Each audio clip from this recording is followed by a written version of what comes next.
of Jacksonville Pool.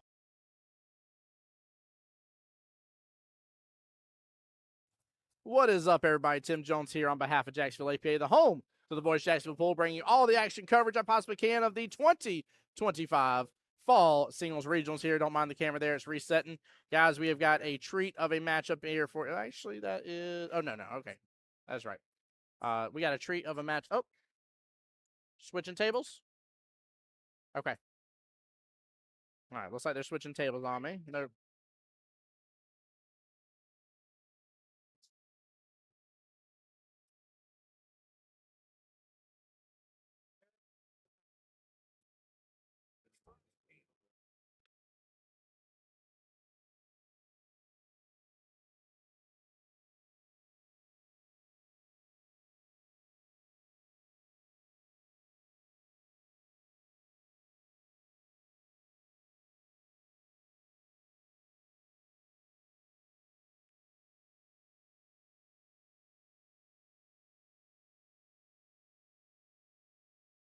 All right, so we are switching over.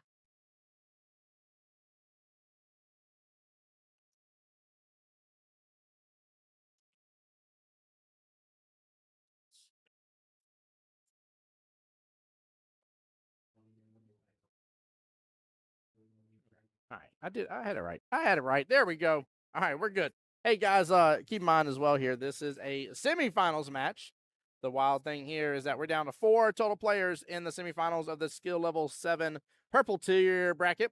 Mr. Jason Bruton's taking on Mr. Travis Williamson right now. Winner of that will go on to play the winner of this match between Mr. Carlo and Mr. David Singleton here. Don't know if I need to tell you who these guys are, but just in case if I do here, that's David there at the top of your screen in the yellow black here. And Mr. Carlo walking around with the, what's he wearing today? Some bull carbon shirt. All right, David will win the lag. Race to 5. Gentlemen, I want a good clean fight. No hit below the belt now. Come on.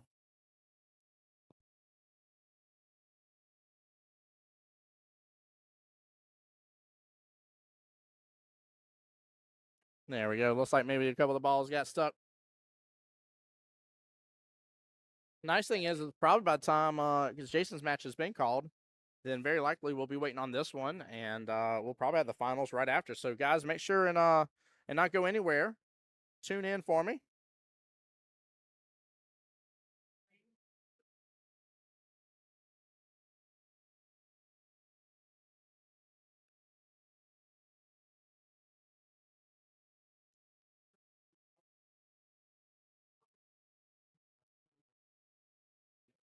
All right, while these gentlemen are getting everything ready here, Carlo's racking. Let's talk about the run here so far. By the way, Carlo is the one undefeated. Him and David actually went up against each other to start the day. So he did get his win first against David Singleton there. Next up, he went on to take on Mr. Carlos Lopez, then Wayne Kelly, and now here we are in matchup number 4. And here he is back with David Singleton here. You know David Singleton's first match. He then went on to take out Mr. Christian Daniels, Mr. Nick Lombardi, and then he played Carlos Lopez. And here he has done moved his way back into the winner's side of the bracket. Guys, with these tournaments here, the only one that's not is the only ones that's not modified single is the USAM preliminary. That one's a double elimination until the finals, longer race in the finals.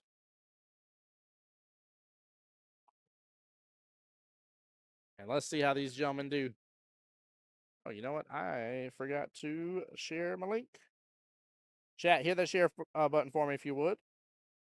Let me know how the stream's sounding. How's everybody doing?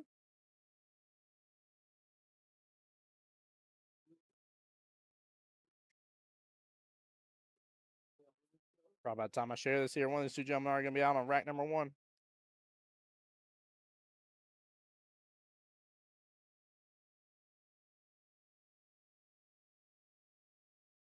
Oh, let's see here.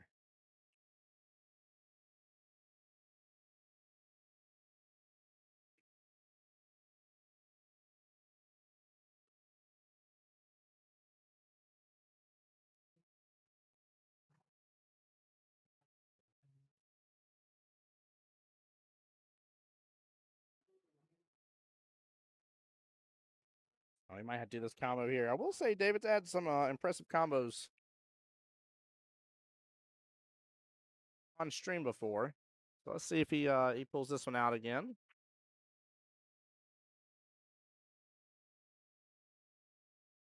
Yeah, he's looking at it. He is looking at it.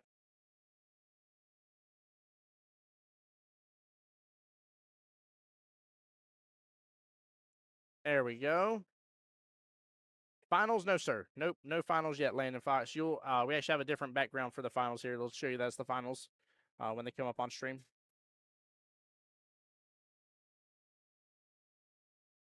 But this is semifinals.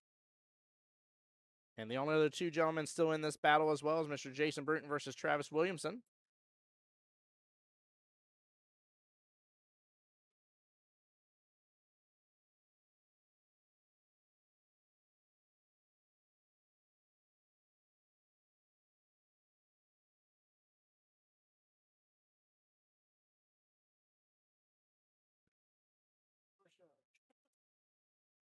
Karen said not bad. Would have been better if power would have stayed off.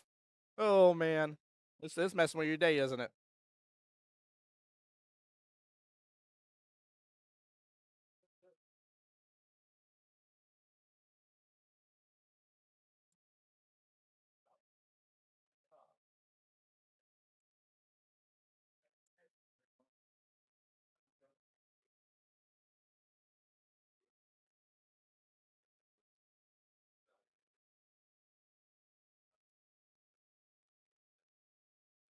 Thank you so much.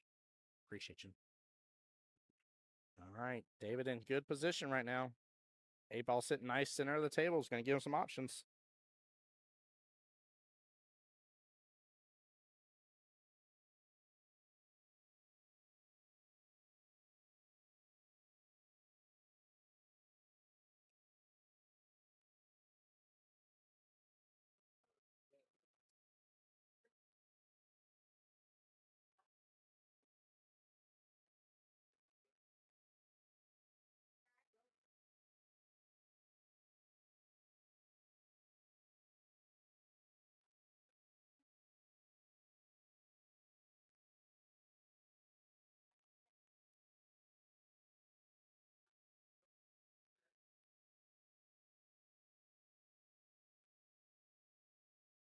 Hey, Landon, how's your day going, bud?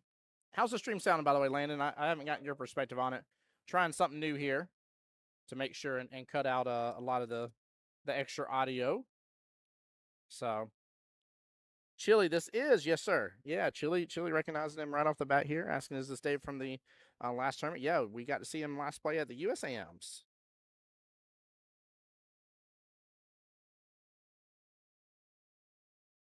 He's trying to get up and over on it, but he's having some issues. He can't quite get high enough on it.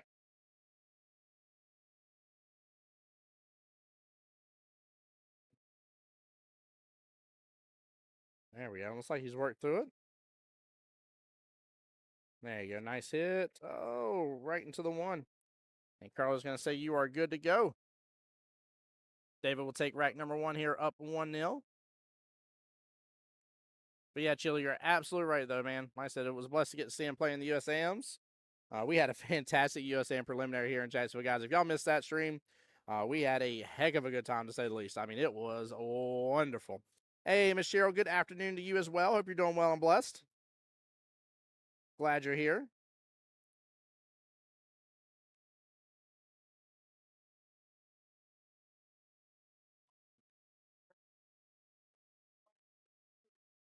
Yeah, it was nice to see David working through that situation, though. He did really well with it.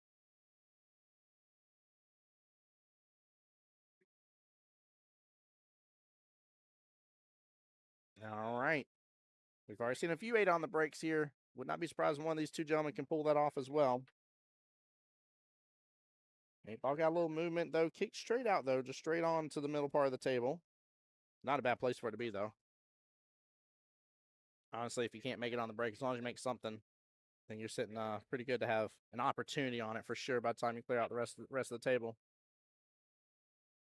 Solids or stripes, chat? Tell me, which way would you go here?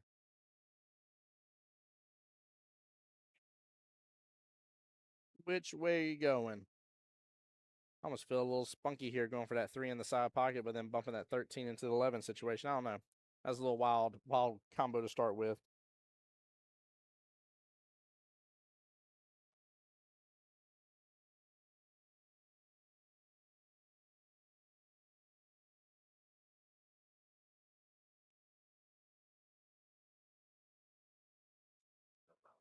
Cheryl says, yes, sir. Hope you're well and blessed too. Absolutely doing very well. Family's doing good. Man, goodness gracious, dude. It's such a phenomenal week for Luke. My son and my daughter as well. They make these little books that they cut out and then color and read, and they're very repetition based books. So to be like, I am running, I am walking, I am jumping, right? So like it'd always begin with I am or some sort of phrase or first couple of the same words. And Luke has enjoyed, and you want to talk about just like making a dad feel so proud. Luke has just thoroughly enjoyed reading his books, and in doing so, Luna has then been wanting to read her books during nighttime for bedtime, and it's just been such a blessing and a half to say the least. It's been so much fun to see and get to enjoy it. So that has been my week this past week, and then still waiting and asking for people's thoughts and prayers. Waiting for a call back for a little back surgery I gotta get done. Get some micro radial ablations, if I'm saying that right. I probably am not, but I got to get that done for some of the back pain and hopefully be good to go. But past that, everything's going good. So looking forward to a good rest of the day here. We, goodness gracious, can't believe it's already 3 o'clock in the afternoon. We've already kicked off. Yellow tier finished up. We got to see that live on stream, and that was very enjoyable. And then the red tier, which is the skill level 5 bracket. Now that's the big bracket. That's the one with I think 22 participants. 2 actually be punched their ticket to Vegas from that bracket. But they just started just a moment ago, so this has been good.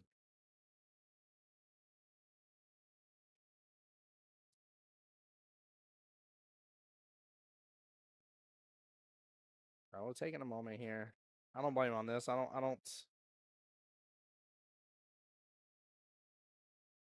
know if I fully see the. I just don't like where the one is. The one is in a tougher position.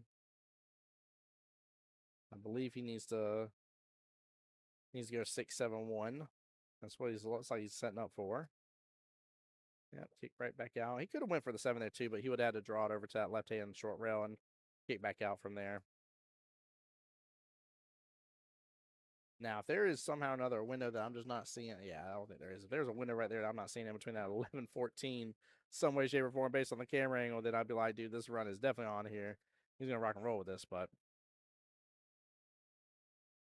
Oh, Miss Cheryl, tell me about it. God is good all the time, 100%. 100%.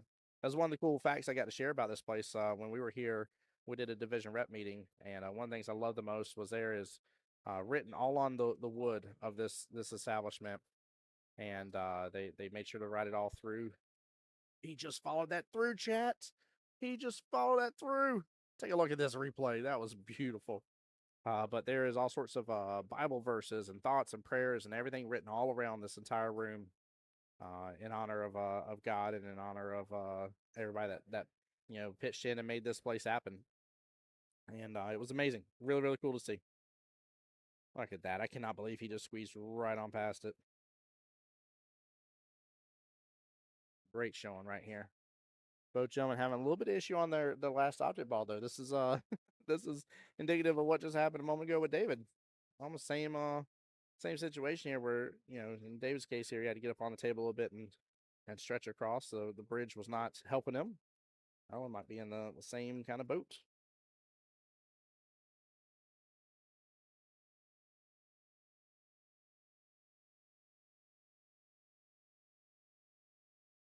All right, let's see if he's gonna stretch it on out.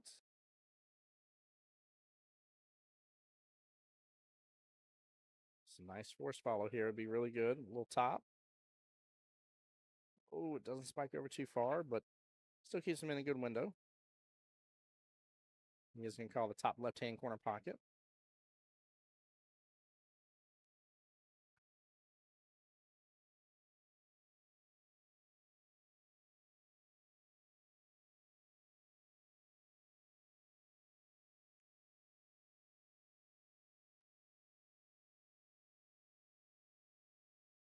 And a nice out by Carlo. Well played. Good showing from both gentlemen here. 2 racks down. Possibly 7 more to go.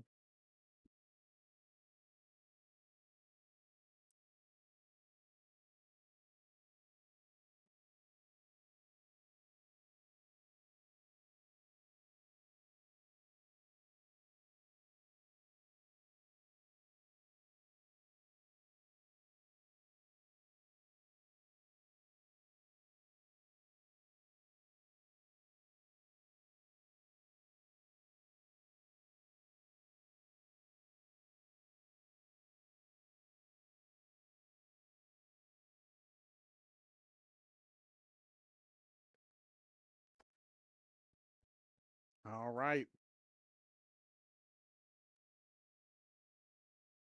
So good break overall. Got quite a bit on that right-hand side table, guys. Look at the halfway mark here in between the side pockets. Lon is rocking and rolling over there. Using a little bit of inside there, trying to get back around for that 11. I think the unfortunate tap into the 4 guaranteed a firmer tap into the 6 and left him hanging a little bit on it. You see him looking at it right there. That's going to make the rest of the run difficult.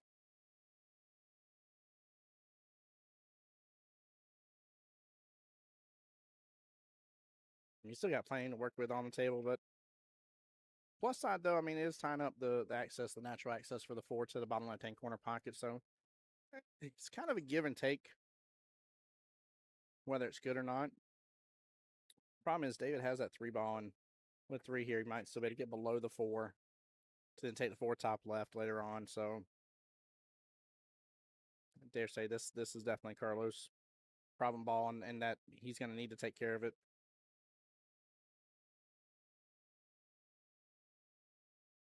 Going for the defense, and I don't think he clipped it at all. I see him laughing, but I think the slow speed allowed it to get misaligned there. And David's going to use it instantly, go after that 4 ball, which he should. He definitely should. The 4 ball's a problem ball of his. Nothing else is too far tied up or doesn't have a home. 3 should drive by the 13 just fine.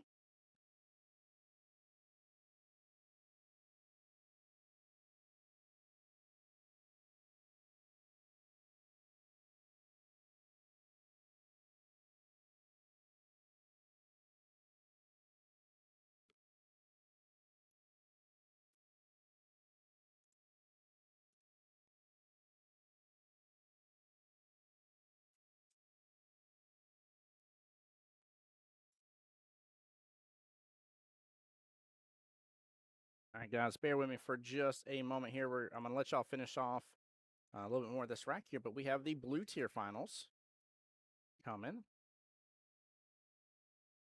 And so I've got to adjust this here and get this swapped on over.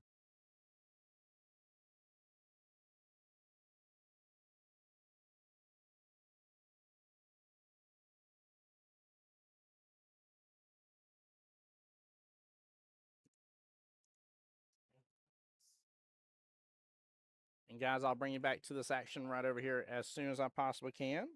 Mr. Gary Martin back is going to be back to the table here. And he's going to be up against Mr. Steve Henriksen.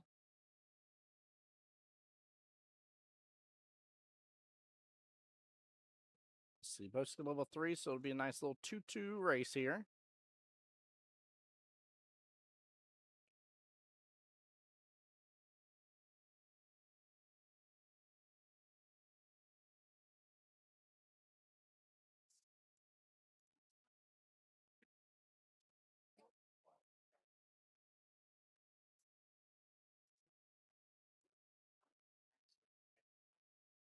Give it a second to refresh.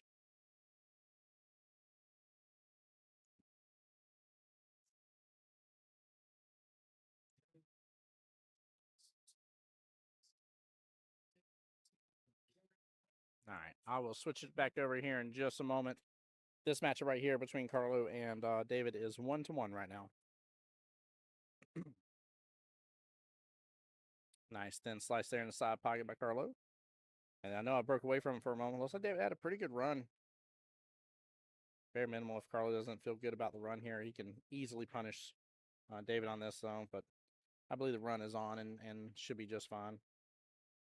Take these in the side pockets. This one here, bottom side pocket. That one, top side pocket. And 8-ball bottom right.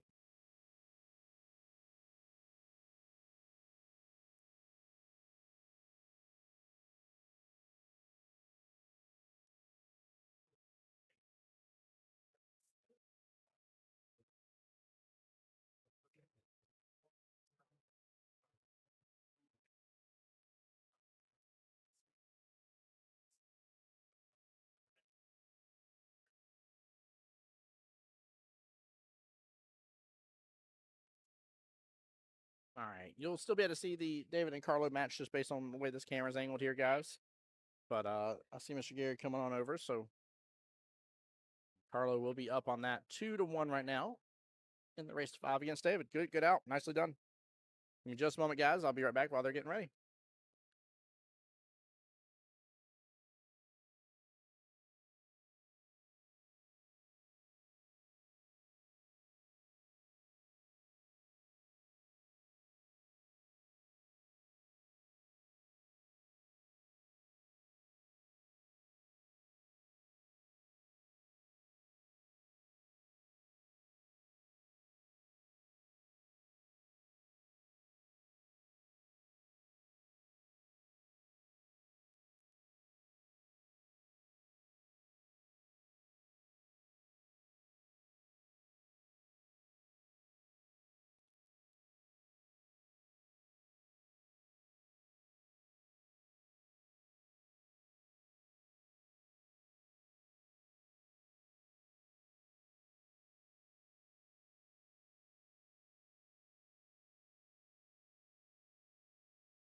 Give me one second, guys. Going to refresh. I didn't realize Mr. Gary was stepping away for just a moment.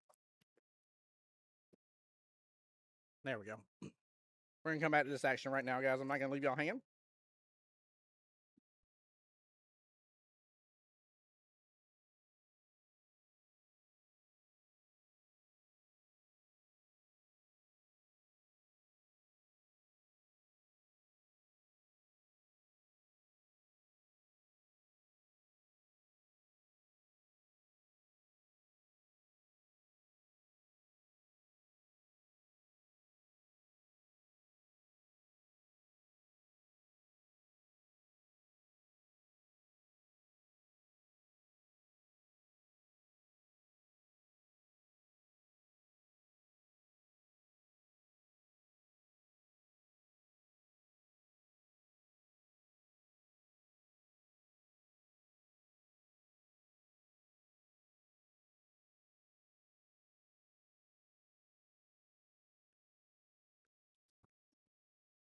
Oh, yeah. Carlo's giving this a good long look. Goodness gracious. Only in one beat, guys. Look at the cluster.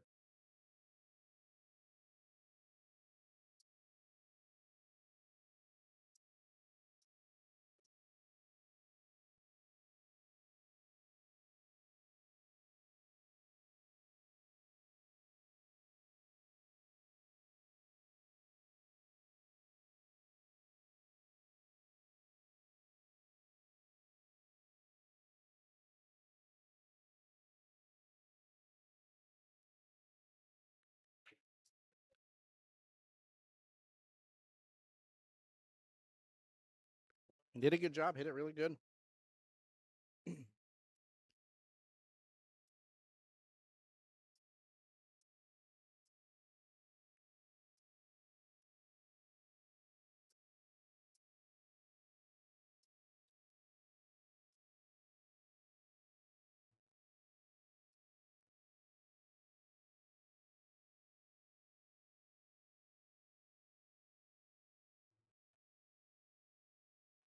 All right. Looks like Mr. Gary is back to the table.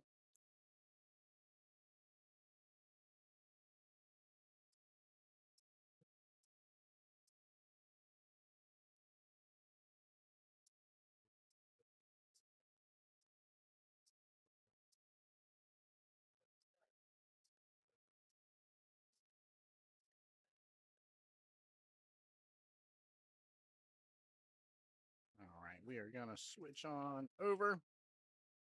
Getting to this finals match here, guys. Those just tuning in here, that's Mr. Gary there. He's going to be in the yellow and black. Mr. Steve will be in kind of the teal button-up shirt. Good luck to both gentlemen. Great job making it this far. Doing a quick look through the skill level 2-3 bracket. Steve is undefeated. So he went on to take on Miss Rachel Bettinger this morning. He played Gary. He's the one that put Gary in the one-loss stop bracket. We saw that live on stream. Played Miss Kate Eakins there. And now here he is play Gary one more time. Only one of the two gentlemen would punch their ticket to move on to Vegas in the springtime there, right at the end of April. I think it's like the 27th or 28th, all the way to like May the 2nd, give or take, right around those dates.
All right, here we go. Good luck to both gentlemen here. And it's going to be Steve with the break.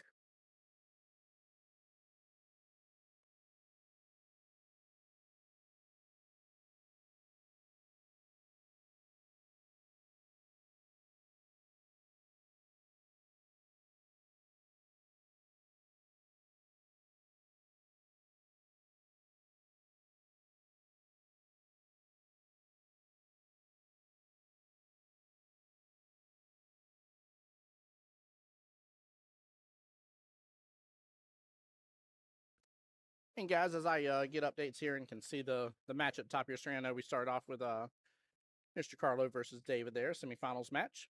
I will definitely be more than happy to give you guys updates on that. Right now, it's 2-1 in favor of Mr. Carlo.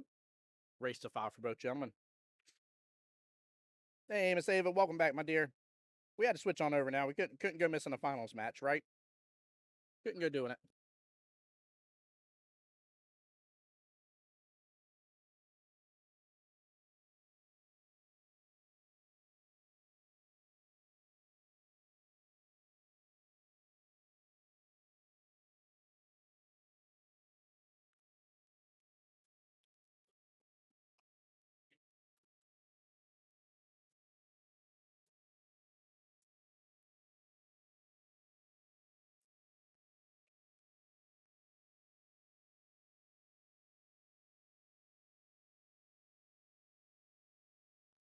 All right. There we go. 9 ball. Oh, my goodness gracious. Made 2 others in the corner pocket. One was a solid, one was a stripe.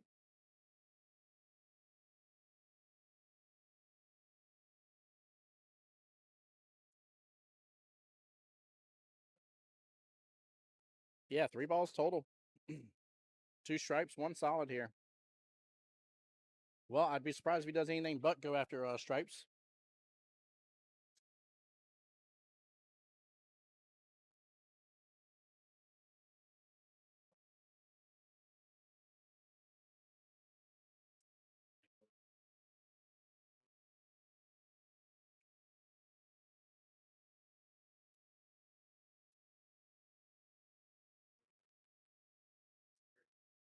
A little more, and he could add a nice little bump out there.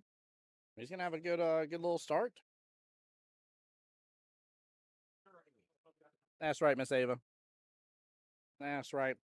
Which again, don't go anywhere because, like I said, with the match between Carlo and David going on right now on the table at the top of your guys' screen, it is likely that the other semifinals match in the skill level 7 bracket, which is the purple tier, uh, that one's between Jason Bruton and then Mr. Travis Williamson.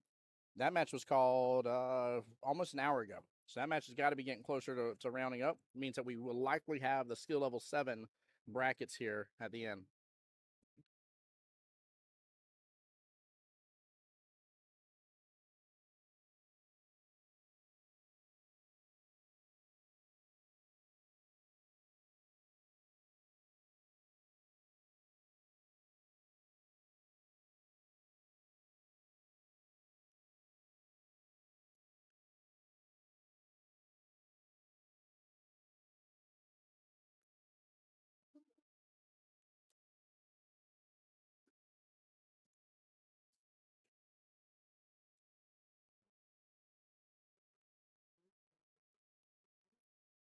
Gary has definitely set himself up good with the 2. I like the 2 sitting in that corner pocket. Gives him some options for that 1 in the 6 ball as well. So that will definitely bode well. And looks like Steve must be able to get a little bit of this 11 ball. He definitely could. Oh, don't sit on that right-hand short rail. Oh, that hurts my heart right there for him because that is not set up very good.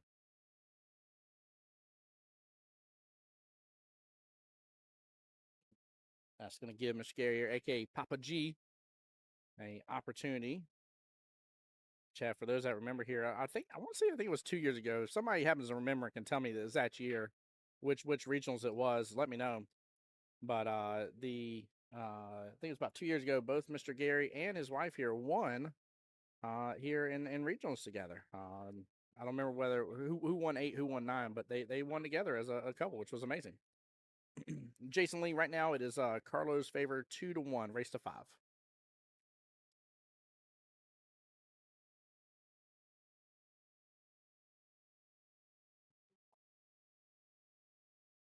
And as soon as this match is over that we're watching here, if there's still more action for Carlo and Dave's match, I will go ahead and definitely let you guys know. Right now, 3-1 in favor of Carlo. But it is likely we'll have immediately following their matchup, we will likely have the finals match right away. So don't go anywhere on the action because we will go ahead and close out another one. So it'll be good. Yeah, Jason, not a problem, man. Glad you're here in stream, bud. Appreciate you. Oh no, he gets robbed. What a cut. Very good try by Steve.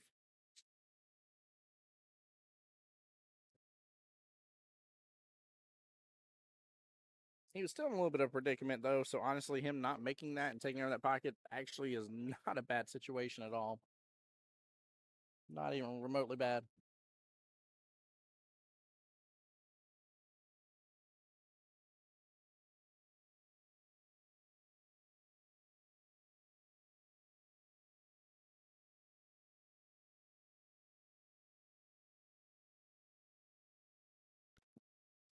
Well, looks like our very own Mr. Jason Bruton will be representing Jacksonville APA in the skill level 7 purple tier bracket. So now we just got to find out which of these two fine gentlemen are going to be representing and see what sort of matchup we're going to have. I like that. Chili says if Jacksonville Pool had a mascot, what would it be? It'd be a giant mascot sun. Billiards never been hotter since Jacksonville Suns. Dun, dun, dun, dun, dun. Oh man, no. We used to have a baseball team here called the Jacksonville Suns. There's the only reason why that even came to mind. I don't know. That's a good question about what the mascot would be. That'd be funny. That'd be funny. I don't know. I'd have to think about that.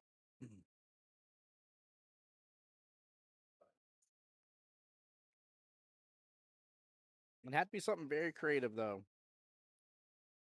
because we got a lot of sports teams in Jacksonville. So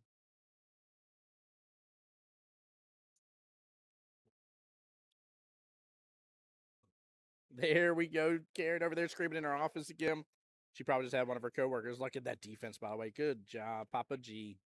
Love seeing defensive shots. Tom says the mascot would be an empty can of Busch Light. You stop it, Tom. You cut that mess out. Oh, my Lanta. That's too good.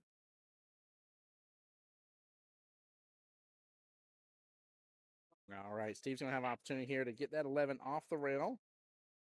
It's off the rail. That's the plus there. Chili liked your joke, by the way, Tom. Chili on my YouTube side liked your joke. That was good. Made me go Boomhauer on you guys. I know where I tell you what. Man, I take that darn thing, that can of Busch Light, man. I just drink it right on up, man. Tell you what. Come on over the table, man. I wrecked them balls, man. I know where that man done got up 1-0 against me getting 8 on break. Tell you what. Sorry. Oh, man. Oh, I just saw that shot at the top of the screen for a second while I was looking up.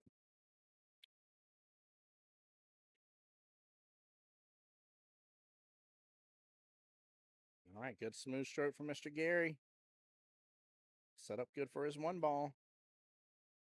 He can stroke this good, actually, and if he has just the tiniest bit of angle, he can actually just kick the cue ball over just a little bit.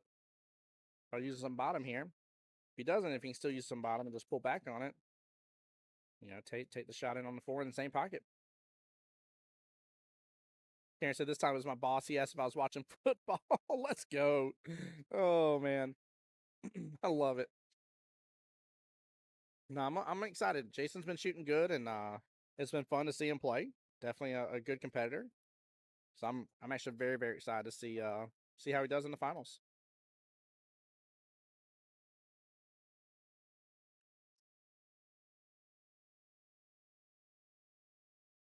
Oh, Mr. Jerry went and opted for the straightforward follow on it.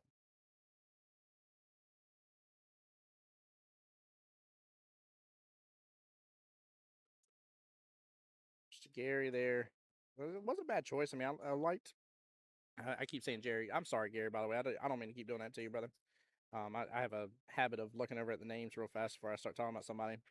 But Mr. Gary, it wasn't a bad choice. I mean, honestly, you could have tomatoed it either way. I'd still like pulling back on it just a little bit instead. But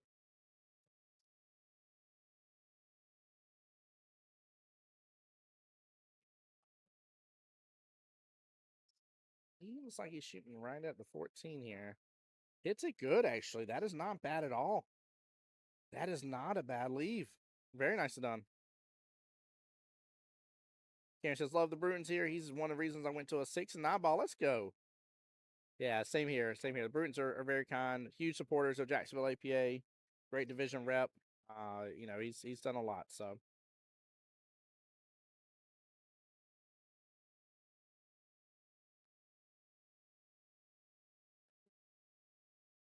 there we go. That was a smooth stroke from Mr. Gary. Nicely done. Think about this 4 ball for just a moment here. You got this.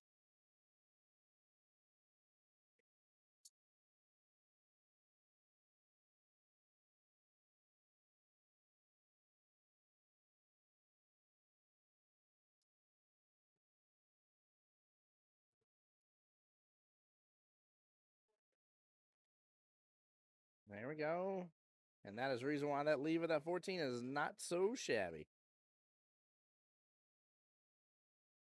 Now, I think he's got enough room to still work with that side pocket.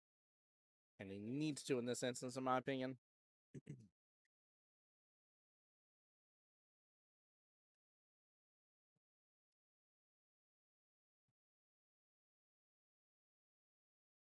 Oh, yeah. He definitely agrees. That's the choice right there, chat. That is the shot for sure.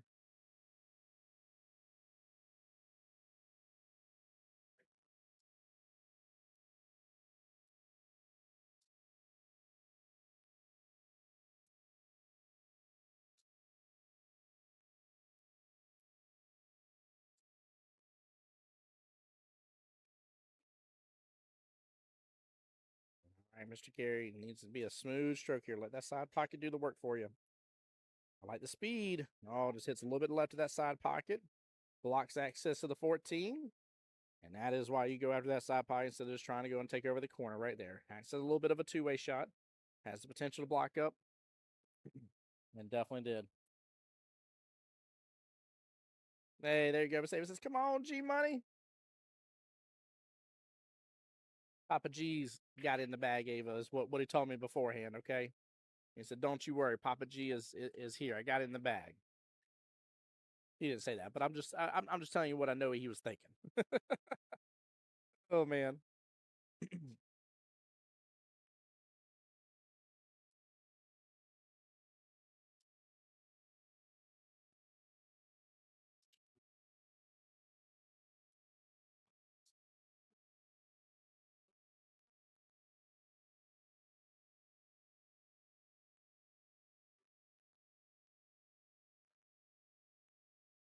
Yeah, Steve's in a tough predicament here. I think his best option here is hit that right hand side of that 11 ball, come off the right hand short rail, off the bottom long rail, and he come back up the cue ball right where it is.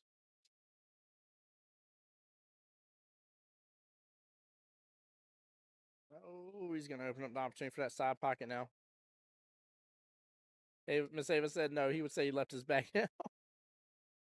Oh, that's so good. I love it. I love it. No, I've had and Ava, you know this as well, and had the blessing to get to see you guys more and more and get to see a lot more of the Southeast Georgia APA, and it's always a pleasure getting to see all of y'all down here. So,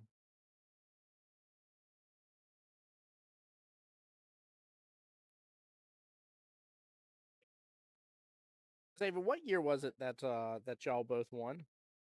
Oh, roll 8 ball. It died on him.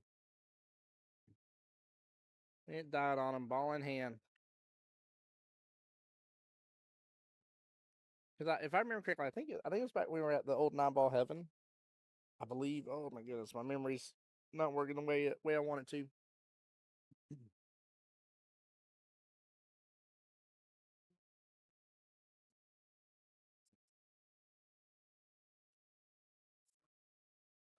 Oh no. Oh no. Oh boy. Steve is feeling it.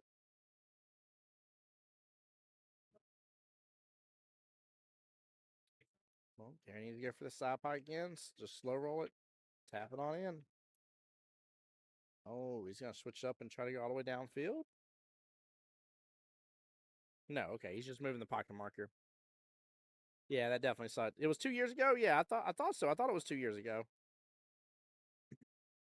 I feel like that has to be right though. I don't think it was longer than that. Good try. Good try by Gary here. Just a small miss. Steve, it's all up to him. He can run this out right now.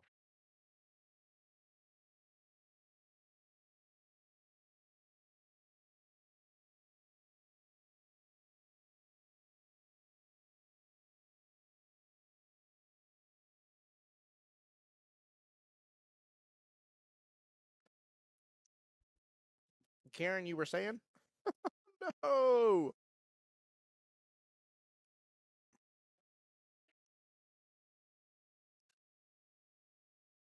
Ball in hand back to Papa G. I cannot believe that just fell. That is extremely unfortunate.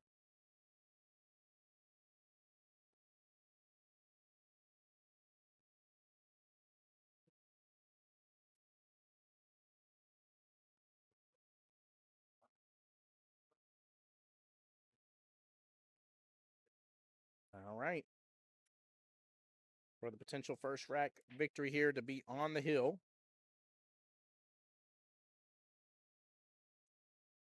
I'll take this shot for granted. There we go. And he does it.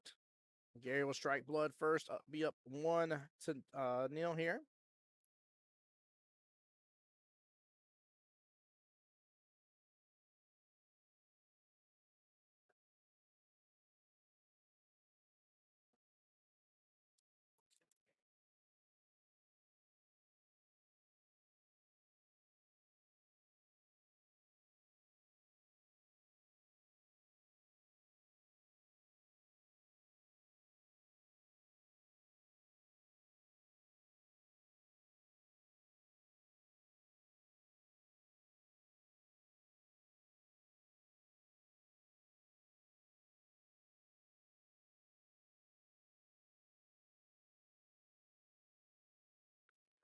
Oh, Karen, that's absolutely right. Definitely happens to the best of us. 100%.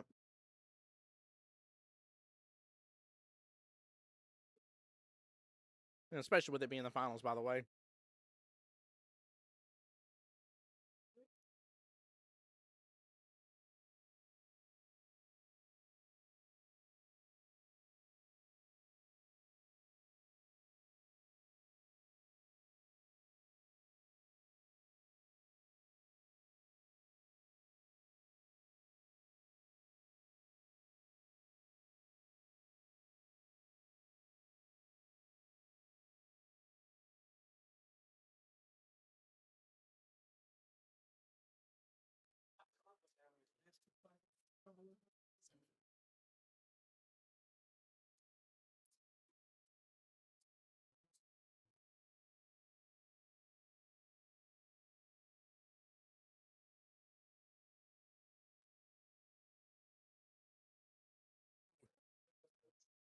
Oh, man. Tom, that's absolutely right. Tell Steve again. Say, shake it off. You got to. You got to be able to shake it off for sure. Got to be able to shake it off, Tom. You're absolutely right about that, man. It plus they played each other earlier today and had a really good matchup. So yeah, Steve is the one sitting in the hot seat first, right? He's the one undefeated going into this matchup. So he just needs to understand and say, hey, like here's the deal. All right, I have taken on this challenge once. I can take on this challenge again. I'm not going to assume that I'm going to win automatically because I won before. I'm going to take him serious, but I know in my heart that I've already beat him once and it can happen again, no doubt. As long as he does that, he'll be rocking and rolling. Oh, nice cut there. Karen says, I agree. Also these lower players, they're on their own. This is why this is one of my top 5 favorite tournaments. Karen, you hit the nail on the head. Don't get me wrong, I like seeing some of the higher ups run. Like it's fun, right? But I think about just the stress of this. Like the higher ups are the ones that give a lot of timeouts, right? In APA, and your 5s, your 6s, your 7s. Your 2 and 3s aren't normally the ones giving timeouts. Few and far between, right? And it is just absolutely an amazing, amazing feeling and time to see them like really work through a table, knowing that like that lifeline's not there. There is not a floaty in this giant ocean of tournament out there for me to have and grab a hold of. It's gone. It's just me. So it's definitely a good time, and definitely is why it's one of my favorites. David said when Gary and I won, it was the first tournament on the new Predators. That's right. That's right. So I thought it was a 9-ball heaven. And looks like Carlo officially just got the win against Mr. David Singleton here. I believe it was 5-1. A very amazing victory to say the least. Which means we'll get to see him and Jason Bruton in the finals.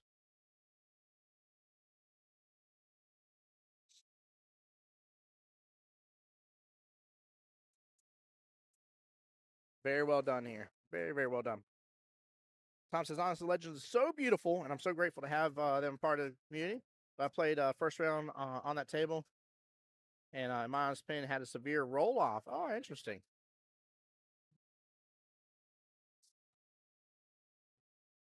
Karen says, correct. I'm super excited to see my niece. Yes, I am excited to see her play tomorrow as well. She did so good to get here through MVP. Absolutely did so good.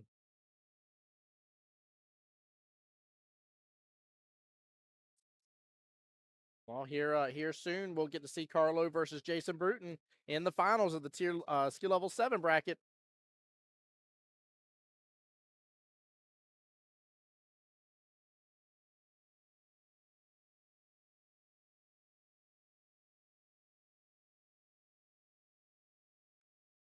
Oh, Karen, it's going to be a blast of a match.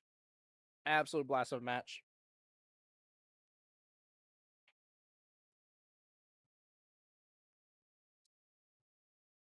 All right, big ball in hand opportunity here for Steve.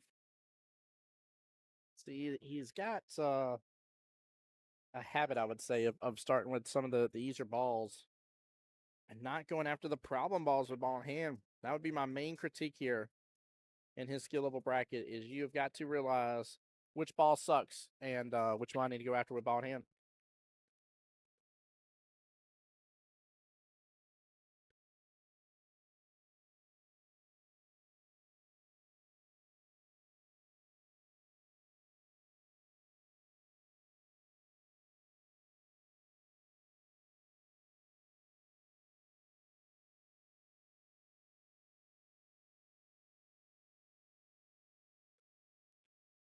Hey, looks like I'm gonna get to have Mr. Christian Daniels come to the microphone with me when the purple tier bracket comes in.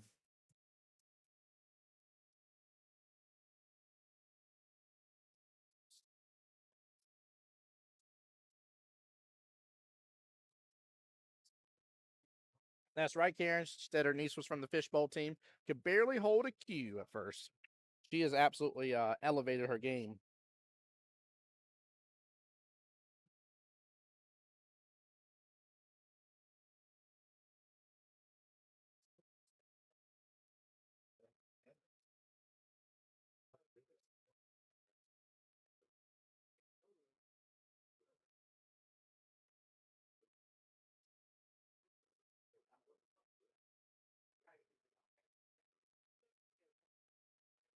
Guys, give me 1 second here. I'm gonna be right back.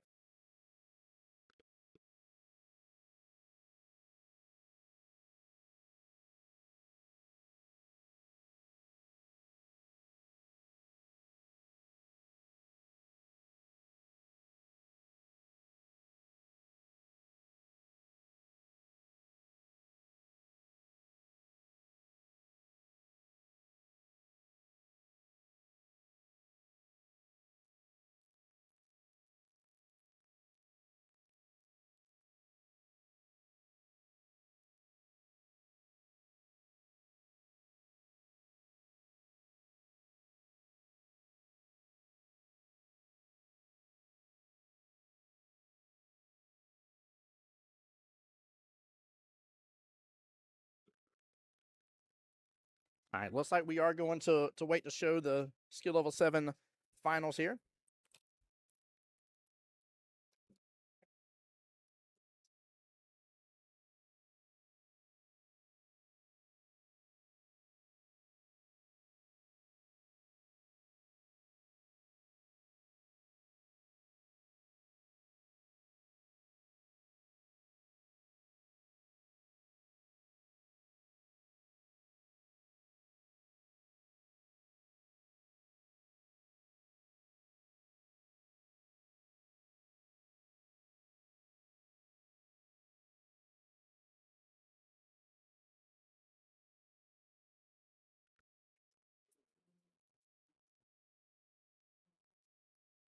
A little cut shot, but you know he loves the side pockets. Gets it good.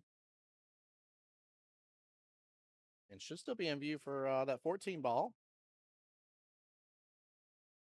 Now this is a tough shot here because if you don't hit it just pure and with a little bit of oomph here, you're gonna be in trouble.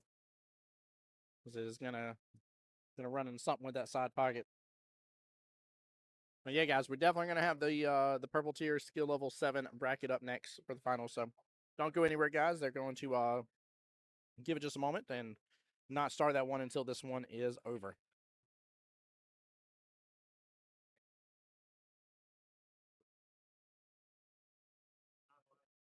Now keep in mind as well, Jason will be the one on that bracket that is that is undefeated here. In fact, I stayed corrected. Forgive me. I forgot how big their bracket was. Carlo is undefeated. We actually have 2 undefeated skill level 7s going up against each other in the finals. Well done, gentlemen. Wow. That's not normally the case. Normally you get one from the loser side.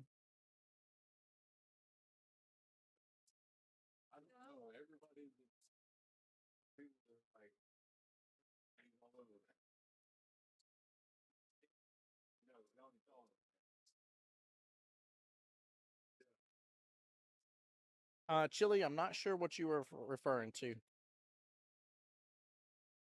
I must have missed the shot that you asked that question. Now, I will say, Mr. Gary has a little device that helps it on the rail for his hands. The device is allowed, and so that may have been something you saw on his cue that kind of propped it up against the rail a little bit. That's loud. Tom Carlo will be up against Jason Bruton. Both of them undefeated in their bracket. And they were on complete opposites of the bracket, which is amazing. Carlo was at the very bottom of the bracket, and Jason was the 3rd seed. So matchup number 2 in the bracket originally. So Jason took out Quitman Taylor, Travis Williamson, Glenn Guy, aka I want to say he went by oh shoot, I'm trying to remember what he went by now. But Mr. Glenn Guy, and then he went up against Mr. Travis Williamson again. then get here to Carlo. Carlo took out David Singleton originally, played Carlos Lopez, then Mr. Wayne Kelly, and then took out David Singleton for a second time, and here he is in the finals.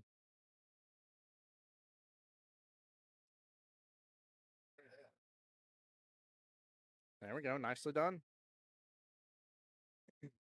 Tom said should have been me, but I need more work. Hey, man, nothing wrong with that.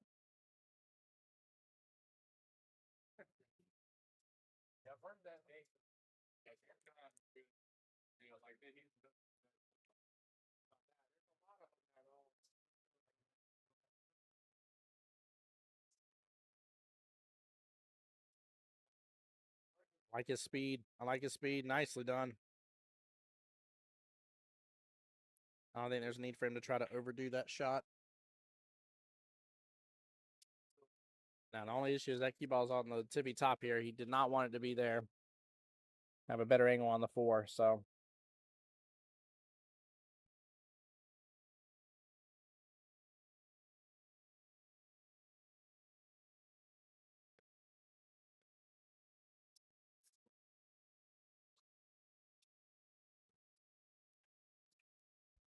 Sheila's saying never saw that before. Yeah, it's a I don't remember the official name for that little device, but it's meant to take the place of like a bridge hand and kind of give you a way to handle it a little better. So, Miss Ava, do you know what the name is, what the technical term is of the device that Mr. Gary uses towards the end of his cue, kind of to take the place of his bridge hand when he's against the rail?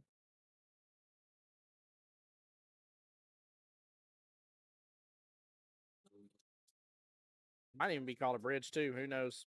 It's just not a traditional bridge that's on the end of like another cue that's used as a secondary cue. But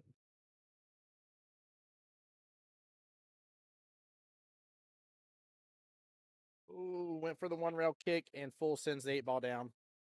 That'll be an 8 out of turn. Mr. Gary will get the automatic victory right there.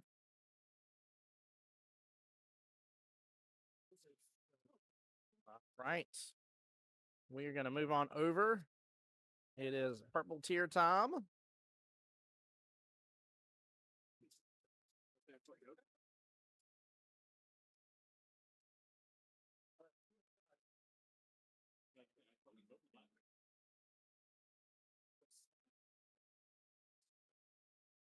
All right, let me get this updated, guys. Congratulations, Mr. Gary, by the way.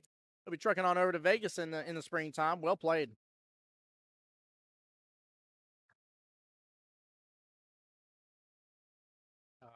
Bridgement?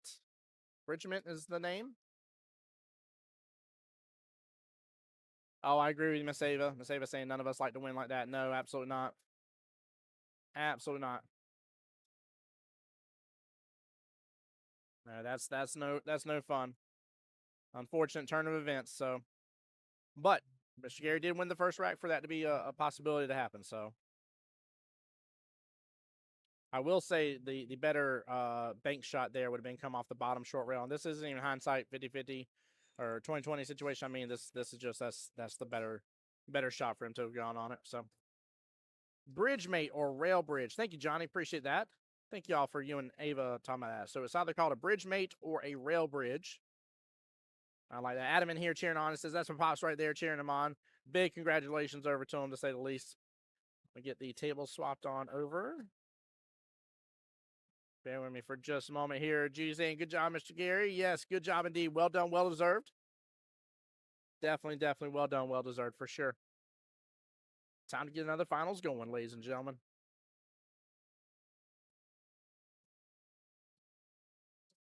All right, that should be the right. Yeah, that's the right table. Sheila says, every time I tune in the stream, I learn something new. Hey, man, that's a big plus of stream. I like that. I like that. 2 of the brackets down, guys. We're cruising through the day. Yellow tier bracket done, blue tier bracket done, and now we're about to have purple tier bracket done. So 3 of them are about to be finito, over, done. Clocking their tickets over to Vegas, baby. Well, good luck to both Jason and Carlo. Now, I have to be a little biased in this one, guys, and root on Jason, of course, because he's Jacksonville APA. But I would be remiss here if I didn't say that that both gentlemen, will fight hard and represent out in Vegas together. So Good luck to both gentlemen here.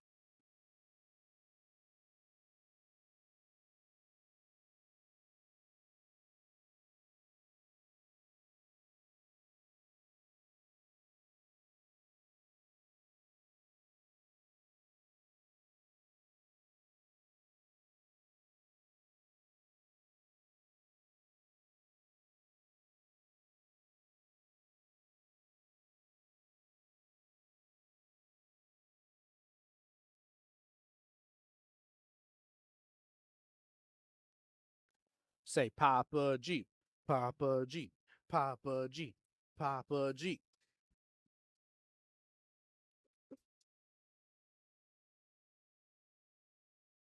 All right.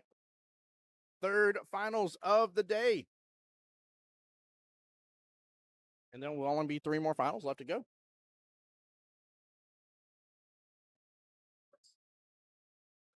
Woo. Died down a little bit there. Carlo will get the win for the lag.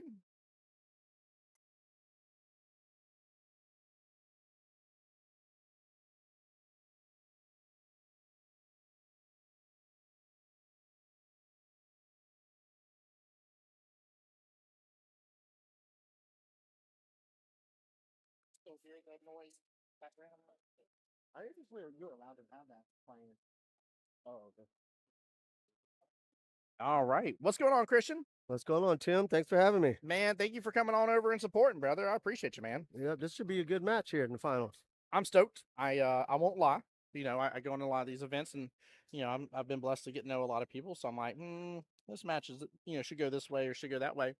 This is one of the ones that I can't even tell you. I don't have a clue. Both I've got to see shoot today. Both have been shooting great. You got to think Carlo has taken on somebody like David Singleton twice, which was a huge matchup alone.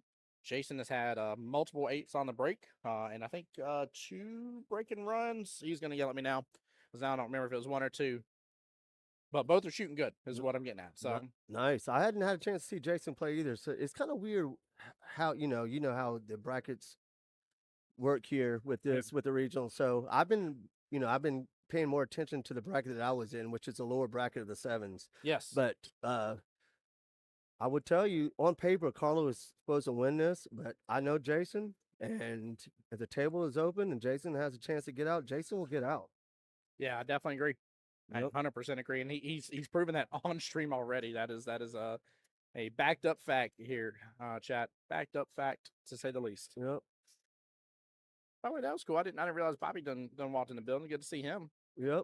I was surprised to see him. It was great to see him play in the USAMs this year, the prelims. Yep. And Samantha Shea, I love that. She says, let's go, Jason. Such a nice guy. I hope he can pull it out. You and me both. We're definitely going to be biased here. You know, First Coast APA versus Jacksonville APA. You've got to be a little biased here.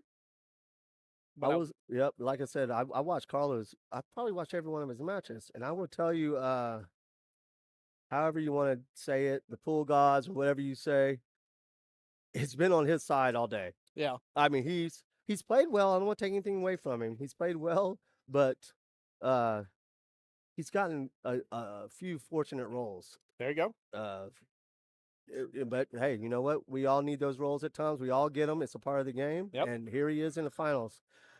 You know, so funny as used to back in the day, I would take that as an offensive thing. I'd be like, I can't believe you say that.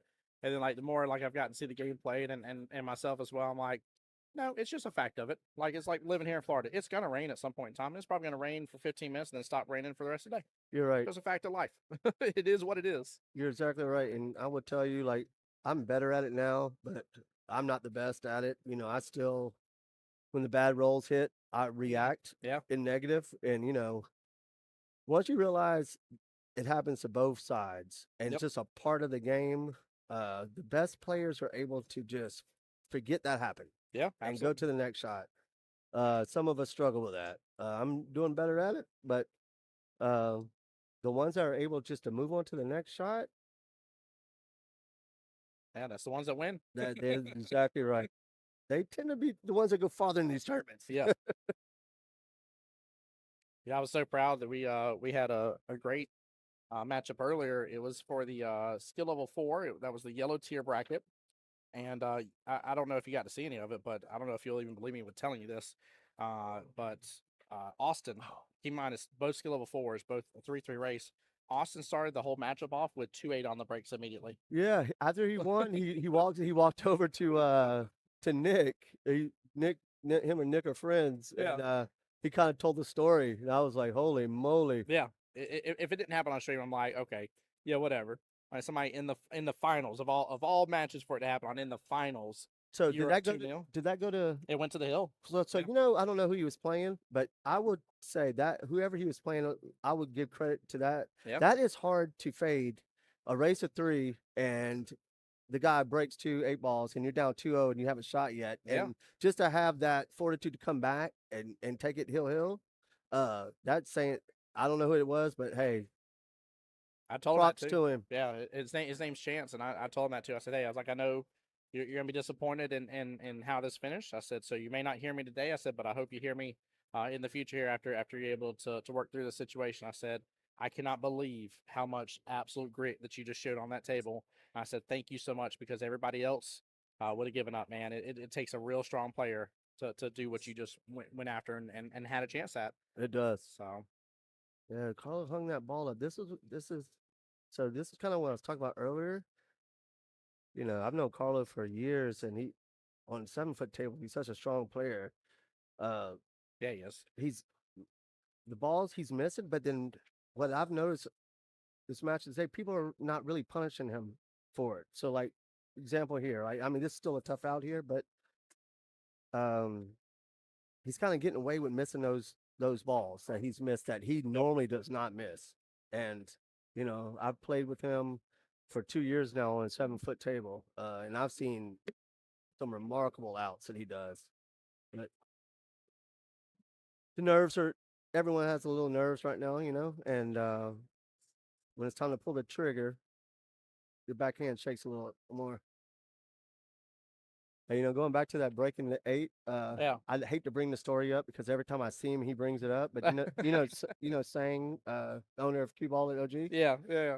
It's gonna be hard to believe when I tell you this, but it's 100% true. You're gonna ask him over here. He made 4 in a row on me on a normal APA night. That's wild.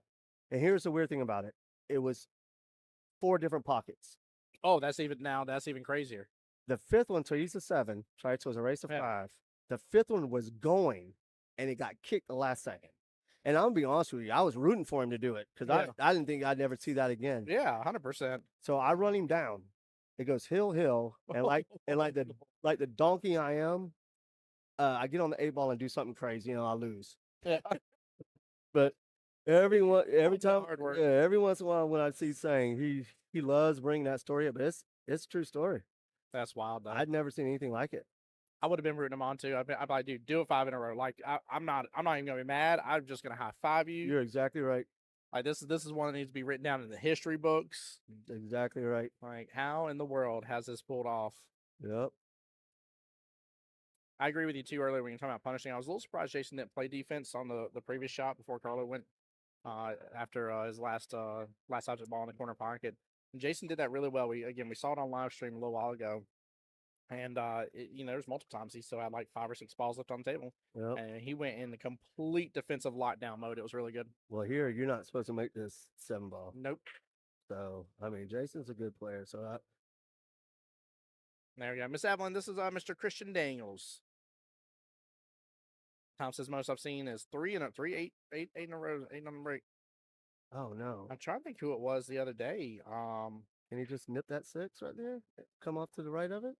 I think it went break and run, 8 on the break, and then break and run. I think it was what it was. It was somebody I was inputting the score in the data, and I was like, golly, I was like, what a night. I was like, a mini slam. I was like, but for you to do it 3 racks in a row is phenomenal. Wow. Yep.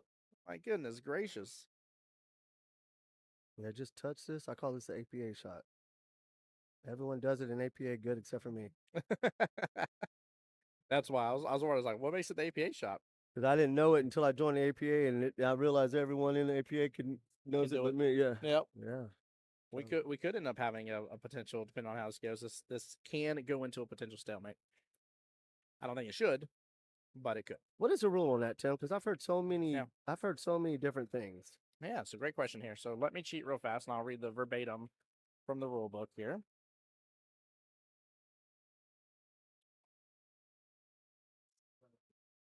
right. So, in the unlikely event a game should be stalemated, meaning that neither player can or wants to make use of ball in hand, the balls are re-racked, and the player that had break at the start of the stalemated game breaks again.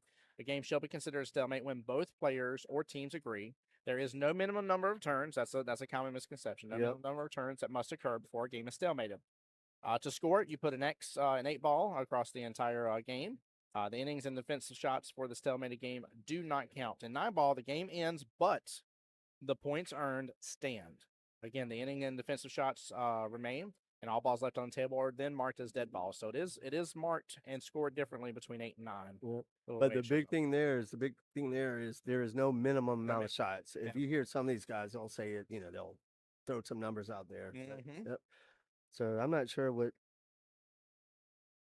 I don't like going this way with it. I'm not sure what he's doing here. I think he's trying to nip it and leave it. I mean, that's not the worst shot I've ever seen. You don't want to push an 8 in front of the hole here, though.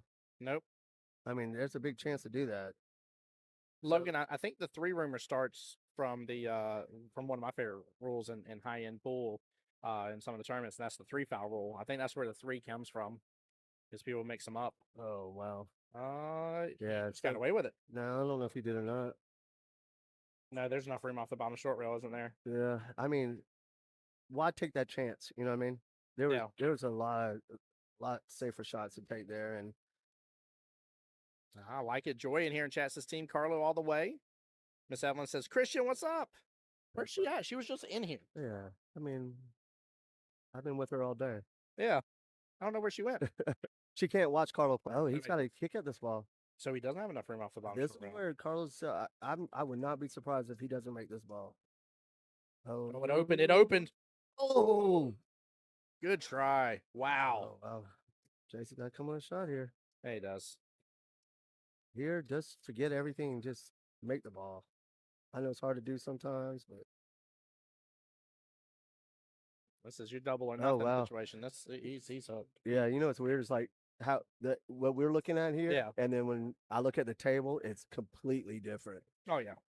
Yeah, here I don't think there's no making this ball. I don't know what to do here, to be honest with you. Wow. You remember? Well, I said earlier, Carl is running good. Yeah. I mean, like it just seems that was definitely the roll right there. And some days we just and he hit the eight good. Like, don't get me wrong, but like that was definitely the definition of the roll. Yep. 100%. And he just imagine that ball just 2 inches more. Oh, Jason's gonna come with a trick shot here off the back rail. No. Yeah, he is. What a shot! Hey. Oh, my Lanta. My man came with a venom shot. And the venom colored the crap out of that. Wow. Hey, wow. Singleton did that shot on me. He was hooked in the pocket, and he did that same shot on me today, too. Oh. What a shot for the money, baby. Woo. That was amazing. I mean, good God almighty. I mean, what a shot. Wow. I cannot believe you just did that. Y'all have got to go back in and rewatch that shot just happen. 17-18. And just to have I think he was out of position where he didn't have any other choice, but yeah, just to have the nerve to go there and shoot that. Oh, dude, dos huevos. Man. Hey, my goodness gracious. I think you should get 2 points for that. Yeah. What a shot that was. Yeah. Dude, if that ever happened, I'd have to look at my opponent like, I'm going to rest him for a moment here because I've got to take a breath. I need to splash some cold water on my face. Shock myself for a second to be like, just breathe, Tim, breathe. That's right. Lucky for him, the 8 was hanging in the hole. Yeah. You ever hear like if you come with a shot like that, and actually when you fluke in a ball, the better players say take that extra second before you shoot the next shot because you have that adrenaline rush. Yep. And how many times have you seen that? Yeah. Someone will come with some crazy shot like that and then miss the next ball. Mm-hmm. They don't give themselves that chance to calm down, but that was an awesome shot. Yes, it was. Yes, it was. For any Southeast Georgia APA people still hanging out there, Mr. Jason is coming up on the table across the way. Him versus Mr. Jordan Horse there. Jordan Horse represent for First Coast APA. So you guys will see a little bit of that match at the top of your screen. And that is for the Orange Tier Skill Level 6 bracket. However, both gentlemen have since getting qualified have earned their way to Skill Level 7. So they're actually both sevens. It's still a 5-5 race. Does change, but congrats. Congrats. Yeah. Well, keep in mind, you can move up in this tournament. Jason Lee said, wow, nice one pocket shot, baby. Oh, man, chat goes wild on it. Yeah, y'all should see me. I need to be careful because these are nice chairs, but I definitely was like stomping my feet and everything for a second there. I could not believe it. Yep. Oh, my Lanta. The shot that Carlo just shot right there was a little sneaky, really. I mean, that was a good shot he shot. Tough shot that he just shot. Didn't look like it was tough, but it was really hard. He hit the strike first to go into the solid to make that ball. He's good with those two, man. He's made some really, really incredible shots. Yeah. You know, I played with him on Wednesdays, and for some reason, he's brought up a couple times that the gray cloth bothers him. Oh, that more messing with his eyes, so yeah. So, I mean, he's in a final, so he might be getting over all that. But yeah, he's brought it up a few times to me that he just hadn't adjusted to that gray cloth. I can see it, man. It's not it's like I told somebody the other day. I was like, I'm a fan of it from especially from a camera perspective, but I like it too because I can see the colored balls and see them a little easier. They pop, in my opinion. But I did have somebody tell me that before at Zingali's. Zingali's has a great cloth, and when we were there, they were talking about the lights were such a good bright light that it was very reflective to them, and it bothered looking at cloth because of how much reflection was coming to an extent. And I was like, you know what? I was like, I kind of see that because it's a lighter gray. You know, gray is normally reflective in a lot of cases, but it is a lighter gray, so I can see that. Yeah. When they went to that blue, that was the reasoning. So if you ask any of these guys, it was the reasoning they went to the blue. It was you could see the balls easier on TV. Yeah. Yep. So I maybe the gray was the next step up. I don't know, but they keep changing the colors of the balls. So right. Who knows? Ain't that truth? Yeah. Every company's got a couple different options. Oh man. Open table here. Yeah. I mean, a lot of running potential. Yeah, Jason could put some pressure on Carlo right here if he could get out here. And again, if you can't keep three on the table and start playing on defense, but I mean the run's there. Yeah. I don't see him have a need. And I would tell you, and not taking anything away from Jason's game, but after coming off a win, after beating a player like Singleton, you know, how many times I I've done it, in your mind it's over. Yeah. I just beat Goliath. Yes. Not once but twice, and you kind of exhale, and then in football they call it, what's that game where they kind of overlook somebody. But not saying Carlos is doing that for Jason, but after beating him, in his mind he's probably thinking, I just have to play my game and I win. But Jason's gonna have something to say in it. I mean, he's not a 7 for nothing, Absolutely. Especially on a 7-foot table. Any 7 can run out on these tables. Yeah. And Carlo's well known for how good of a player he is. So that's I think you're right. If you exhaled too soon, you're gonna be you're gonna be in trouble. Yeah. And Carlo doesn't know Jason at all. He asked me before the match. He goes, how is he playing? So that's another thing where you don't know how someone plays. Yep. He's gonna be behind the phone. Oh man. Look out. He put a stroke on that. Yeah. Yeah. So in this case, in the finals like this, like let's say it was you, and you had the chance to either play somebody that you knew that let's just say they were very on par with you, so that way you weren't like, hey, like I can beat this guy every day, right? But very on par for you versus somebody in the same boat that everybody would agree they're very on par with you. It's going to be a good match, but you don't know them. Would you rather have somebody you know to play against in the finals here for the big money, or have somebody you don't know? Which is your preference? So, am I better than the person I know?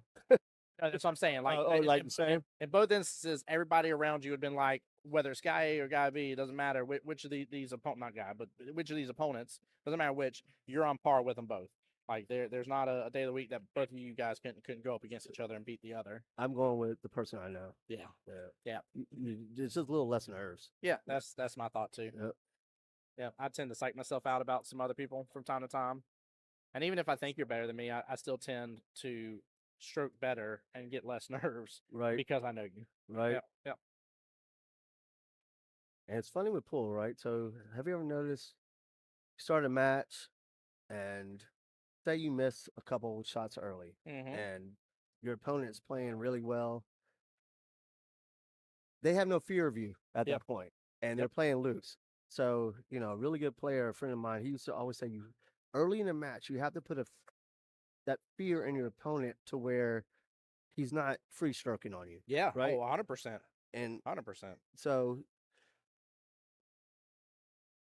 No, when you're playing someone you don't know, and say you start off slow, that person immediately is playing loose. Yes. He's like, "Oh, I got someone here I can't play," you know. And you have to fire back at them.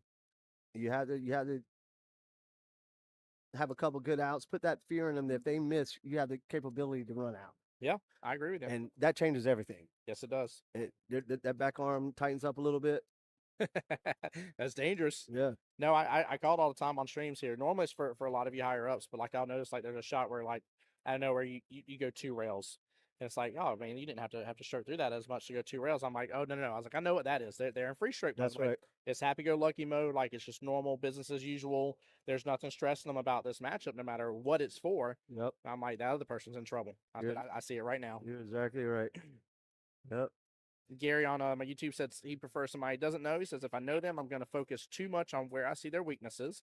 If I don't, I just play my game. I can see that. I can see you getting tied up in your head a little bit too much about a certain player. And I can see that too. Yeah. There's a couple players that I play that I know are slow players, or they might be sevens, but they can't run out as well as I do. So they play safes, you know, and then they want to take it down to the end game. So I start thinking about that stuff too. But yeah, yep, I agree with that.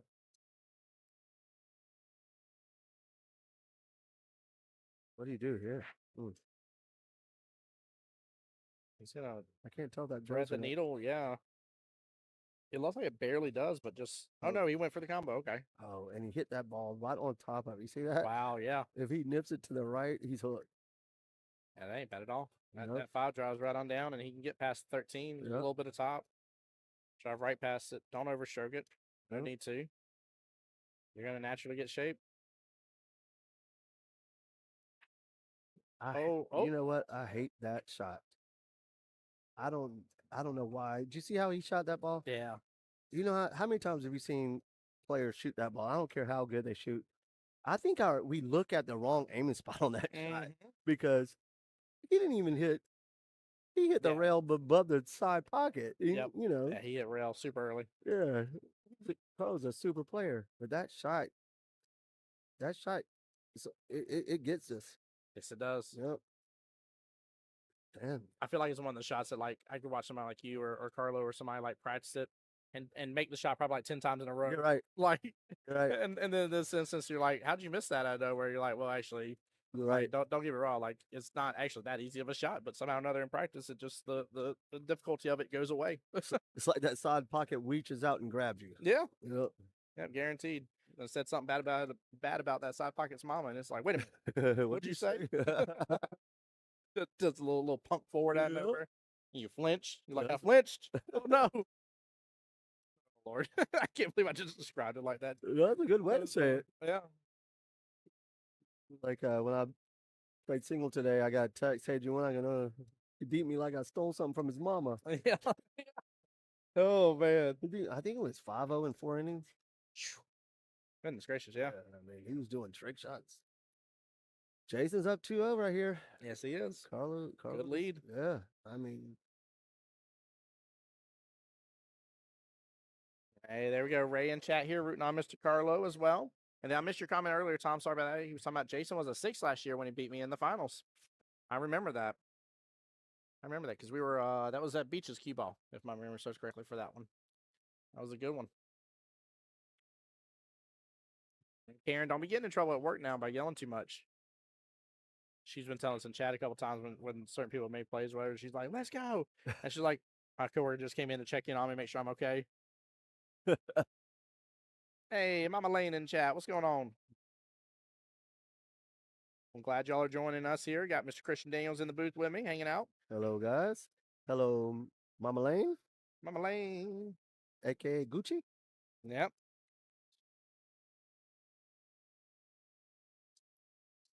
Tom says I prefer 8-foot diamond.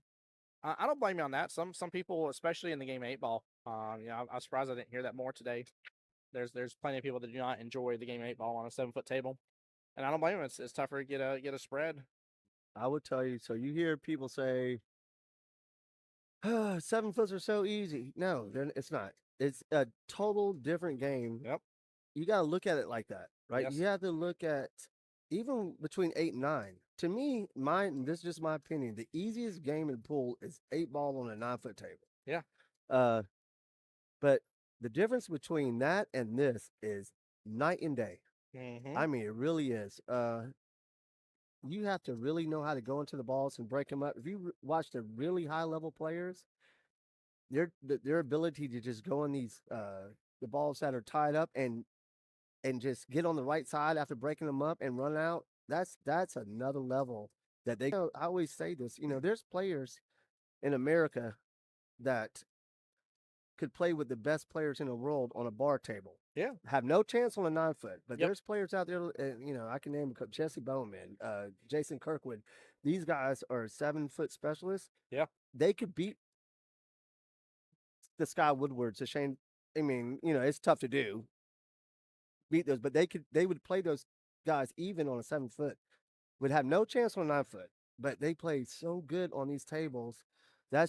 It's a whole different game. Going into to the pile and breaking those balls up and getting out. It's a tough game. So when I hear that, I don't know. I never agree when they say that. Oh, it's a 7-foot table. Everyone plays good on a 7-foot table. Well, they make balls, but are they able to navigate around the table? Exactly. Right. Exactly. Yep. No, it's definitely a different beast. It's wild. I was talking about that earlier about the breaks on this, and keep in mind, chat. I am talking about a difference here. I don't want anybody to call me out in chat. There's a wild difference between soft breaking and just bringing your break back a little bit. Tom says he hates 7 foots. He plays his worst game. That's funny. Samantha Chase says 7-foot specialist. That's right. They are seven. Yep. They are 7-foot specialists that are in America that could play with the best players in the world. Yeah. Only on 7 foot though. That's funny. But yeah, no, you gotta know how to tone down your break. You gotta understand how well the ball will run. Especially in these conditions too. These tables have been well kept up with. It's still very much newer felt. I mean, the establishment's been open we're right at the 3-month mark. Right. So you gotta take all that into consideration. There's been just regular league play. I'm trying to think if there's been they have their weekly tournament. Yeah, Sundays. They've had the Sunday tournaments. But I think the first major tournament is the one that's coming up in November. Yep. I think it's the first major one. So really, like, you haven't even had a major tournament run through here as well. Right. With like 100-something players or something like that. So, these tables are still fresh. Yep. And if you can't figure that out on how to bring it down a notch, these 7s are gonna be your worst enemy. And I would tell you why was difference between us and the other 7, like the 7-foot tournaments, right? So in APA, the 8 ball counts. Yeah. So just like how you were talking about earlier, Jason made a couple single tilt. I mean, he made 3, I think, me watching. So everyone's doing that 8 ball break. Yep. To give themselves a chance to win, and that typically ties the balls up. On those the larger tournaments, they play different rules where the 8 ball doesn't count. So they're breaking from the center of the table, and they're breaking slower. Control break, more control. And so when the balls go out, they don't come back in to tie everything up. Yeah. And they have easier run out. So it is a different the break, I think, slows the APA matches over because everyone's doing that 8 ball break now. Yeah. And that typically ties the balls up. Oh, you're 100% correct. They explode and then implode. That's right. That's right. Fast. Yep. Oh man. One of the first things I always love talking about during break. All right, let's look what's tied up. All right, we got these 3 stripes over here tied up with the 1 solid. I said, yep, I'm going solids. Yep. Like, it's very easy to pick it out. Yep. Brent, hope you're still doing well at work, brother. Justin Lamont says, wish I was good enough to play in this. You stop it. Let's cut that noise out. Who said that? Justin Lamont. Oh, yeah. Mr. J Money. Justin's a good player. Yes, he is.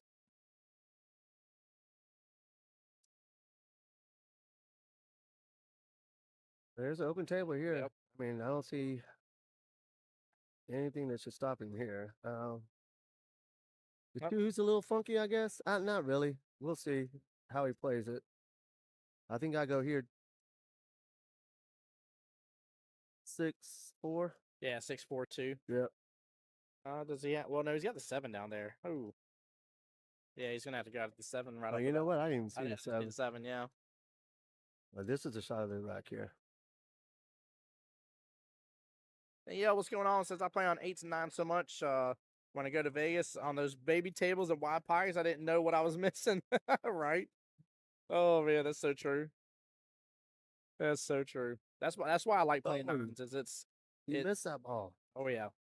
I think it's easier from my perspective as a player because I'm a pocket speed player, right? Like that's my creme de la creme. If you tell me I need to force follow and get 3 rails around, like unless it's in the side pockets, which I love that shot, then I don't normally do pretty well with it. So because pocket speed is my game, me transitioning from a 9-foot table down to a 7, I'm able to easily hit that speed marker pretty well. And so I have to say that normally, and again, it's more so, it's like we were talking about, it's more so 9-ball versus 8. But I can dial in a little easier on the 7-footers for sure. I will tell you, like, thing that I need to like work on on the 7-foot. And just recently we got 7-foots in Jacksonville. Yeah. We only played on 8-foots. Yep. So and then all of a sudden we got the new pool rooms open, and they both have 7-foots. Mm-hmm. So it's like all of a sudden now all of a sudden we have to learn how to play on 7-foots. But for me, when I walk up to the table, the 7-foots, I'm out. Yeah.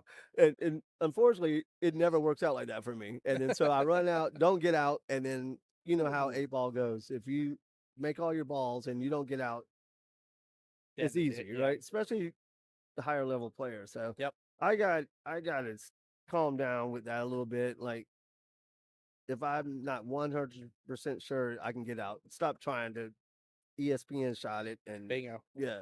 Yep. Wow, Jason had a big opportunity there to go up 3-0 right there. 3-0 versus 2-1. That's completely different story. That's a huge difference.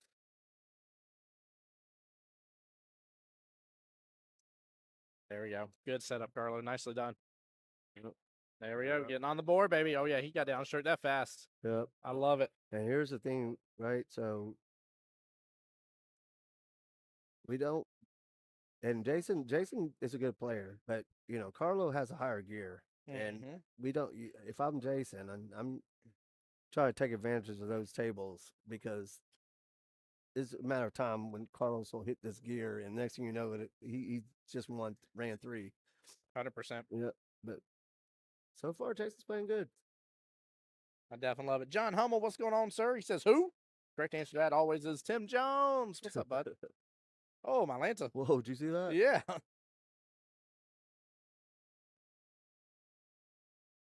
Oh, yeah. Yeah, Heflin over there typing, saying Carlo come from behind. He was just biding his time, is all it was. Catching his gear when it's time to catch that gear. We'll see. Got a long ways to go. John Hummel said, what's up, Christian? What up? Bad hit?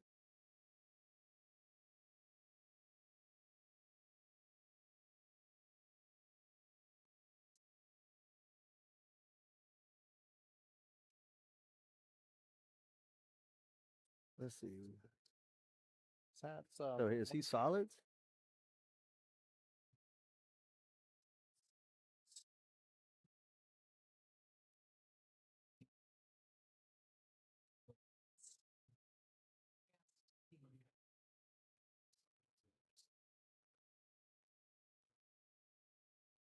Just a reminder, make sure anytime you're at a host location, make sure you know their rules, guys.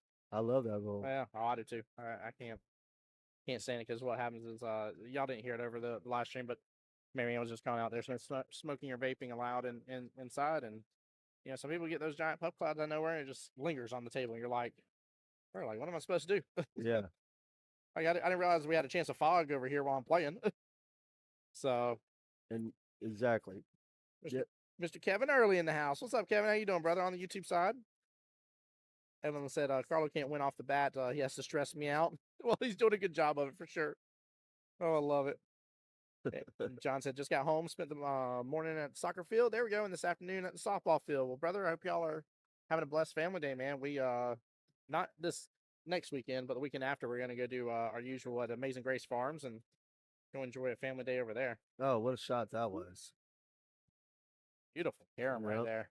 And that's the kind of shots that I see on a weekly basis with him. I play on his team. We play on 7 foots. And the creativity that he comes up with sometimes just zaps my mind.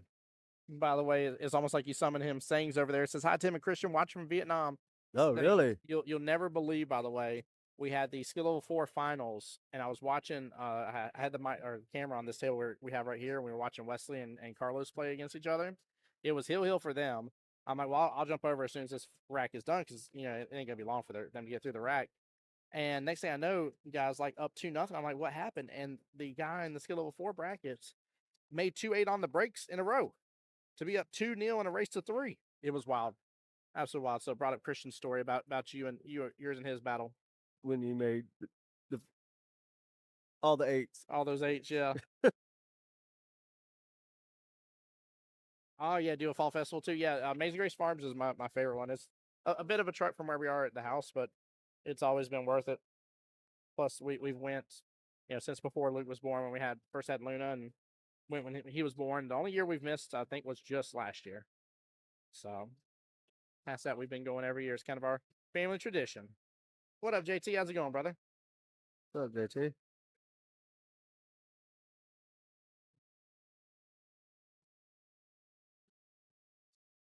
I don't like where the 8 is. He needs to be above it. And that's what he's he's thinking about now. He's trying to get himself the right angle on that 7 ball, so he'll be able to get on the 8. Here, I just think punch it out a little bit. There you go, just like that. I can't tell the angle here, but if he has a little angle here, it's perfect. You punch this over, shoot this in the side, you punch it over, and 8 in the corner. This could be huge, though. I mean, we were just talking about it potentially being up 3-0. It is. Think about that. And it might be 2-2 right now. Yep.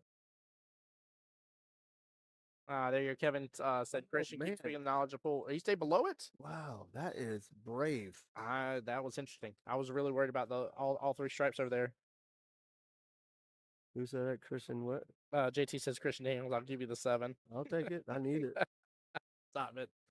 Oh, man. What's that? Kevin was telling you to keep speaking the knowledge of pool. Oh.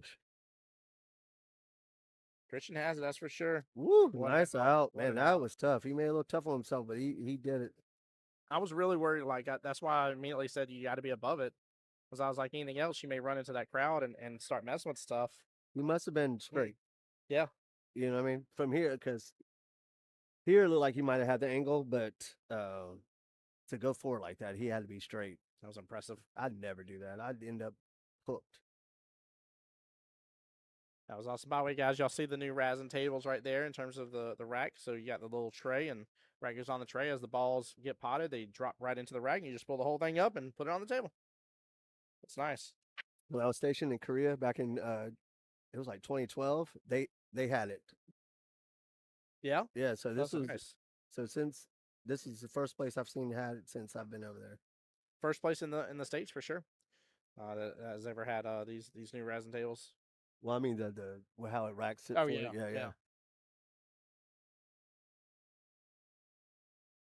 What's the skill level here? The table closest to us actually are both 7s. It's the skill level 6 bracket, but they both have moved up to a 7, so it's still an even 5-5 race on the second table as well. Got it. TJ said, "Yo, Christian Daniels, we're playing Saturday, brother." I'm guessing for Masters. PJ should be a car salesman.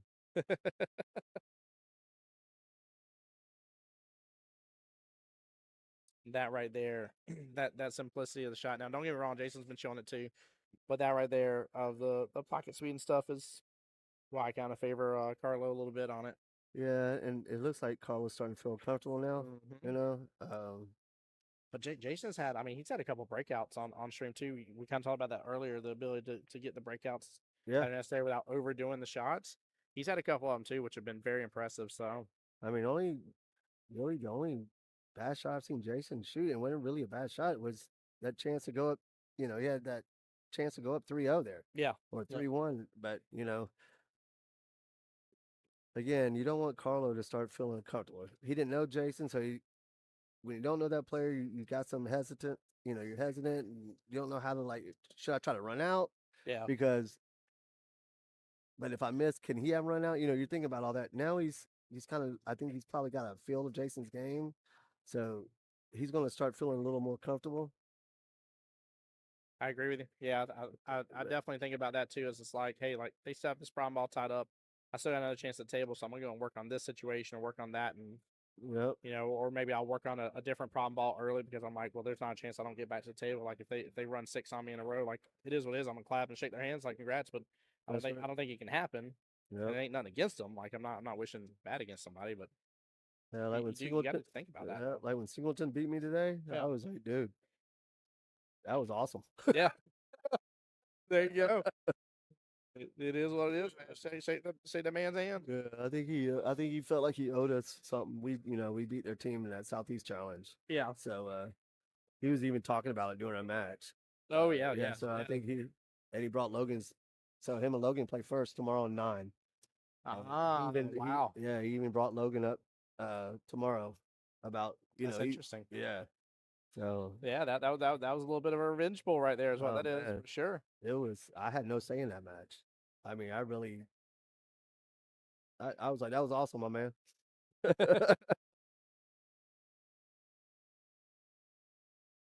So right here, you just got to avoid that. I can't tell what color that. I think it's the 12 in the middle. That ball's kind of big right here. You just got to avoid coming behind that ball. That's it. Oh, right there. Just make both. See it? See it? Yeah. What did he do? Man, he got behind it. Yeah, right behind it too. That ball was big. Oh, now from here, it looks like he sucked. Again, yeah. Yep. I just saw him excel the way he did. It's like sometimes those balls are just in those spots. They could be 2 feet big. It's just they're like they seem huge.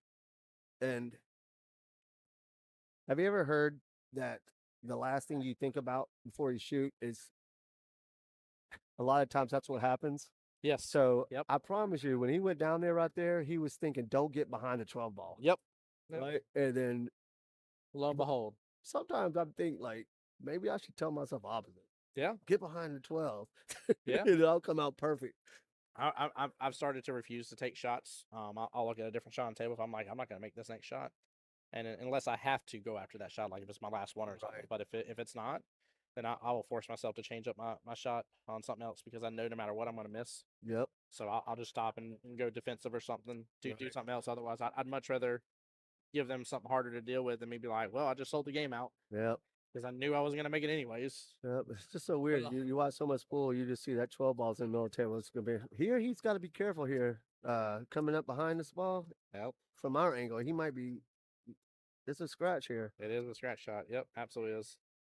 It might be different from the. Oh no. Hit it good. Got it good. But you're right. Like look where they keep all went straight on over. But see now here.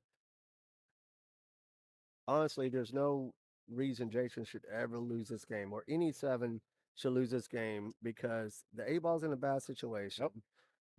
You can duck and dive and just don't do anything crazy here. Whatever you do, if you basically draw a line from the 8 ball to that top side pocket and shade upward, don't leave the key ball anywhere in there. Exactly right. Everything else, you're gonna have a decent opportunity. But also, like he's got plenty left on the table. I would make a couple play defense. Yep. Punish the crap out of them. That's a good shot there. You see, he did that little 2-way right there. He took care of the combo, which was a problem, but he actually played safe behind the 11, I think, or the 13. 13, yeah. Yep, that was awesome shot. And you know what I've noticed, like on my Thursday team, the lower players, they tend to shoot the only ball that would take the ball back to the 8 for the other guy to make Yep. it. Yep. Like, and they'll It's sit there, guaranteed. they'll sit there, they'll think about it, and then they will literally shoot the wrong ball, the worst ball on the table. Like it'd be the last ball I would ever shoot, and they would shoot it. And I'm like, man, Took the one path that guaranteed them that's back to right. the 8 ball. Our only chance. Guaranteed. That's right. Yeah, Evelyn's yelling across the ball right now. She's like, "It's so true." Yep. Yep. It's wild how that happens. Yep. The one thing I'll say about the low ranks though that cracks me up. The one thing that cracks me up with the low ranks is they're fearless when it comes to going after bank shots Or combos. or combos. Yeah, yeah. There's They haven't figured out how hard combos are. Yep. I've seen some threes drill some combos I cannot make, and they don't even think about it. No. They're just like it goes. Yep. And you're like, wait a minute, what? Now I will tell you this right here. This is where Carlo excels. Yep. On shots like this, it would not shock me one bit if he doesn't drill this. He's just good at this, especially on 7 foots. He's a creative player, and he's good at this stuff. Like these kicks and this stuff. Get that midpoint. And here, I mean, honestly, if you could just take that pocket, yeah, it's huge. Yeah, block the 9 off. Yep. I will not be shocked if he doesn't drill this. Yeah, and especially with the right hand short rail over there that he has. I mean, he's got great opportunity to make contact bare minimal. Oh, I love the speed. I love the speed. Oh, how powerful is that? Man. That just changed the whole match. Yes, it did. I mean, Jason's still in the driver's seat here. He just has to play smart, right? I can't tell if you can shoot underneath the 9 here. Like, so, oof. He's going defense. I don't know if you could go to the rail, you know what I mean? Under the 9, hit the rail first and make the 8, which is, you have to be aware of it like this if you're Jason, right? So there you go. I mean, obviously Collins might probably can make it here. Oh, just don't scratch. There we go. Again, this is, I mean, it's a tough shot here.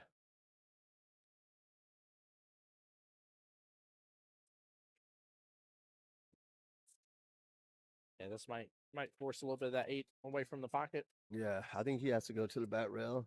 If I was Jason, I would get someone to watch this. If he's coming off that back rail, I don't know if it's frozen or not, but that's just me. I don't want any controversy. Yeah. Yep. Must be off the rail. Yeah, Carl's going to hit this ball good, I think. Yep. That was it. Nicely done. Yep. Here you push the 8 into the 9. Don't even risk a regular ball in hand. I don't think so. No? Well, it depends what he can see. You don't think he can go up table and hit that ball? I don't know if he's. I can't tell if he's hooked. I mean, I'm shooting at that. Dang, Christian.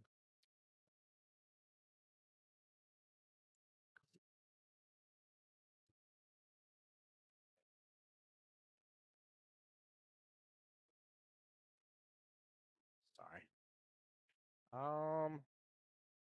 I don't think so. Oh yeah, no. Nope. He's hooked on it. Yep. So here, I didn't have the angle, chat. That was pretty, man. That was pretty sweet right there. You took it to another level there, my man. So here, I don't know. It depends on if can Carlo make the 8 with ball in hand. Oh, he hit it good. Don't scratch. Oh, what a shot! Good shot, Jason. Oh boy. Oh, that was exciting. Yep. That was exciting. And chat, anybody knows me knows that I love a good defensive shot game. And that was flipping sweet. That was a good shot. Oh, that was awesome. Sorry, by the way, I realized I've hit your knee like 3 times because I got stoked about things over here. My bad, Christian. And here, this is what I know. I know this about Carlo's game right here. A lot of people are playing this shot different. Carlo is shooting to hit this ball. I know a lot of people are probably tied with 13 up on the 9 here. or do something like that. Not Carlo. Carlo shoots at it. And you got to be careful. He scratches here, he loses. Oh, that's just foul. barely. Yeah, that's foul. yeah, that's what I'm saying. Just barely missed it. Yeah, but like still, but like just a millimeter over, right? he makes good contact, and Jason's in a world of trouble. Yep. Because then he would have been stuck behind the 8 for sure. Yep. Jason's. I mean, Jason's got to play smart here.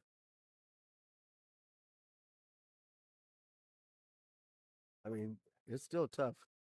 I mean, worst thing he wants to do here is make this ball.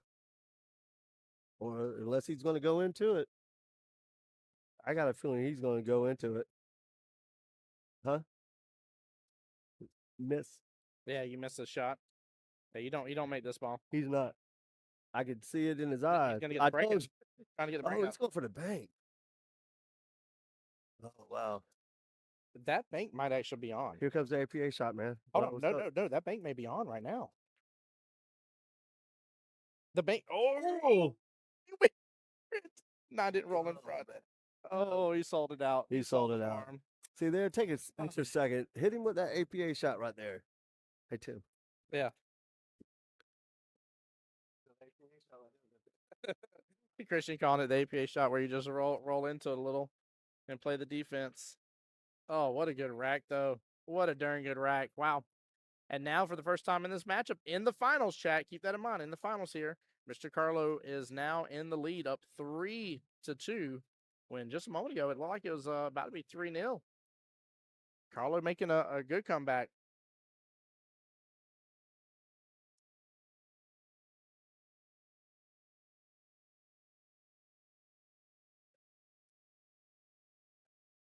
Oh, I love it. I love it. Chili says, got to respect the aggression. I don't blame him. I think he may have actually not been going for that original. I think he may have been trying to break it out a little bit with that last shot. But with the shot beforehand. But 8-ball getting some extra movement here. Actually ends up on the middle part of the right-hand side of the table. Goodness gracious.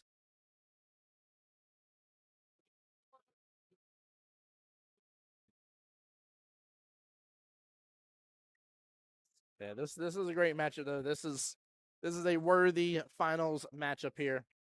Jason, I'm gonna need to see you bring it on home though, baby. Come on. Can't let Carlo take you out.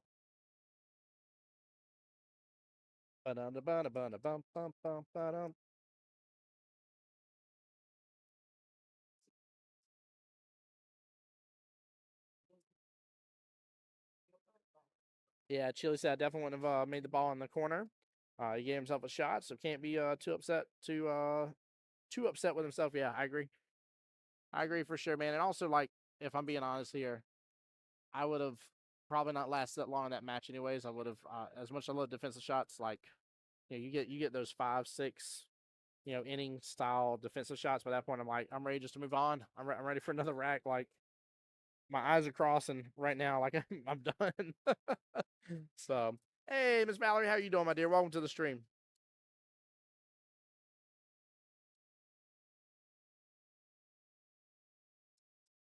I was on the run here. On a good run at that. Look at that. Good smooth stroke there. Nice little 2-rail. This has a chance to be up 4-2 right now and on the hill first. There we go. Reset it, Carlo. Wow. Was this off the break? Yeah. Wow, yeah. Yeah. This is kind of how I mentioned earlier that Jason had to take advantage of those chances he had early because Carlo's going to start feeling comfortable and not taking anything away from Jason's game, but Carlo has a high gear on a 7-foot table, and he's got the ability. Not saying Jason doesn't, but Carlo's got the ability to end this real quick. I think had Jason went up 3-0, I don't think Carlo would be back at this point making it 3-3. I would tell you that changes everything, right? Yeah. I mean 3-0, you're not freewheeling as much, now. Yeah, I think we would have seen potentially what we're about to see right now. I think it would have ended up being 4-2 in favor of Jason is where I think it would have went to. And then I think Carlo would have then gotten to that point that we talked about a moment ago where he started feeling more comfortable and things started working out. Yep. And then likely a hill matchup. So Jason's got work to do now. Time to clock in. That's right. And honestly, the table Jason wants against Carlo he wants that chess match. Yes, he does. You don't want to. Let's see who can run out the best against Carlo. He's unfortunately my man's probably not going to come out winner on that. Here comes that. Steve. Going for it. Hits the 6 good. 8 doesn't hardly move. Well, like hit it just fine. Well, you know what he's doing good. If you notice about that, like compared to the other people that were using that break, the ball seemed to still be spread a little bit by doing that. When I was hitting it earlier, they were going out to the rails and back in, But this was, believe it or not, this is the first time I ever hit a ball on one of these tables was today. Oh, really? Yeah. Ah. It reminded me a lot of the 9-ball, not 9-ball, the Predator 7-foot. Yes. Yep. Eric, what is going on, my friend? Welcome in, welcome in. Carlos is a beast. He absolutely is. He is known for a reason. Jason looking to stamp his name in this one and still can. I mean, this is I think pushing it down ahead. I think this is kind of the rack that Jason wants to have happen. That's right. Here. So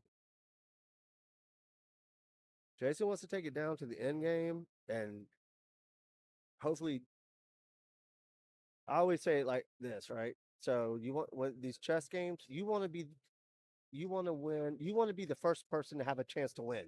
Yes. So when you do all these safeties and all that, it's a clear winner. Yeah. Yep. Now that winner doesn't always win because sometimes they don't get out. But the first person that gets that chance to get out, they just won the move. I used to call it the move. Like you'll hear people say, he outmoved me and pull, right? Yeah. All that means is the safeties, the kicks, the chess play, the mind part of it. Like here, I'm gonna be honest with you. Cause his ball is tied up here. I'm leaving that ball in the corner. And I'm not making anything up from this point. I mean, right? I mean, unless you see something 15-1, 15-1 and 3 right there, yeah. I mean, unless you can break this up here but it looks straight from this angle. So say he makes this ball here. What's he shooting at? Oh, that's 9. Oh, yeah. Well, I like that. Just don't hit the pile. Oh man. That might be a good shot. Take that pocket over. I like it. Wayne Kelly said had him beaten, dogged the 8 ball. Yeah, Good Wayne Carlo. Yeah, Wayne played a good set. I watched that set. It went hill. And Wayne, like I just said, Wayne beat him to the shot. Had a chance to win it. And it wasn't a easy shot, but it was a shot that Wayne normally makes, and I think Wayne hit it a little too soft. But Wayne played good. What's up, my friend, for Smooth Stroke Billiards? Welcome in on the YouTube side again. And Chili, I've not seen that safe or the kick safe match between SVB and Bustamante. I'll definitely have to look that one up. Kick safe match? Yeah, he's saying between SVB and Bustamante. I'm not sure what that means. Kick safe match. One rail kick to get into the safety. Oh. Yeah. How do you win that? Those are tough. Well, I'm assuming it was a regular match of pool. Oh, I got what you're saying. Oh, yeah. They kept having like try to do kick safe leaves to not do the sellout. I gotcha. That's probably what ended up happening. Yep. Well, before the Filipinos came over to U.S., it's been a while now, but Americans were just kicking to hit the ball. Yeah. The Filipinos are the ones that changed all that. So when Jose Perica and Efren Reyes came over, and then there's a couple of TikTok videos out there, they were like, we thought they were just getting lucky. And then, the American players, then we realized these guys were kicking safe, with an intention. Yep. And it changed it all. Kick plus. Yeah. And kick safe game that Chili's talking about. Tom said it's actually a game you play. Kick safe is a game you play. And then Chili said it's hosted by 0x Billiards. I think you get points by forcing the other guy to miss. Interesting. Oh, I definitely want to see that if it's a different game type. 100%. Basically, don't shoot to make balls unless setting up ball in the spot blocks the object ball. Very interesting. Yeah, I want to see that. Yeah, I used to play game in Texas where you didn't try to make the ball. The first person that three fouled the opponent won. Yeah. Yep. And it really helps your game, you know. And I always tell people, you know, people always ask me to help them. And first thing, I would never know where to start for lessons. But Oh. if they're young and they're just starting to play pool, the one thing I wish I would have done was play more games. Yeah. Like I wish I would have gotten one pocket sooner, banks, even straight pool, you know, and even that game that he's talking about, the defensive game, it helps you over time, right? Yeah. It all Absolutely. you just, you know, once I started playing one pocket, all of a sudden I'm not scared of bank anymore, Yep. right? Yep. You know, 100%. and you know, that's the really top level players, the professional. They're good at all these games, and they played all of them when they were young. Yeah. Even the three cushion, the carom, it teaches you the Oh my gosh, yeah. Three cushion is right. mind blowing to me. But you're right. It ties right back into normal caroms into the game of knowing how to get stuff. Yep. Get the breakouts where you need. Yep. I wish I would have played more games when I was coming up, but you know, I really didn't even play 8 ball until I started playing APA. You're not the first person I've heard say that. Yeah, I grew up playing 9 ball. I always thought it was the opposite. I always thought 8 ball was kind of the main game, but I forget who it was I had on stream. They said that same thing. They're like, I never really touched 8 ball until APA, like maybe once or twice, but like it was always 9 ball. Yep. And I was like, interesting. Yeah, one time I played 8 ball was like if you're at a bar or something, you know, just messing around playing. Yeah. But for like really playing, you know, I grew up playing 9 ball. That's right, Tom. Different disciplines. Yeah. Yeah. Yeah, that's why. Although y'all heard me talking earlier, the Butch. I mean, we were talking about playing one pocket and stuff, and I was like, I'm not even gonna pretend like I've played an actual one pocket match. I think I have played one, but like, anywho, it was just goofing, and I was like, but like I actually enjoy watching it. I said because it really does it teaches you a lot. Yeah. Like you really like you will get punished severely for for absolutely selling that game out. Right. Oh yeah, yeah. Oh, yeah. That'll you'll cost the entire rack real fast. Yep. So plus it also taught me to get away from the mindset of like, oh well, what do you do here? Oh, you're that's just stuck. You're just impossible. It's just this. It's just that. Like it has gotten me out of that mindset to where now I'm looking at the table a lot differently. I'm like, there actually might be like a 4 rail kick here in instance to get to where it is I need to be. And you're like, wait a minute, what? Like, Yep. no, I never would have thought of that before. I never would have even tried to picture that. But you don't know what you don't know, right? So that's why I need to watch pool. You're exactly right. Like, you know, I play a lot of one, not anymore, but I started playing a lot of one pocket now. You know, there's shots that come up. You're like, oh, well, I shot this 18 times playing one pocket, so I'm comfortable with it. You know, if I didn't play, even this is a one pocket shot, right? So that's your opponent's pocket. You kick to get that out. So see, that's a one pocket shot. Yep. Yep. Yep.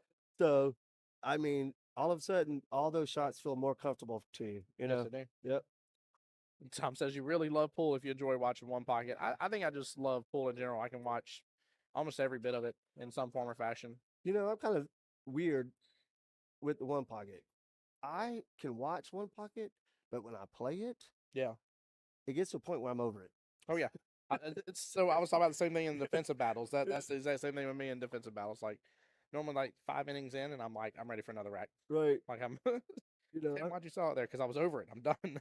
right. Yeah. Reset. In one pocket, like it gets to a point where I want to actually try to make the ball. Yeah. You know, but I can watch really good one pocket all night long. But playing it, I have a few games in me, but I get to the point where I'm done. I'm over it. Yeah. The only time I can't really I don't enjoy. Oh, that's a good shot. The only time I don't enjoy it is if they're playing a race to something, but you got to be up by X amount as well. Oh, a headset. Yeah, and like those just like I'm like, yep. Well, I mean, it was a race to 7 and Yeah. or whatever, and now it don't matter. Nope. I've seen headsets go days. Yeah. Yep.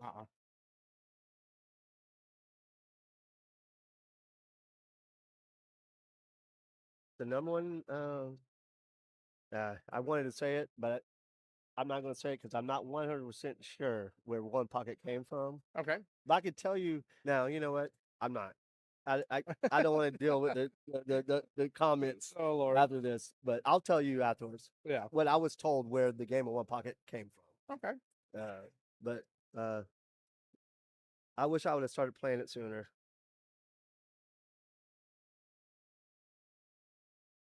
Tom said that that's a fun discipline. I forgot the name, but it's a rotation game, but you have to call your next shot and pocket. Oh, so like if I'm like say if I was Carlo and I'm taking the one right now, for example's sake, in the bottom I take four in a pocket, I would still have to go ahead and call the shot after that as well. That's interesting if that's the case. But I like that because normally even in my level of the game being a 5-5, I'm normally around the 3-shot range in most cases, unless there's a major issue, and that's when I'm not. But normally I'm 3 shots where I'm like, all right, this is my setup. This is my setup. And then I rinse, wash, and repeat, obviously, and that changes, right? Especially in 8-ball, you got to adapt. But still, that's interesting, though. Very interesting.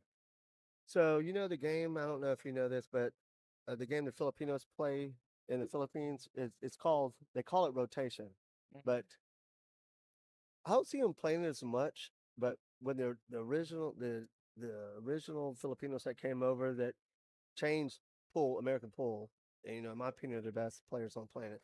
Yeah.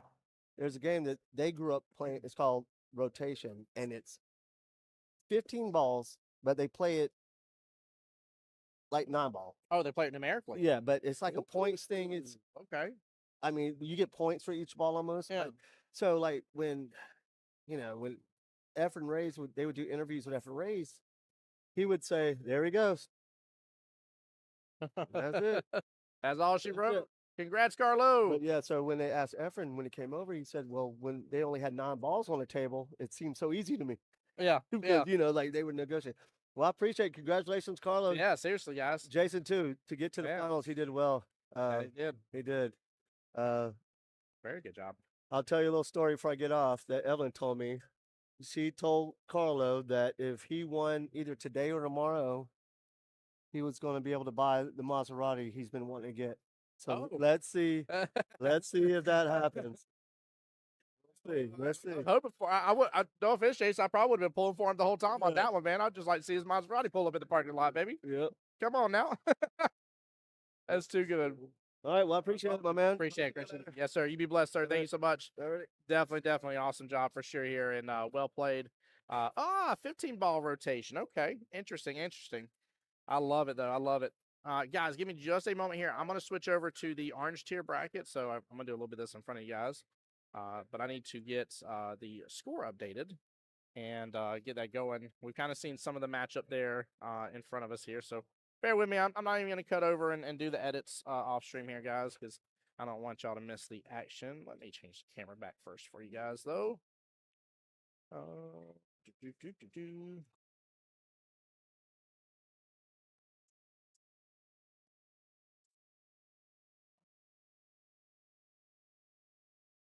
And then I will get a score update as well. That is 3 of the finals done, by the way, guys. We only have 3 more finals left to go. 2 in the red bracket, 1 in the orange. And then we'll be back for 9-ball, of course, tomorrow. All right. Should be able to switch that over for you guys now, if it will let me.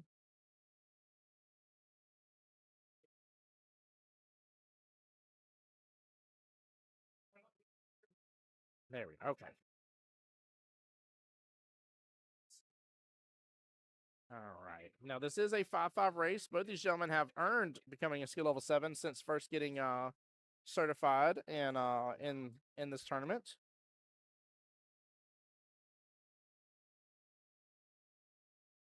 This is the orange bracket, chat. By the way, huge shout out. Thank you, Mr. Christian Daniels. One on Mr. CD himself. Appreciate him coming on into the booth, helping me out.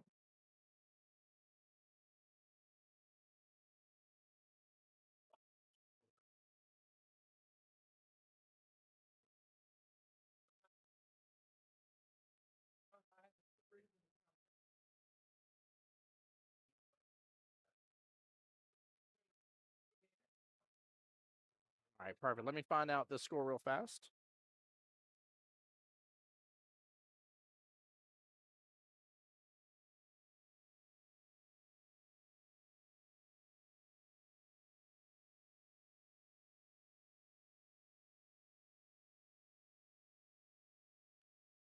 All right, looks like we got a great match going on right here. Apologize for bothering Mr. Jordan there, but he updated me here. Score is 3-2 in favor of him against Mr. Jason. Ed saying, "Well done to Carlo. Nice shooting, Carlo." Yes, that was a heck of a match. He Jason had the leg up on him from the get go here, and again, I think the turning point for that match was when it could have went up 3-0. I think had it went 3-0, I think Jason absolutely without a doubt stood a chance. The moment went instead of 3-0 to 2-1. And Carlo, I mean, you saw it. You saw a difference in some of his stroke and how he was playing and stuff. And definitely went in his favor. And he did good, man. He worked straight up through it. I mean, it's tough. You know, sometimes being down that 2-0 right off the bat, it isn't a big deal, but it still is a deal in a sense, though. I mean, you're in the finals, so you don't want your opponent ahead of you at any point in time. But he played good, represented very well. In fact, that was for First Coast APA. And overall did great. Jason had a great showing for this tournament too. I mean, making it all the way to the finals. Both gentlemen undefeated. In fact, they were on the complete opposite ends of the bracket from each other. So it was a good showing though. It was nice to see on stream. Oh, what a shot. And what a roll there on top of that 5. Wow.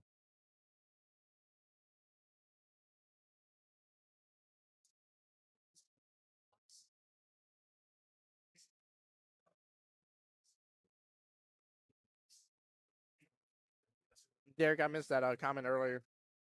She said, "I don't have the patience to play these battles, play the defensive battles. I better get this mindset. They're playing chess out here. They are. They are. But yeah, that was good. Mike over there for Smooth Strokes said, Amro, is that the name of that game we were describing? The 8-ball style game, but it actually goes in numerical value or numerical order 1 through 15. Look at this shot. What a shot. Let's go, baby. Wow. Jordan just appeared on the live stream here officially. And yeah, earning himself an instant replay on that one. Look at this. Beautiful shot.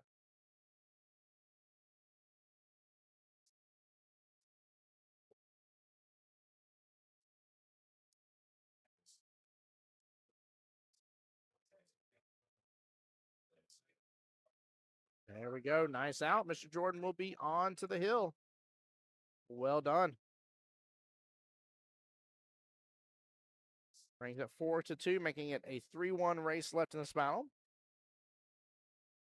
This matchup is to get into the semifinals here.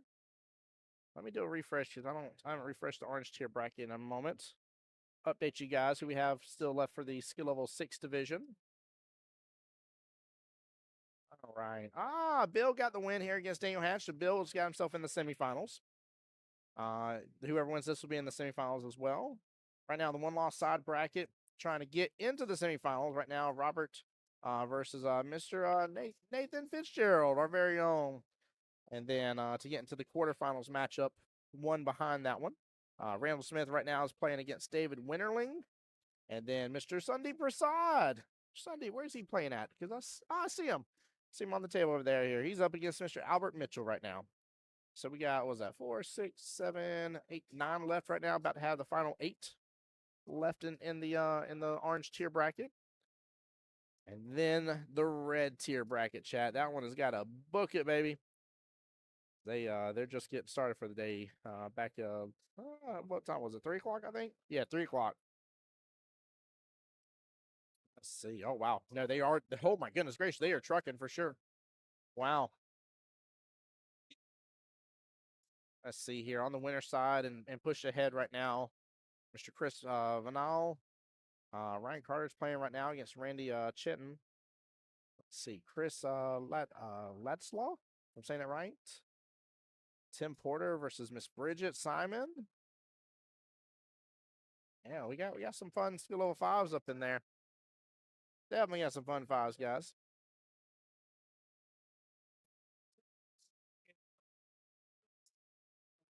All right, guys, give me 1 second here. I'll be right back while they're working on this table.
All right. Sorry, guys, for leaving y'all hanging here. Let me know if I missed a rack if the scores incorrect. I'll get an update, but I don't think I missed it. Let's see. Scott has an home row. Okay. Gotcha. That's interesting. Very interesting.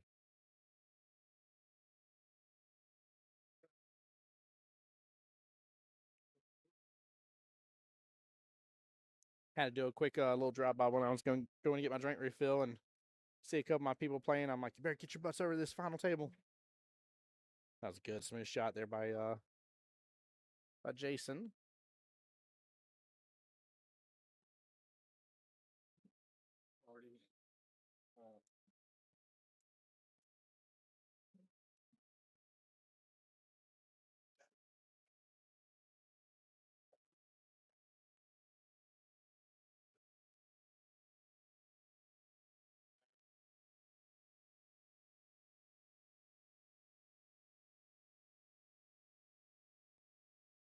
What a drawback. Oh, don't get on top of it. There you go. He's got some room to work with and should be just fine getting on the 8 ball here, be on that left hand side of it. Oh no, he's gonna stay on the right, take it all the way up table. I figured he would have actually tried to go back over and taking that top right hand corner pocket instead.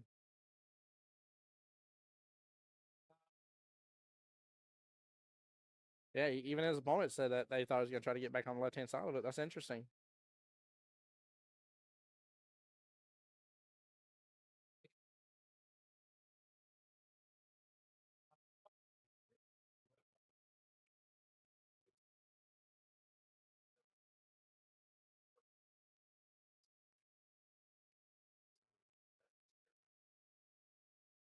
Tough shot here, but big deal, obviously. Keeps him in it. And gets it. A little love from the table there, but gets it. All right, that's going to leave it being a 2-1 race left in the matchup.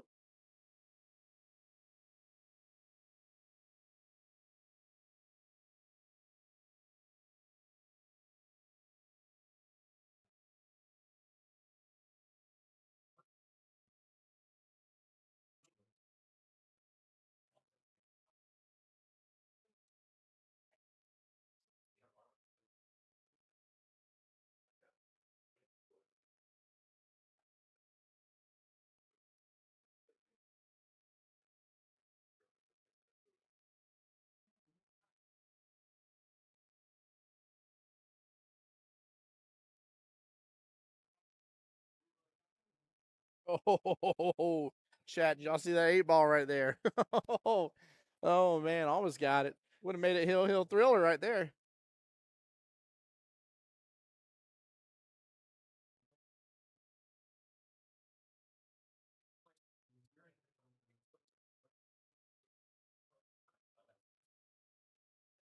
The 5 tied up on top of the 12 in the center there.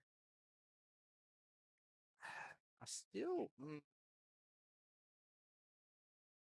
I think I like solid just because where the 14 is, like 10-14 situation, having to get back downfield for those.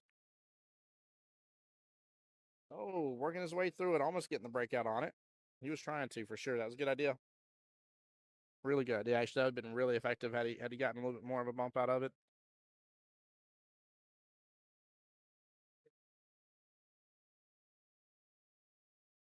There we go. Not staying tied up on it, and actually just tied up the 11 and the 15. So he's gonna have to go for the combo here.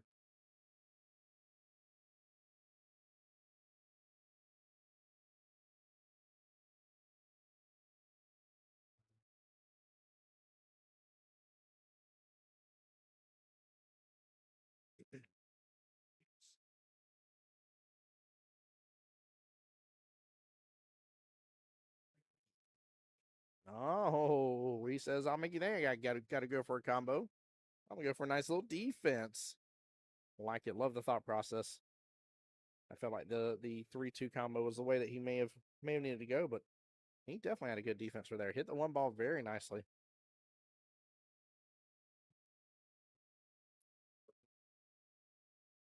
And Jason responds with a beautiful bank shot. The only downfall here is if he goes after that 10, what is he going to do about getting back for that 14? Almost like playing defense on the 14 right now. Lick it and stick it. Leave that cube on that right hand short rail. Oh, get the 14 off that rail, though.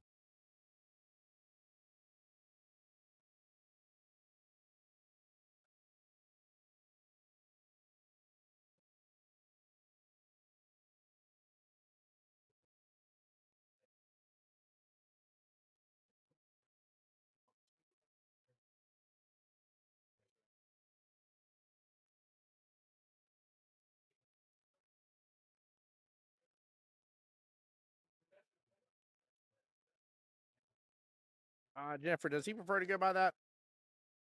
I got you. I got you. Let me change that. Guys, as long as it isn't like some like crazy cuckoo for Cocoa Puffs nickname or something like that, if somebody has a preferred first name and I ever have them on the stream here, unless I'm just required to, and I'll let you guys know if that happens, but please feel free to always let me know, and I'll be more than happy to adjust it. Thank you, Jennifer. Miss Jen, how have you been, by the way?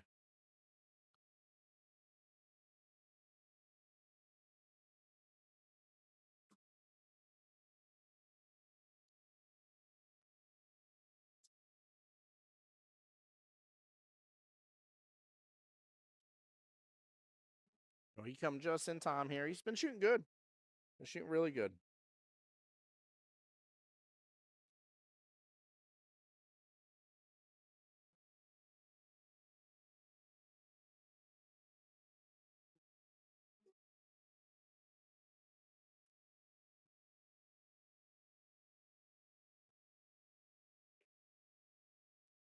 Look at that nice little breakout.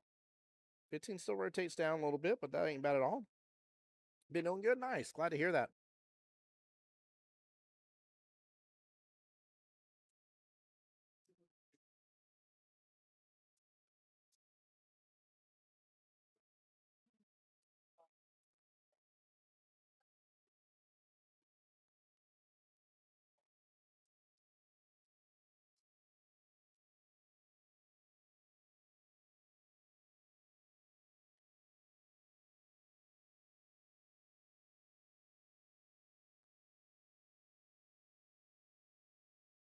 This one will bump out here. Ooh. Moves that 8 ball a lot and definitely not in a favorable position. Very unfortunate with that one.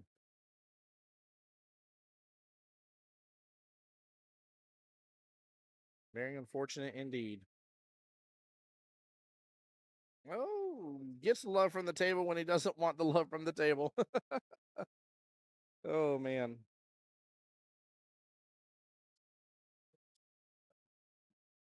Going for the cross bank action here. Actually, may not even be a cross bank, but it's a bank nonetheless here. 8 ball, top left-hand corner pocket. Sends it with good speed and gets it right there. Nicely done. Kyle will get the win against Mr. Jason, knocking him out of the tournament here. Very well played. All right, guys. We're going to be right back here, waiting for a match to get pulled on over to the two tables. So bear with us here for just a couple minutes, guys. Put you on a little blast from the past BRB screen here. And don't go anywhere, guys. Plenty more action still left to happen. Again, we still have 3 finals matches, 2 in the red tier, 1 in the orange tier here. So stay tuned. And she does. What a beautiful out. This is, I mean, top brass is 9-ball they're playing, so both on the 6.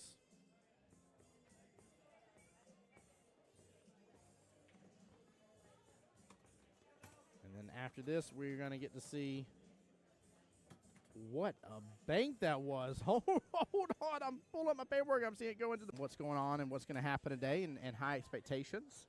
And so far, I think the expectations have been met. I've loved it. It's been very enjoyable. Very, very enjoyable. Nice job by PJ. Good job. Look at that action. Goodness gracious. I'm over here bragging about the action here. Gary's corner pocket. Looks like the 6-ball is playing blocker. But she can actually just push to the bottom short rail. Keep it simple. Ooh, got the love from the combo. What a shot, Miss Jessie. Now for me here, bank shot all day. Yeah, in that right-hand side pocket. Bank shot all day. I tell you what, if I had to cut a ball down a rail or bank a, look at that, nice shot. Snap! Nice shot. The left hand. And now Omar is up against Mr. George. Oh, she just got that dragged right up table here. Look at this. What a shot by Miss Stephanie.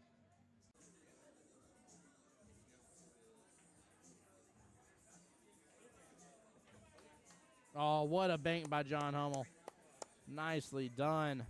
And to set himself Karam here off the 3 into the 5 left-hand side pocket. 3 should pop back out. May actually open up for a 3-9 combo. He goes for the Karam down in the bottom left-hand corner pocket, makes both.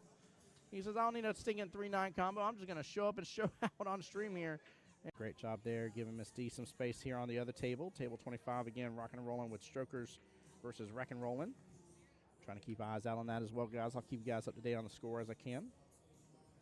Woo, what a fiery shot from Miss Debbie. Well played. Cut that in. It's tough from the camera angle to tell. If the 1 has room to come past the 8 to the bottom left-hand corner pocket, I'm not as worried. Then I would say he absolutely opened himself up a good opportunity here. Kit with the drain, though, top right-hand corner pocket. What a shot. Wow. Play a defense here.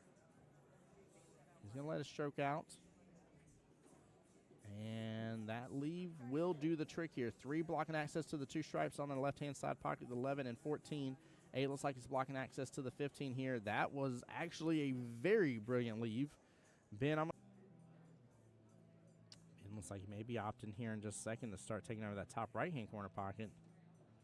Went for the bank here. Gets it clean as can be. Right past the 6 ball as well. That's Team Top Brass there, Mama Assing it. Oh, I love it. Got to see them first day this morning here with little baby Jasper. Cannot believe it's about to have been a year. That's wild. There we go. There we go. She fired that so good. What a clean combo. I get the He's trying to put bottom, still force the 5 on through.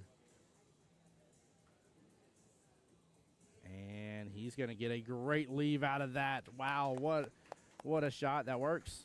That works very well. Different chats going all at once.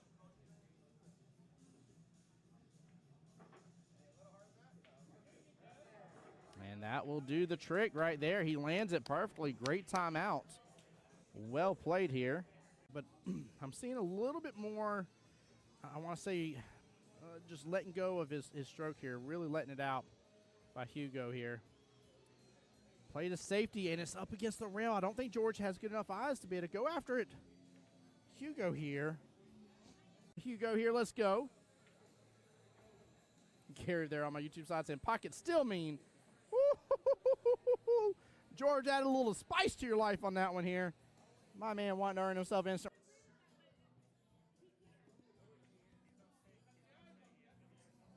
Oh, what an out from Miss Debbie. Well played. Debbie getting the enough room past that 5. So. Oh, he's looking at the combo. Oh, yeah, he's looking good at the combo. Look at that. Side pockets open up for it. Karam's right on over. Beautiful. What a nice little shot. Minutes into the stream going live, in which a couple of those we weren't even on the table yet. Goodness gracious, if so, we are rushing through these finals. And she does. What a beautiful out. This is, I mean, Top Brass is 9 ball they're playing, so both on the 6.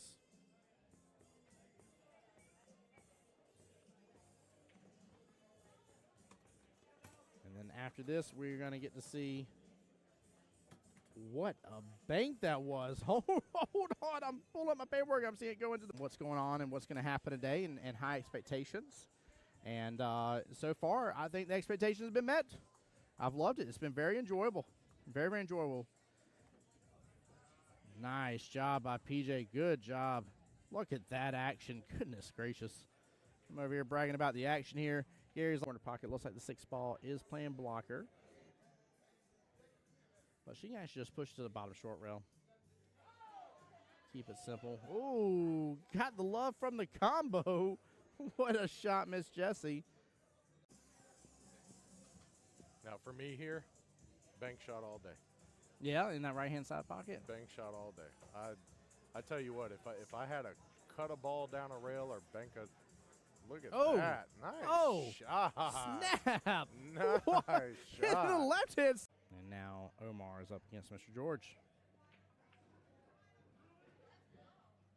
Oh, she just got that dragged right up table here. Look at this. What a shot by Miss Stephanie.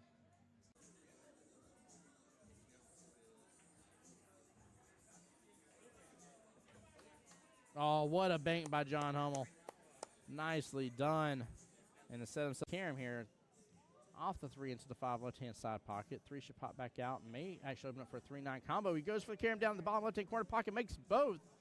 He says, I don't need a stinking 3-9 combo. I'm just going to show up and show out on stream here. And great job there, giving Miss D some space here on the other table. Table 25 again, rocking and rolling with Strokers versus Wreck and Rollin'. Trying to keep eyes out on that as well, guys. I'll keep you guys up to date on the score as I can.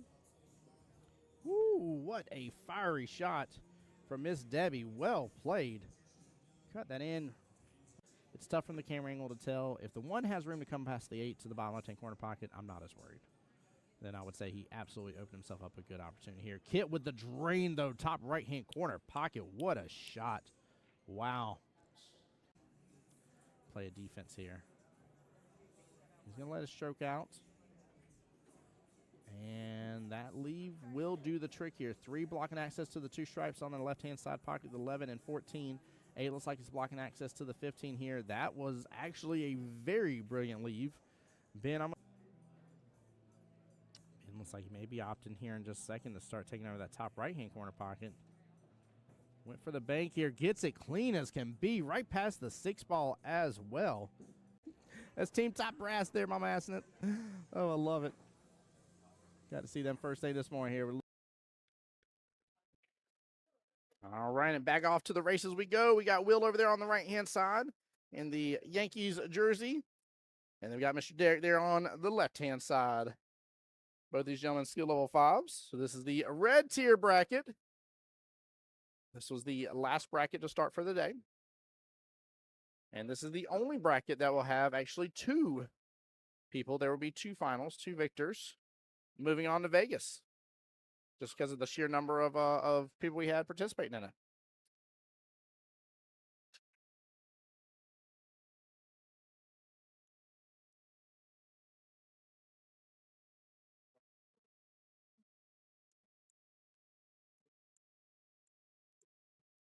All right, here we go. Let's take a look after the break.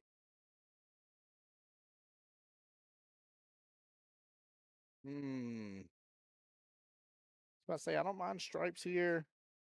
You got the 15 playing blocker for the 8 ball, but still in control to where you can get to it and break it apart.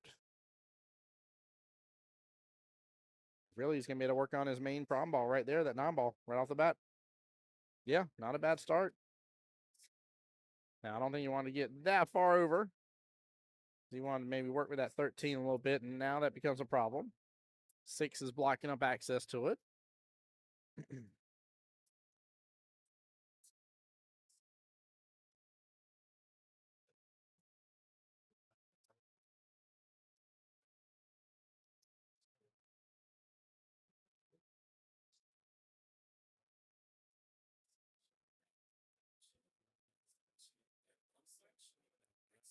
Just gotta be cautious of that. Oh, I don't like that at all right off the bat. Not based on where the 8's at now. I'm not a fan. All right. Moving his 13 out, unfortunately. We'll end up giving ball in hand from an unfortunate scratch. Back over to Mr. Will. And honestly, if he can work with that 4 here in a moment and be able to pair him off that 15, he'll be sitting pretty good.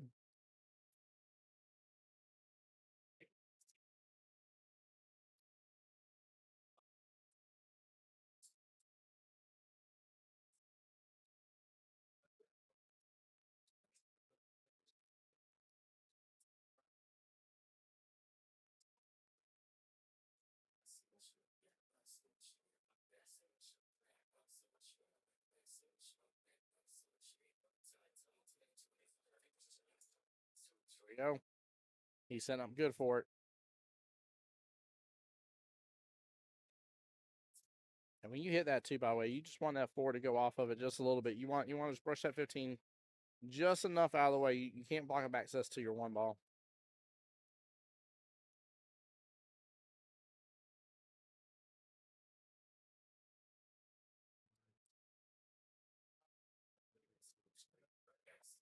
All right, let's see if he goes for this.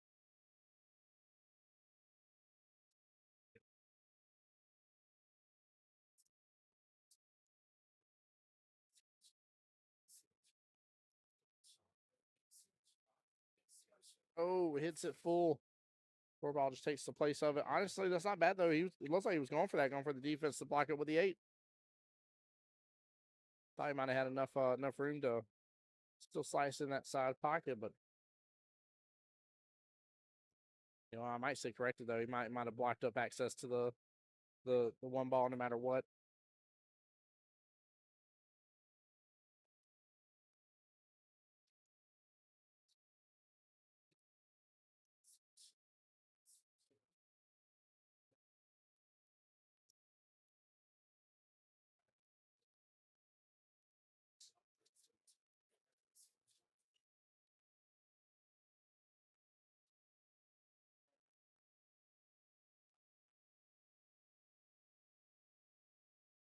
Four grouping up close to that 13. Not bad though.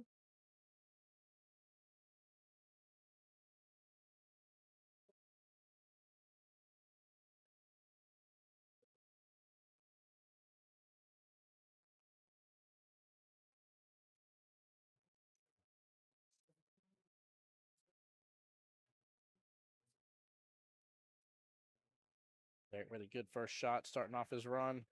13 ball, kind of the problem here. It's not a full-on problem, but he's got to take it bottom right-hand corner pocket. So he needs to be playing towards that.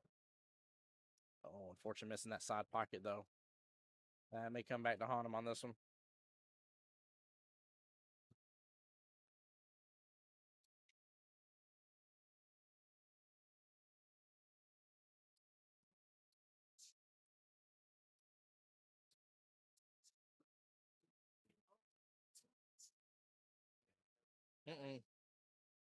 May have crossed over a little too far for him. He's going to have to go after that 1 ball.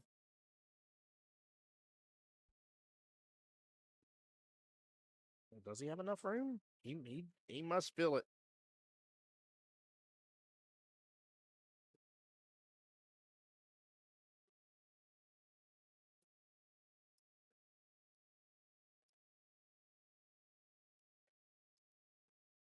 Oh, good try. Good try.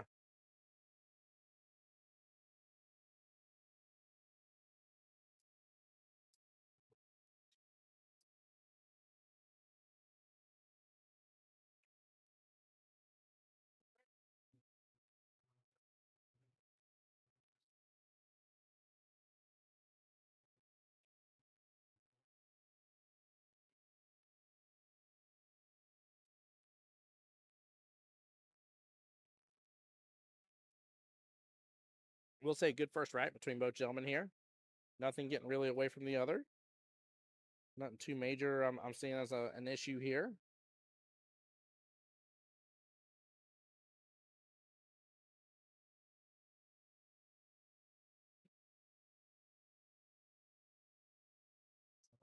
Oh, drives it home. Wow. It's all the way back on that left-hand side of that table here. Still a little below the 4 ball. That is a great place to be. Goodness gracious, what a stroke. Guys, take a look at this again. I cannot believe the amount of oomph that Will put on that shot. Wow. Oh my goodness gracious. The amount of oomph indeed. That's wild.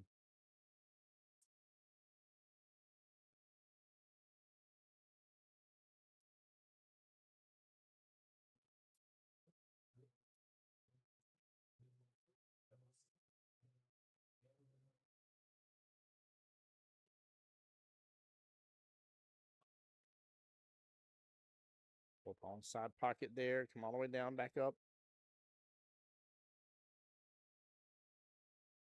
Oh no, goes for the corner. I have a little bit of back cut on this, but that's fine.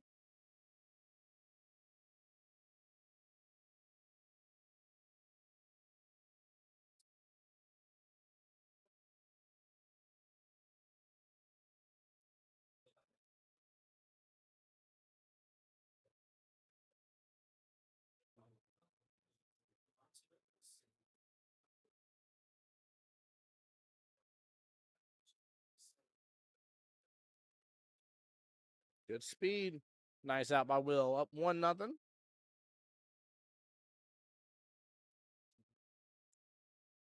Chat, I'm gonna be right back here in a moment, just in case they get in a little bit in this this next rack here. Please bear with me. I'm gonna put on some music for y'all.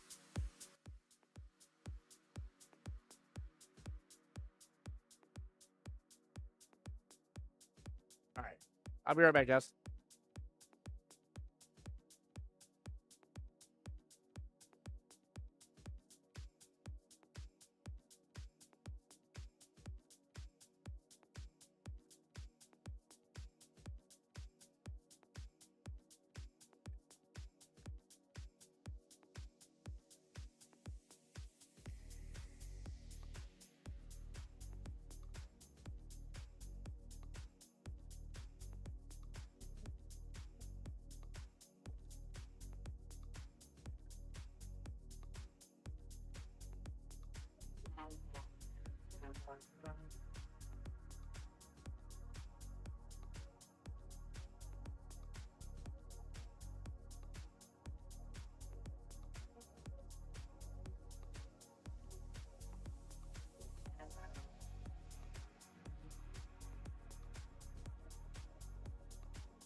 All right, guys. Sorry about that leave here. I'm back.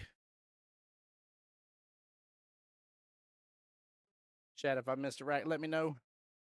We'll get that score updated right away. If not, I'll run over and get a find out their score sheets here.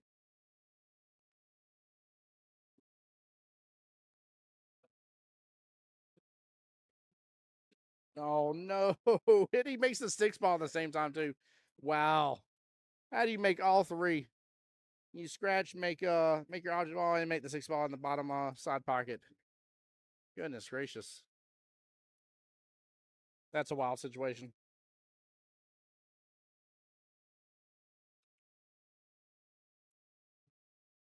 Yep, I like pulling that cue ball right on back, right where it is. I mean, you don't even have to really pull it back. It should have a line, but I like pulling it back just a little bit at least. Just don't overdraw this. Oh boy, I would say that one's gonna sting badly, but I mean he's not in good shape for the 5. Will set up good on that 13 though.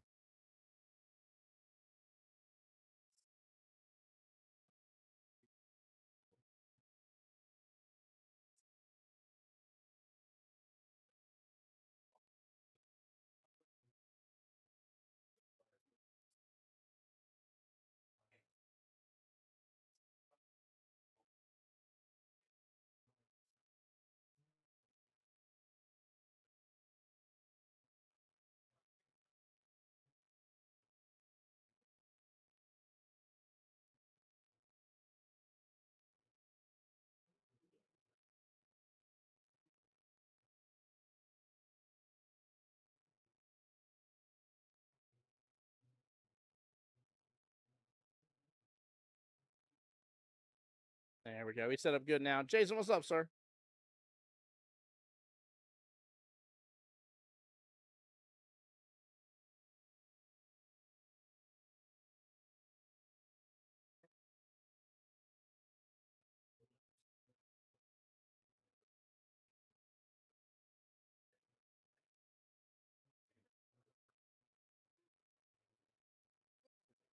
Gets a little love from the table here. She can make it 2-0.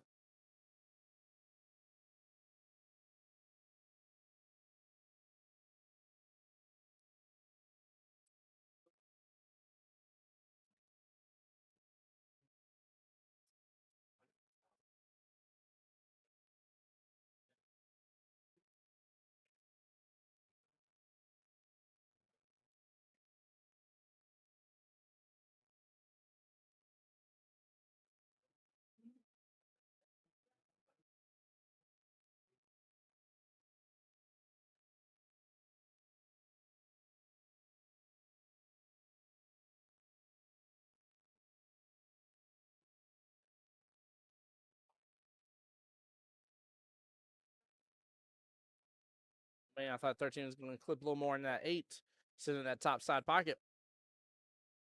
There you go, Jason. I love that. Jason says, love seeing my boys playing each other.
Oh, what a draw.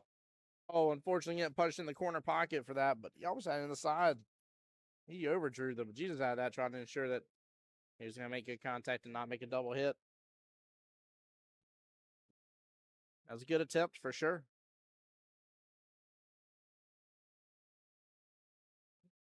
All right, big ball in hand opportunity here for Derek.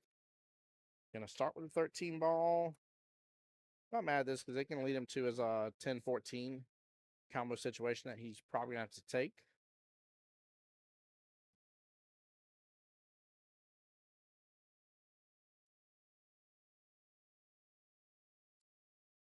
It's a little hard. Bobbles in the pocket.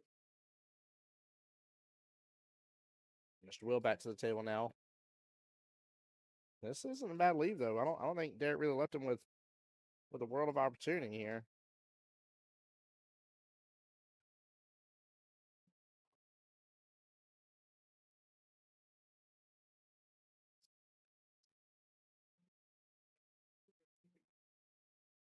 There we go. Nice hit on both the 5 and the 4.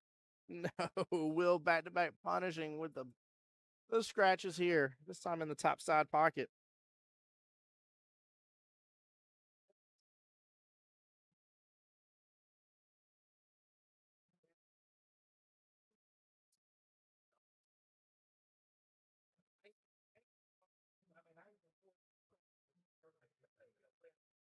Smooth stroke here. There we go. Gets that nice perfect bump into the 3 ball. Yeah, it's on now. The run is definitely on for him. Yeah, he's got nothing else on the right-hand side of that table, just the 8 ball. And he should be able to take the 8 all the way down to the top right-hand corner pocket.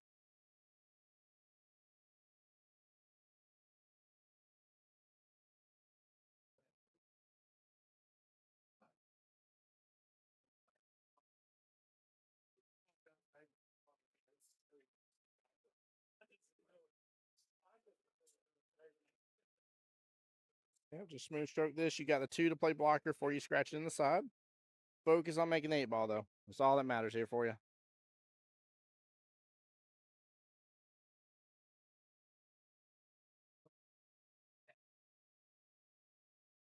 He's going to get Mr. Derek onto the board if so.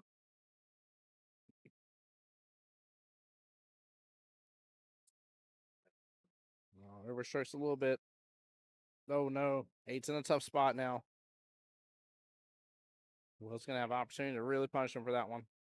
He can rock and roll with a couple options here and then play defense. Especially if he works on everything here on the right-hand side, then, rolls up for the 3, then plays defense with the 7-1. 7-1, he can get broken apart a little bit, play defensive, and block access that 8 till he's ready to free it up.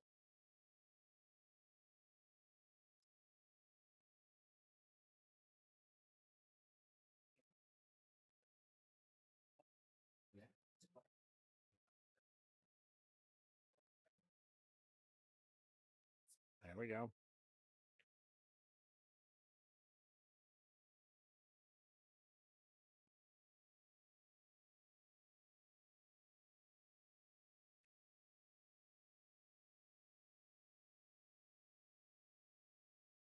Yeah, go for the 6 ball here.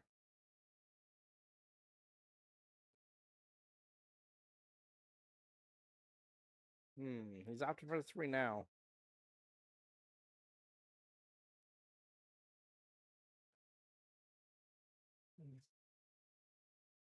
The only reason the issue with that 3 ball is that if he misses this, it is going to be a potential sellout on that 8.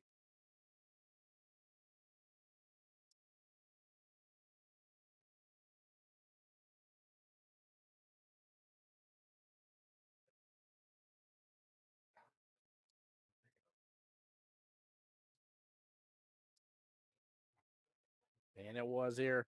Good shot by Derek getting that rack. Should make it 2-1 right now in favor of Mr. Will. Not too bad of a showing, though, between both gentlemen, like I said. Both working through the situation right now just fine. Nothing too crazy. Keep in mind, both skill level 5 players. Playing some defensive shots. Working through the game overall. Like the behaviors I see for the most part. This is good.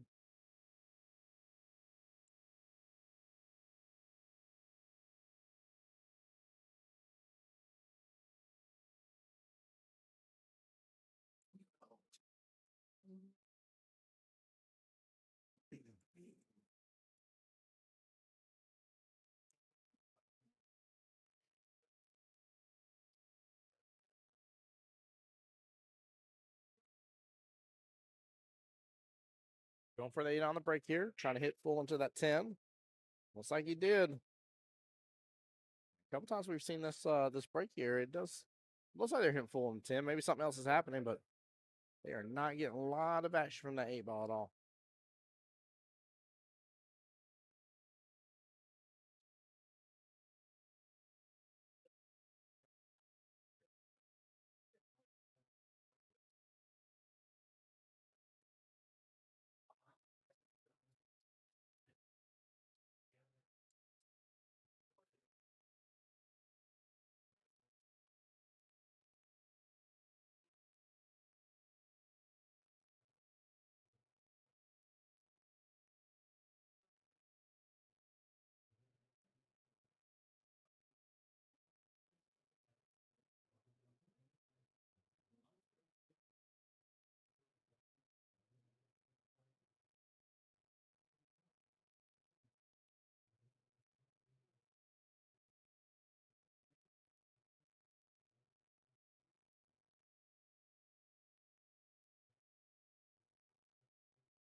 Good try there by Will. Taking over that pocket, though, is not a bad idea. Honestly, if there's a time that you needed to miss, that is not a bad situation here. Look at where his 12 is, right above the 8s. 9 grouped up with the, was that 7 ball down there? 10 ball on the top, or the right-hand short rail.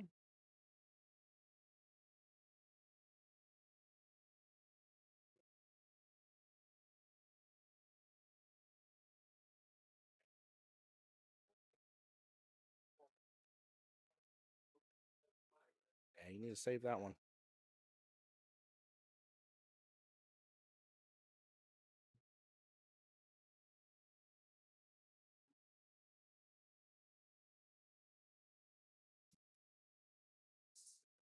I just think the potentially bump into the 8 here, go after a 12 ball, do a backfield on it, might be the better choice.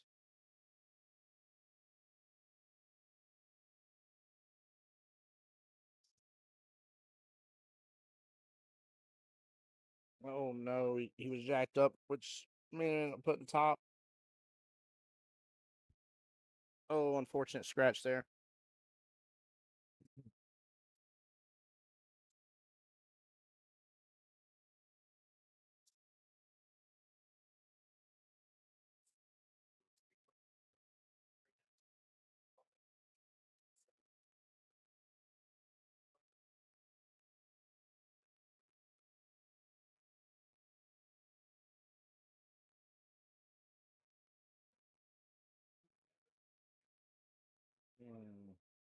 I don't know if I'd be starting on 3 or not here. Looking at it, it's not a bad choice. I don't know.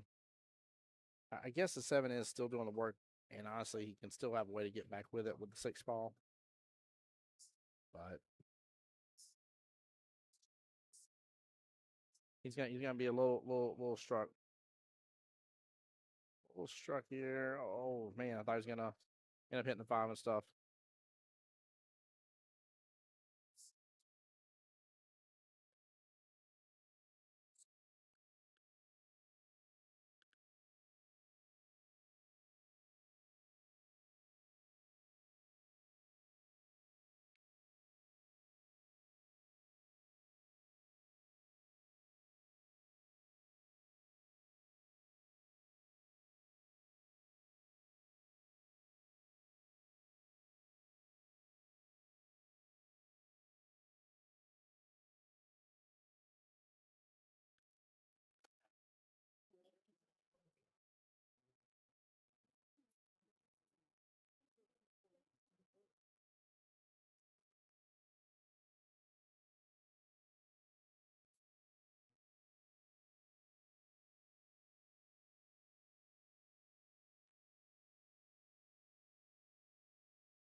Oh, no.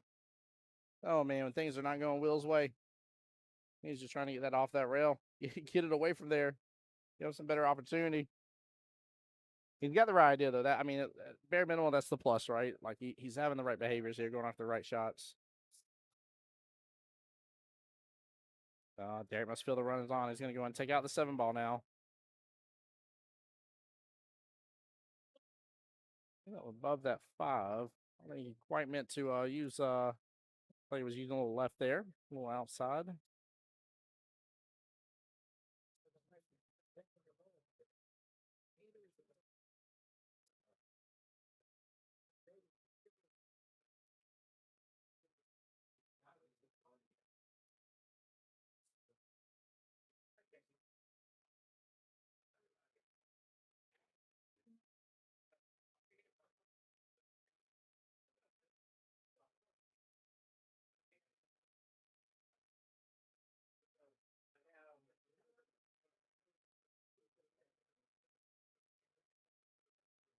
Yeah, no ways. Yeah, tough back and forth. I actually like doing this and actually going to try to group up on top of the 5, honestly. So now 11 close to that bottom right-hand side. And, oh, man. No, don't leave it right there on the rail. Yeah, you want to hit, from our point of view here, chat, you want to hit the top end of that 11 ball, right? You want to thin it so that way the cue ball gets pretty full contact in that right-hand short rail first and early. Not first, but just early. And so that way it doesn't have as much of an angle to open up. And let it slide right up on top of the 5. Just for a little cross bank action. No go on it, but still he's not selling out or leaving Will with a lot of stuff here on the table.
No. Oh, I think he hit too full to the 6.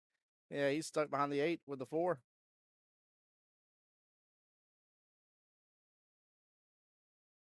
Honestly, again, play the defense here. Maybe use the 8 to block.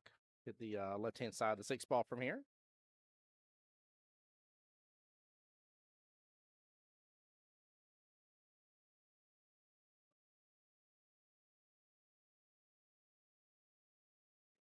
That's it. Not a bad option. Not a bad option here. Will's got a tough shot here on the 11 all the way down top right-hand corner pocket. Now, it's a little bit past that top side pocket, so assuming a little top here, he should be fine with where it's going to make contact, and top should allow it to continue its forward path. Oh, he's got eyes on the 12. He's just going to go straight on down with the 12. Just get it off that rail, though, no matter what you do.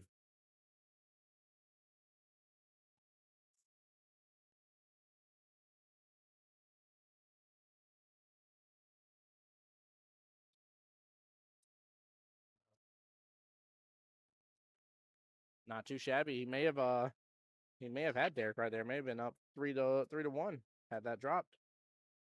He's set up good for success now.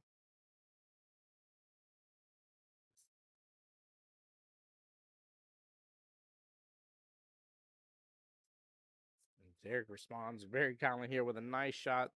Thing over that top left-hand corner pocket. Goodness gracious, but what a defense. Well played.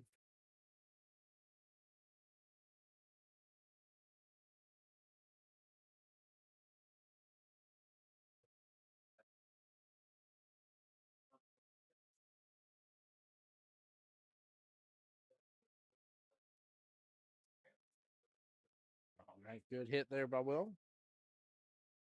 Tough placement.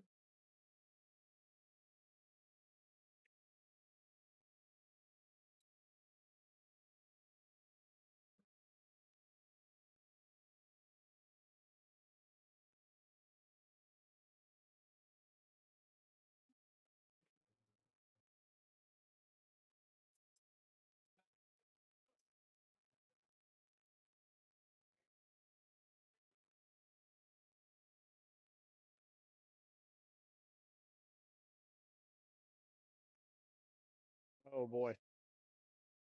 Woo. It was stripping ever close to that top right hand corner pocket.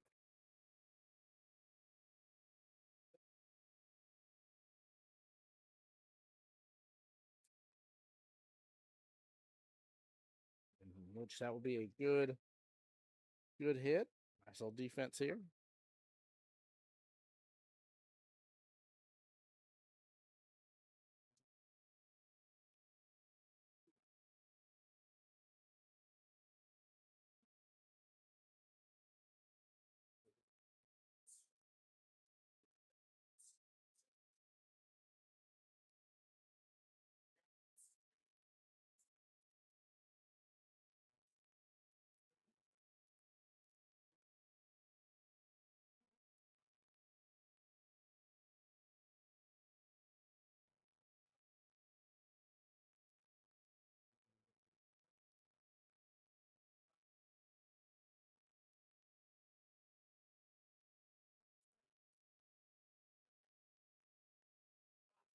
Good try.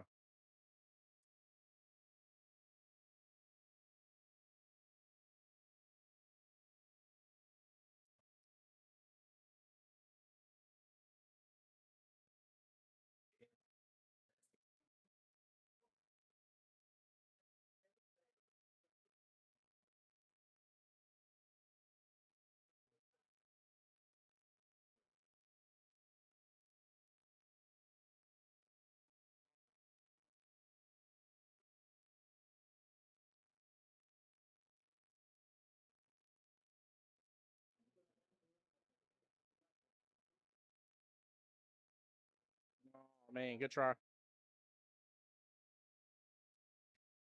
Very good try on that. All right, so we'll close this one out and get up onto the hill first. Good opportunity to do so right here. Smooth stroke to get the day. Force follow just a little bit. And off that top short rail or top long rail.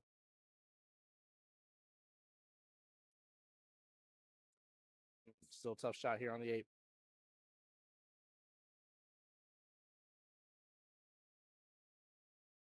Chat, which way are we going, guys? Are we cutting it in the bottom side? Are we banking it? Are we going for the cut bottom left? I'm going for the cut bottom side by the luck of it here. Should be thin enough that cue ball comes close to that balance in corner pocket, but shouldn't be an issue.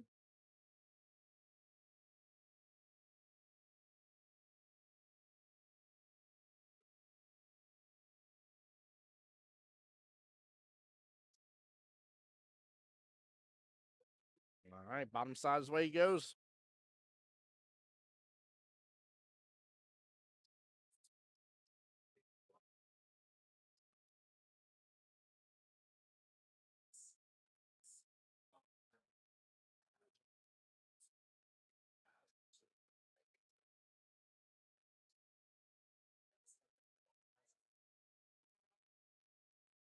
Make sure it's thin enough, though. Hit too full, you're going to carry him right on over in that bottom 10 corner pocket. Hits it good. And he's good to go there. Will be up 3. Oh, nope, I'm sorry.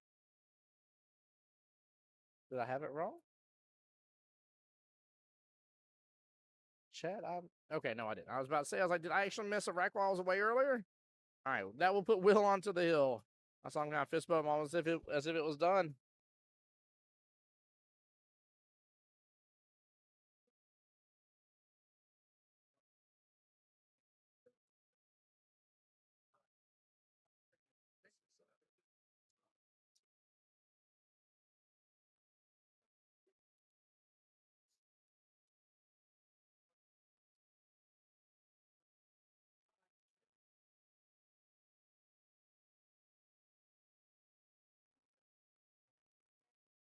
Right, 8-ball getting a little movement there to the top long rail.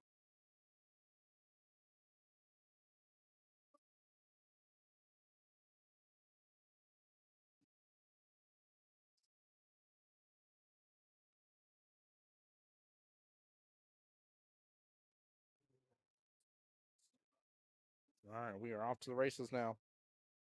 Oh, boy. That's okay. You still got the 14 ball to work with.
Nice shot there on the 4. Still got the 1 and 2 sitting up over here with the 8-ball. And looks like maybe trying to drift on over and get a breakout on him. Oh, no. Ball drifts on up and to the right just a tiny bit.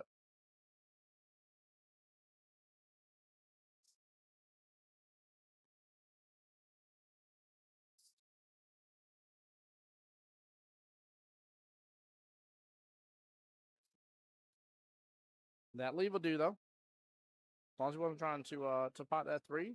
Just taking over the pockets. Very good.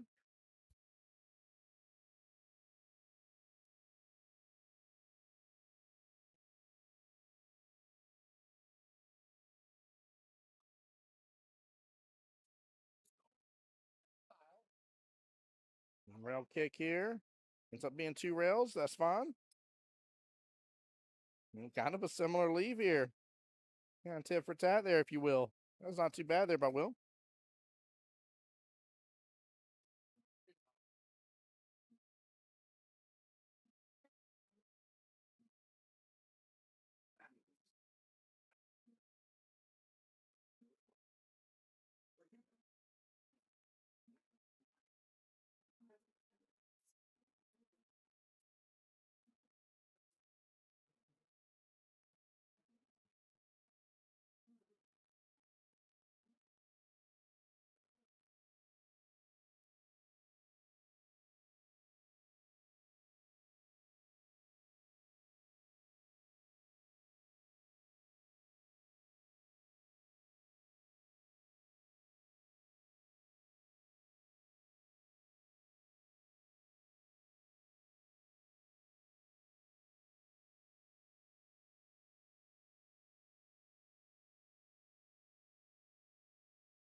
All right, Will with the opportunity right here.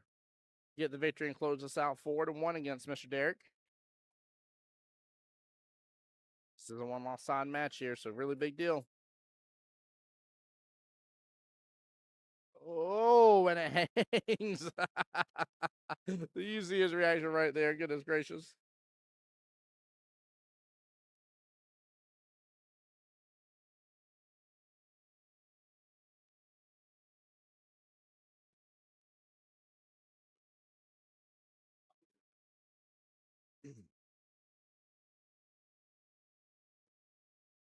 What do you do from here, chap?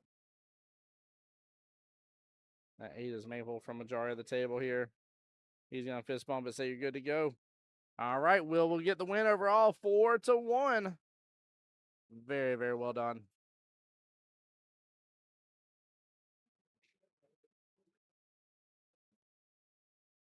All right, let me see here. I don't think we have anything waiting on a table just this moment here. Let me double check the orange bracket. See if we are there into the semifinals just yet. That is negative here.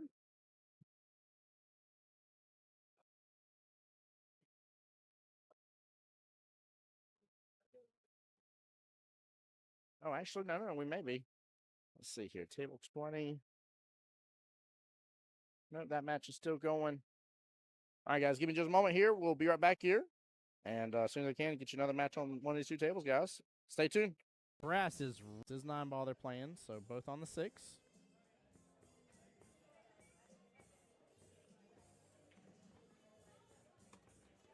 And then after this, we're going to get to see what a bank that was. Hold on. I'm pulling up my paperwork. I'm seeing it go into what's going on and what's going to happen today and high expectations. And so far, I think the expectations have been met. I've loved it. It's been very enjoyable. Very, very enjoyable. Nice job by PJ. Good job. Look at that action. Goodness gracious. I'm over here bragging about the action here. Gary's corner pocket. Looks like the 6 ball is playing blocker. But she can actually just push to the bottom short rail. Keep it simple. Ooh, got the love from the combo. What a shot, Miss Jessie. Now for me here, bank shot all day. Yeah, in that right-hand side pocket. Bank shot all day. I tell you what, if I had to cut a ball down a rail or bank a, look at that. Nice shot. Snap. Nice shot. The left hand. And now Omar is up against Mr. George. Oh, she just got that dragged right up table here. Look at this. What a shot by Miss Stephanie.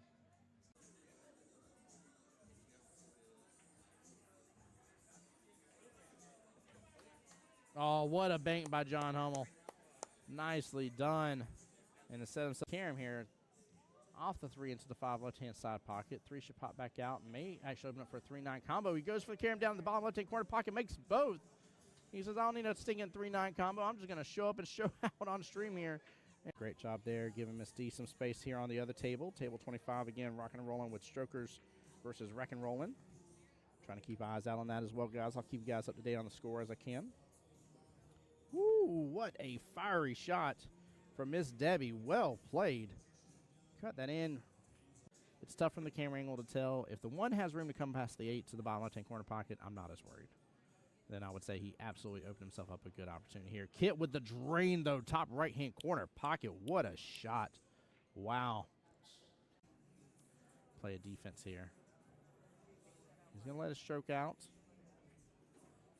And that leave will do the trick here. 3 blocking access to the 2 stripes on the left-hand side pocket, the 11 and 14.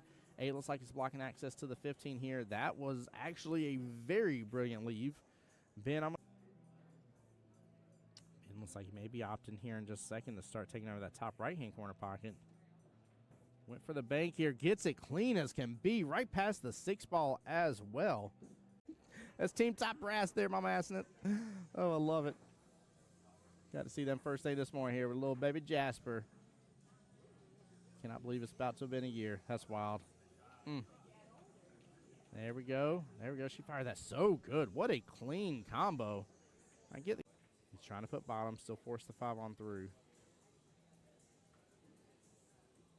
And he's going to get a great leave out of that. Wow, what a shot. That works. That works very different chats going all at once.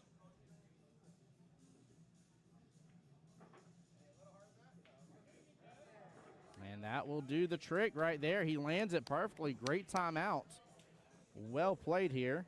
But I'm seeing a little bit more, I want to say, just letting go of his stroke here. Really letting it out by Hugo here. Play to safety, and it's up against the rail. I don't think George has good enough eyes to be able to go after it. Hugo here, let's go. Gary there on my YouTube side saying, pocket still mean. Woo-hoo-hoo-hoo-hoo-hoo. George added a little spice to your life on that one here. My man wanting to earn himself instant.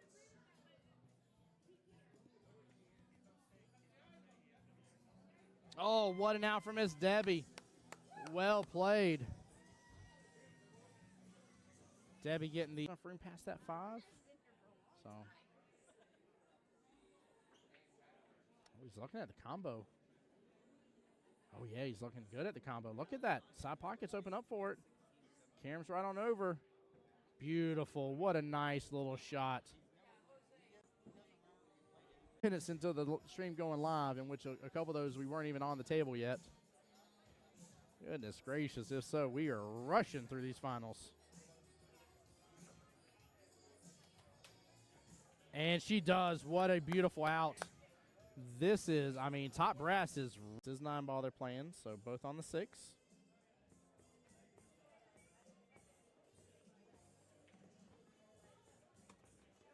And then after this, we're going to get to see what a bank that was. Hold on. I'm pulling up my paperwork. I'm seeing it go into what's going on and what's going to happen today and high expectations. And so far, I think the expectations have been met. I've loved it. It's been very enjoyable. Very, very enjoyable. Nice job by PJ. Good job. Look at that action. Goodness gracious. I'm over here bragging about the action here. Gary's corner pocket. Looks like the 6 ball is playing blocker. But she can actually just push to the bottom short rail. Keep it simple. Ooh, got the love from the combo. What a shot, Miss Jessie. Now for me here, bank shot all day. Yeah, in that right-hand side pocket. Bank shot all day. I tell you what, if I had to cut a ball down a rail or bank a, look at that. Nice shot. Snap. Nice Hit shot. the left hand. And now Omar is up against Mr. George. Oh, she just got that dragged right up table here. Look at this. What a shot by Miss Stephanie.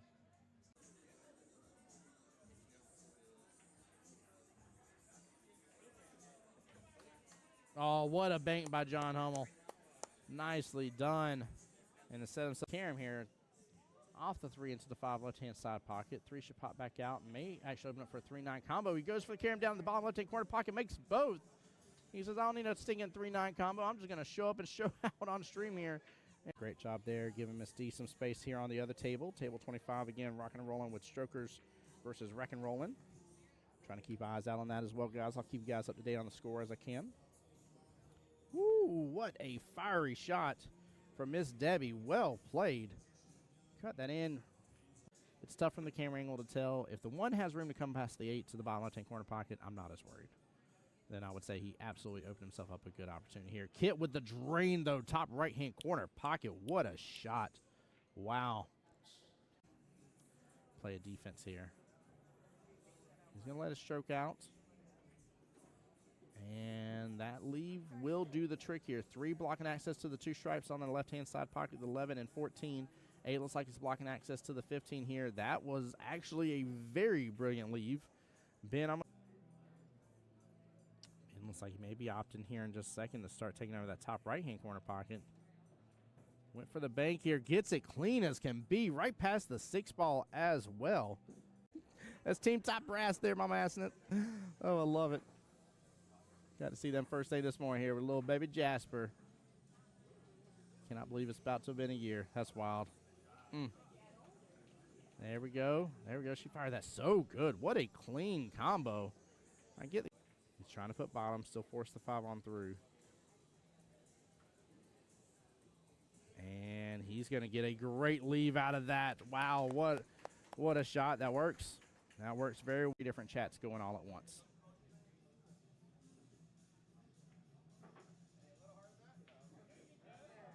And And that will do the trick right there. He lands it perfectly. Great timeout. Well played here.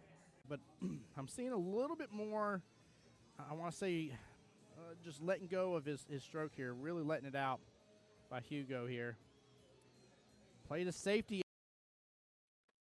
All right, guys, we are back. Another red tier skill level 5 bracket match.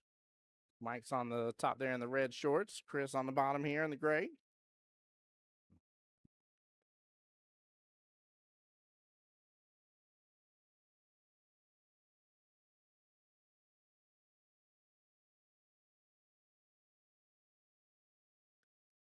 Good luck here to both gentlemen. Double check here as well because I didn't see where. Oh, boy. All right, so this is a really big match because this is the semifinals, chat. This is getting to the finals for the red tier. And right now, one of these two gentlemen are going to play, let's see. Chris is waiting in the same bracket. Chris Ladislaw. Waiting in the same bracket here, but he's going to be waiting for a moment. 85-30. Yeah, they're backed up just a tiny bit in the red tier. So there's a match going on right now between David Tanner and Jonathan Simmons. Winner of that goes to play Ken Moses. Winner of that goes to play Chris. And then the winner of Chris's match goes to the finals, along with the winner of this one goes into the finals. So there's a couple matches behind on that one, in which the matchup between David Tanner and Jonathan Simmons started a little over an hour and 20 minutes ago, roughly. That one should be nearing completion here.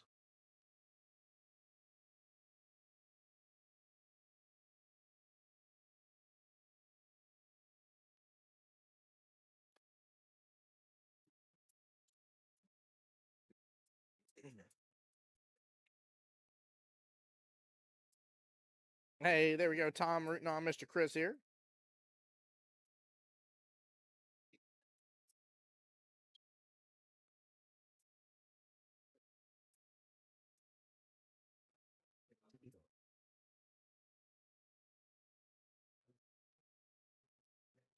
It definitely should be a good matchup, Tom. That's for sure.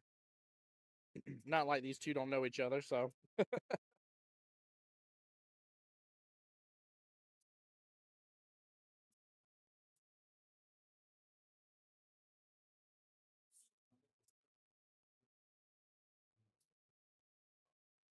There we go. No. Okay, that's 4-ball. It definitely liked the 8 for a second from this camera view. And I definitely thought he was in big TROUBLE. That's just the 4-ball up there. Okay. That's not a big deal. that's not nearly. I definitely got super worried for a moment there. I'm like, oh Lord. We're gonna start off rack 1 with a whole slew of shenanigans. And that is not how we wanted to start off rack number 1 here. Not in the least bit.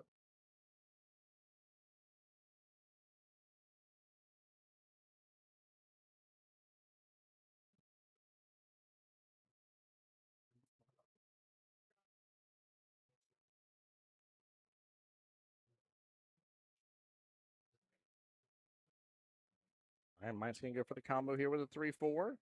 Bumps to the 13 just a little bit, but that may open up the combo for the 1-3 here in a moment. So he may not be in as much trouble as it looks like.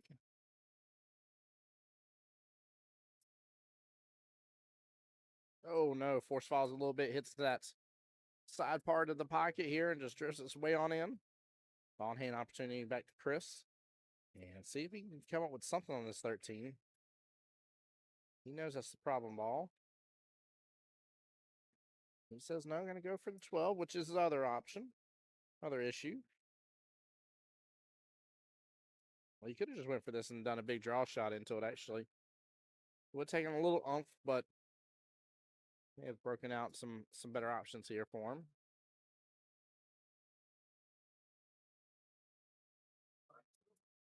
Oh, no. Hitting off just a little bit into the bottom long rail first.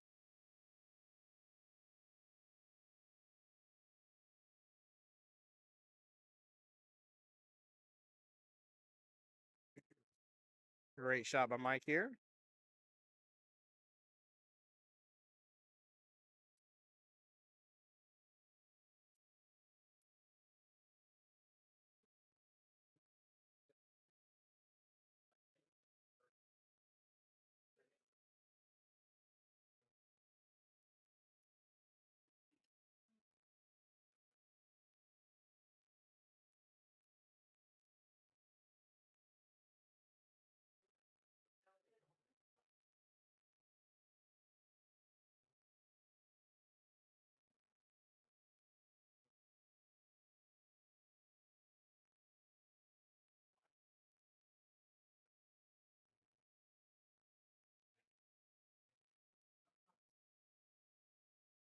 Just a smooth stroke here, and don't have to overdo this.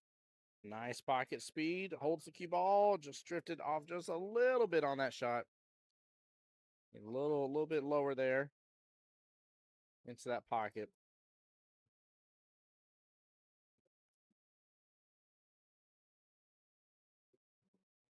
Just gonna just run into the 5 a little bit. Not bad.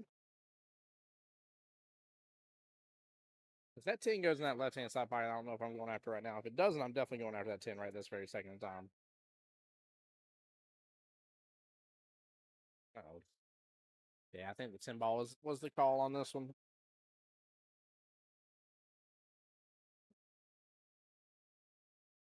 Bit of a tough leave.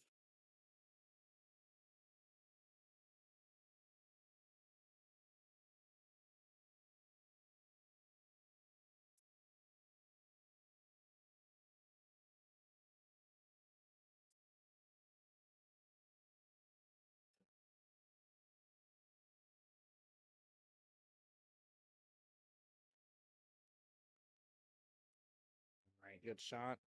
Good eyes here on this 2 ball, obviously sitting in that corner pocket where he can get back around.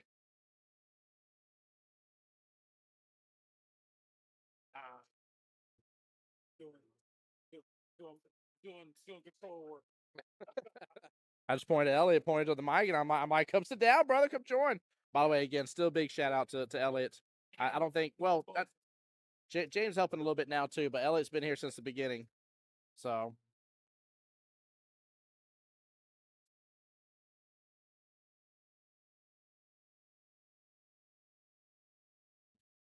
Yeah, Elliot's been busting his butt, man, volunteering.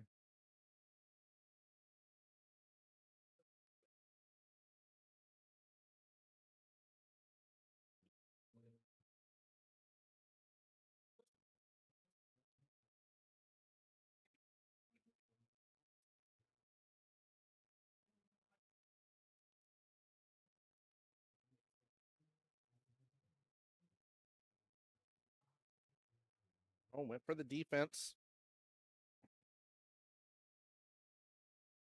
Don't know if I like that though. Eight's in a problem spot.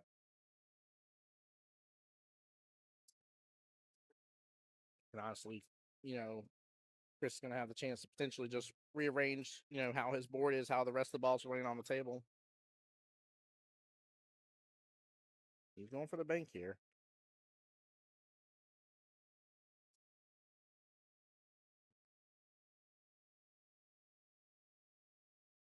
All right, let's see if Chris has the cojones here, because he needs to go for this cross bank right now. Oh yeah, he sees it. He sees it, chat. Oh no. He wasn't going. Oh my gosh, the cross bank was there for him. Oh man, cross bank 3 rails, 15 goes all day long that corner pocket, 8 ball bottom left. Oh man, chat, he could have had it. He could have had it right there. Oh, I'm saddened by that one.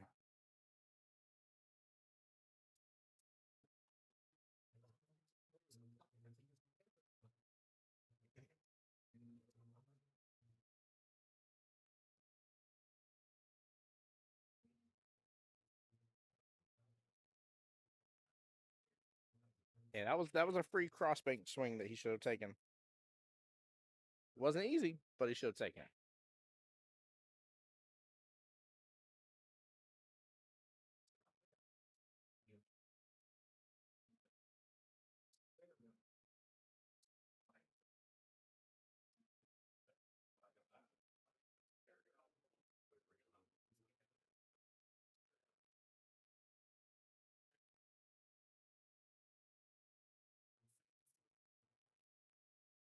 I was about to say it's gonna be tough to get any action on that 8 ball.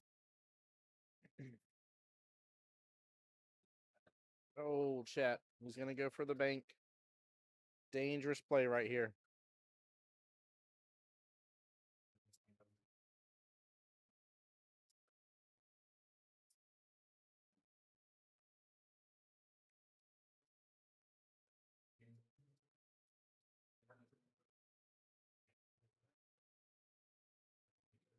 Goes up short. If it stops rolling, that got a little close here. The cup may be there for Mike. Had it stopped rolling, it was a little closer to that center diamond there on that right-hand short rail. He'd been sitting real pretty. But now there is somewhat of an opportunity here. Now, I will say, though, this is a shot a lot of times is hanging in the pocket. It's not always the best one to go after.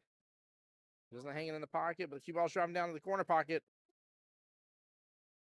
Playing with fire, chat. Playing with fire. Gotta leave it alone. Back and forth right now with this 8-ball. Going for the banks. He's going for the cross bank here. Hit it with good speed. Off on the angle a little bit, but hit it with good speed.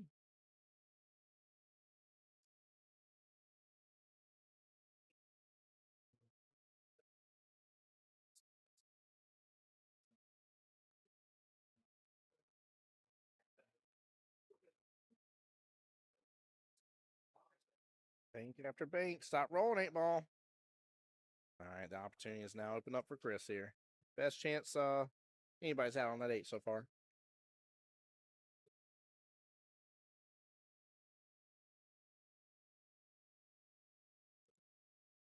All right. Chris will get it and be up 1-0 in the race to 4.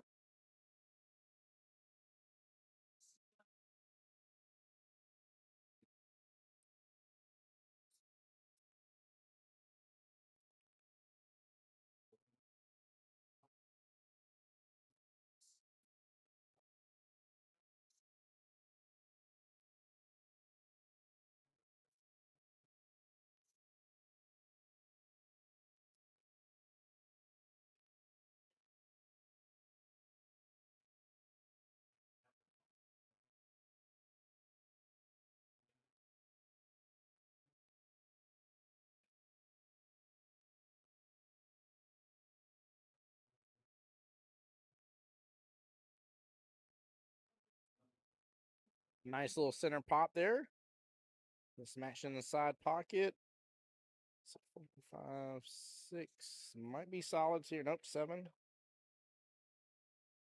Yeah, he stripes.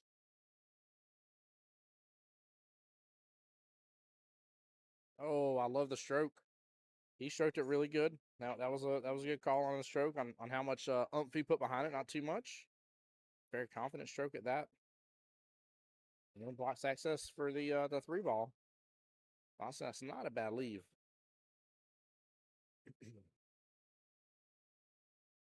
I kind of like solids initially, but seeing where the 8-ball ended up, I think stripes was better calling now, especially with the 3-ball. Nice, gonna have a little bit of work to get around this table.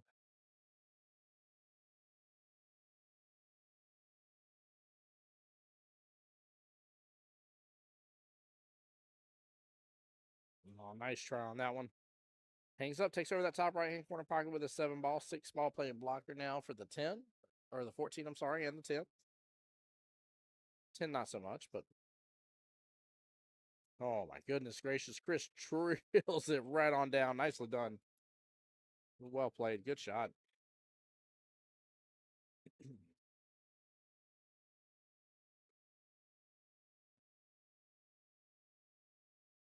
Honestly, that's not bad at all. It's kind of odd how that worked out, but it worked out nonetheless. Oh. Gets off just a little bit, hangs in the pocket again. Still not a bad thing, though. I mean, honestly, you got a 14-6 as a bit of a problem ball. You don't have a lot leading you back down that way.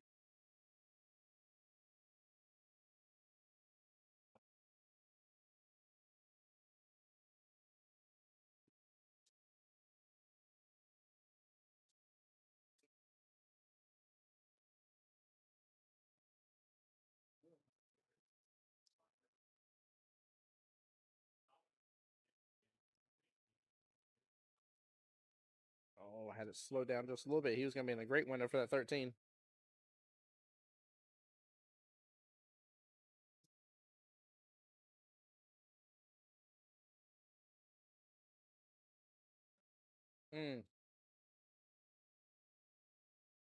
Wonder how much that 13 you can see. Actually, you shouldn't have an issue seeing any of it here. Yeah, no issues at all. Get that 13 ball. Oh, ends up on the left-hand side of the 14. That's not bad. That's not bad at all.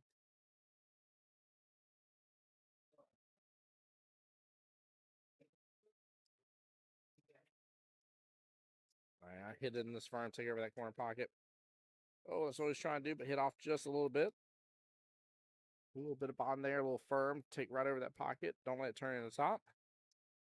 He'd have been doing good.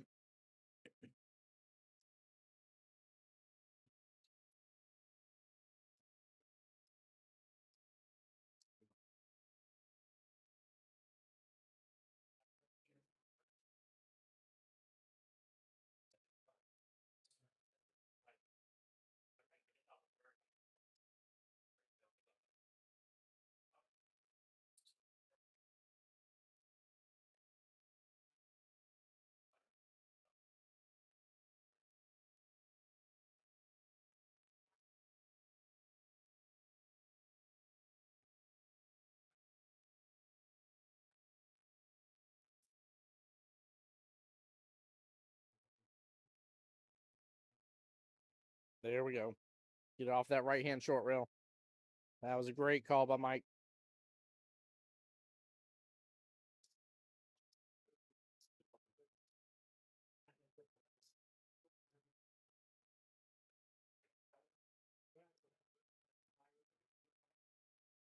Just looking at the long bank here, the wide bank, that bottom left-hand corner pocket.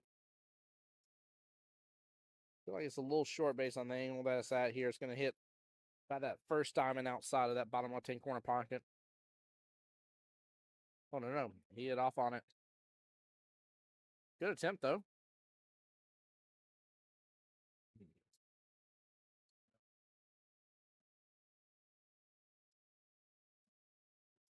I think I'm going after this 2 in the side pocket here and then playing defense on the 3 with the 8. That 5 looks tempting to go and take all the way down, but unless she force followed on over, we got to get good on it. And he says, get good, Tim. Nicely done by Mike. Well played. Very, very well played. You had to really get after that. So that was a nice job.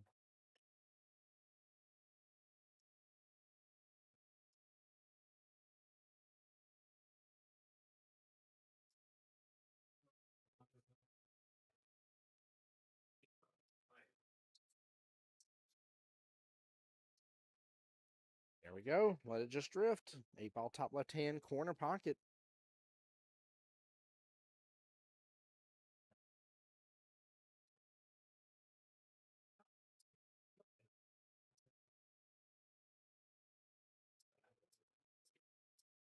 And what a good out there. Nicely done by Mike.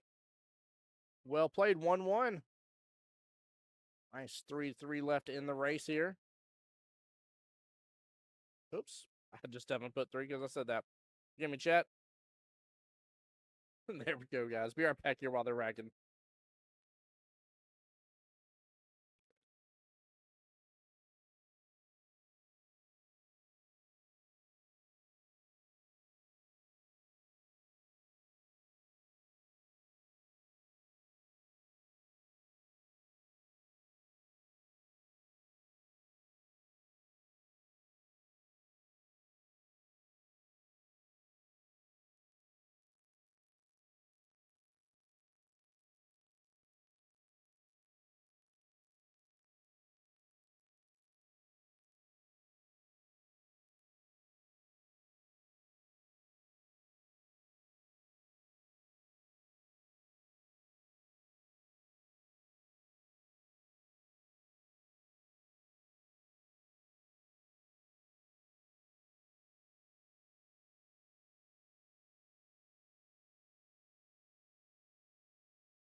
All right, I'm back, guys. JS, their APA ranking is displayed. It's right there in the top right, skill level 5 bracket. The only time that's an exception is if they have moved up since, in which you'll clearly see it because it won't be a nice little 4-4 race. it would end up being a 5-4 race, meaning they moved on up. But yeah, their APA rankings definitely displayed for you, brother. How you doing today? Welcome to the stream.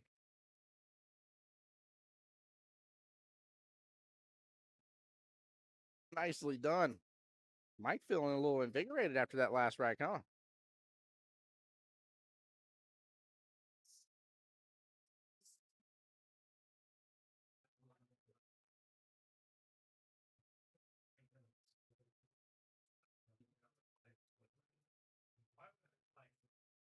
Good try on that side pocket.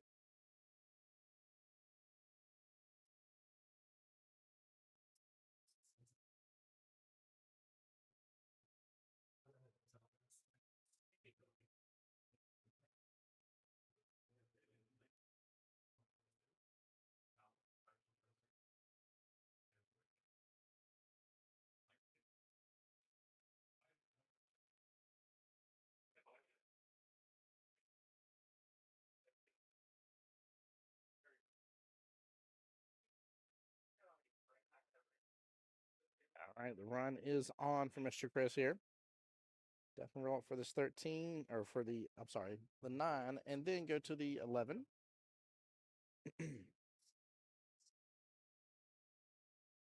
Oh, I don't know if I would have drifted that far forward or just held it back just a little bit to get on down for the 11.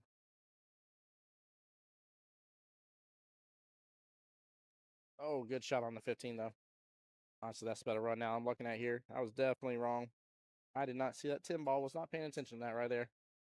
This leads perfectly to the 11. Just don't overshoot this.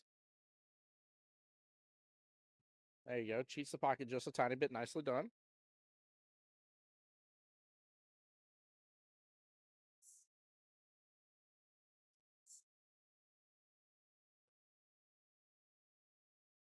Good try. Ran into the 7 very nicely here. Would have opened up the window.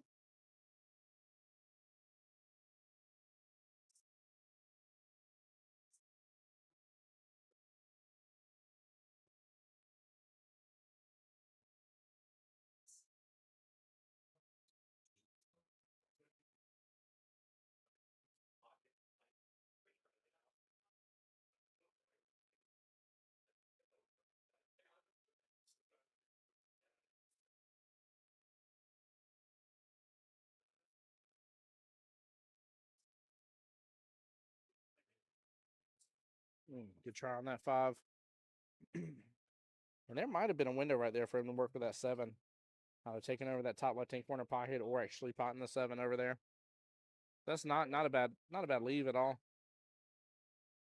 Chris here's gonna go for the combo. Hits it good. Cue ball just down, and I think he's in the window. I think he's golden, guys. He's gotta get out of there though for the 8 ball. Goes 2 rails. Comes on back down. And 4 rails total. Not bad. 8 ball top side pocket here. Get back in the lead, be up 2-1.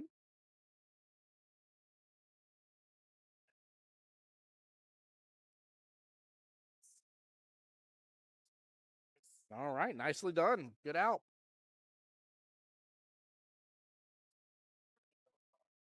Both gentlemen getting underway on that one pretty well. Very nicely done.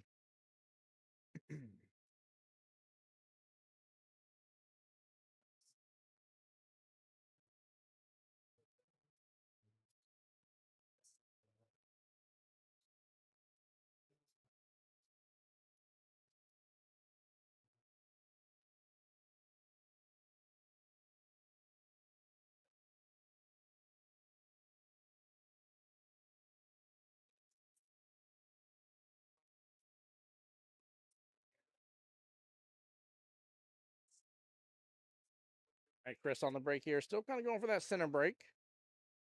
He's been getting some pretty decent results from it. Yep, there goes the 4, I think. Bottom side pocket. See any stripes in the process while I looked away. No go on it. So, yeah, he will be solids.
Later, Ryan. See you tomorrow, sir.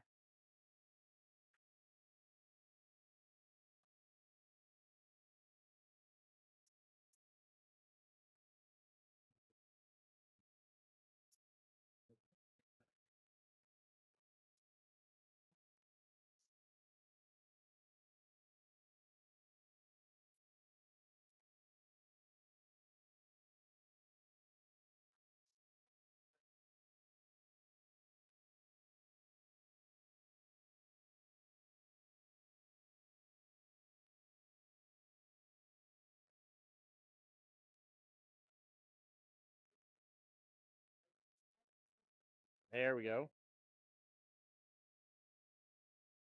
Would have liked a little more from that. Been above it, but or ran into it. Either way would have been a little better.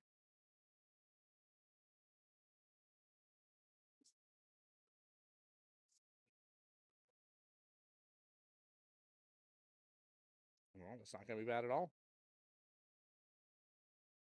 2 and 8 still grouped up on top of each other. 6 balls on this bottom long rail here, left of that side pocket. That's not too shabby here, chat. 5 balls off kilter for the 6-5 combo. That'd make it tough.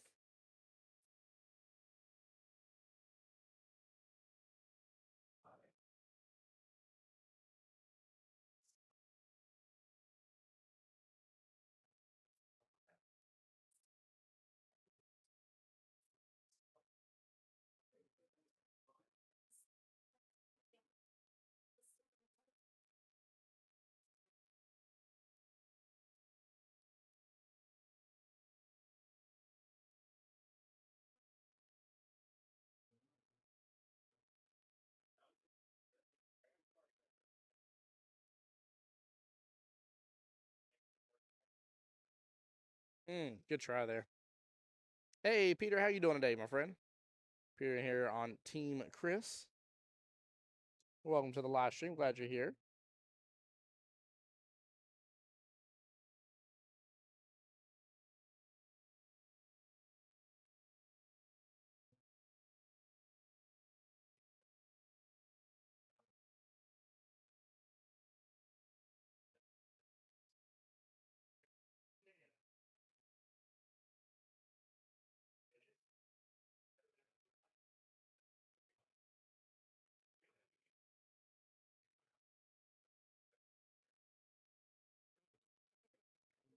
Rattle a little bit. I think he was trying to get a clip in that too. You might be able to right now.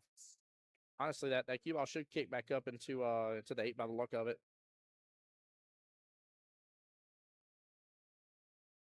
Dare say hit it a little firm. Some top. Oh no. A little firm. Keep that angle.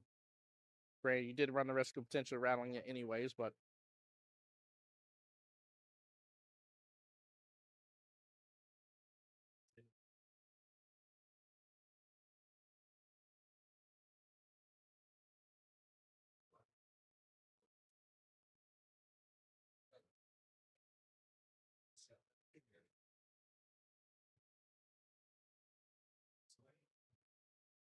hey, Peter, it's my pleasure, man. My pleasure. Glad you're here with me, hanging out in the stream.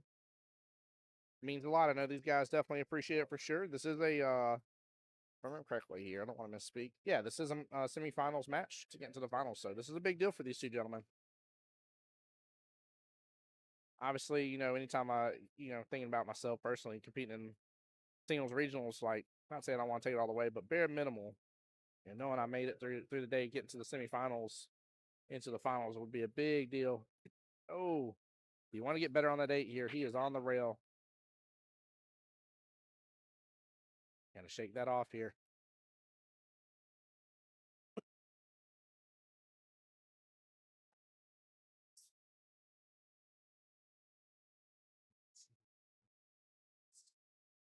Plus, Peter, I've been looking forward to this anyways. This is our first live stream here from Legends Billiards. Huge shout out to them in this wonderful pool hall. Yeah, it's been a big pleasure, a great day. I've had Butch Croft on the live stream here with me, owner. So that was definitely a good fun time. Oh man, right in front of that side pocket. No. Excuse me, that is tough.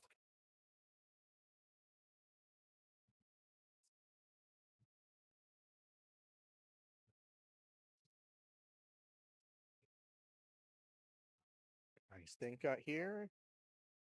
Hits it good. All right.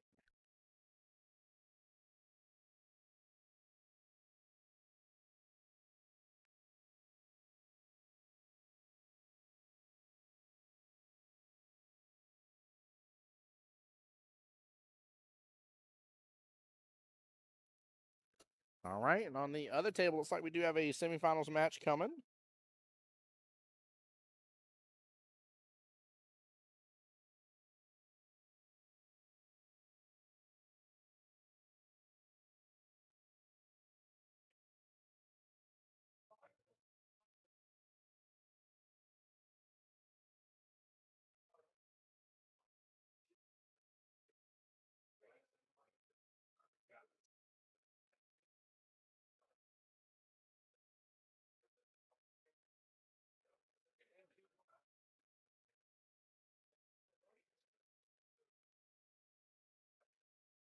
See.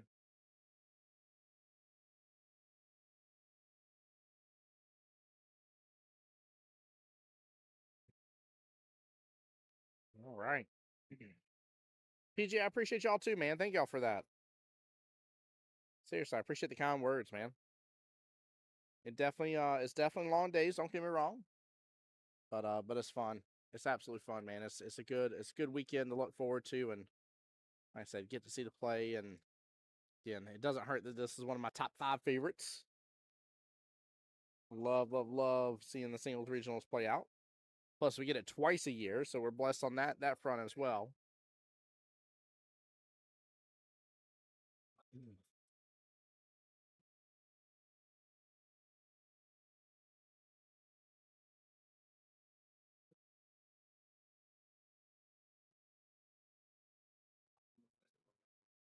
Great run potential here for Mike. Very, very good run, especially that 9 sitting as a nice little duck goose.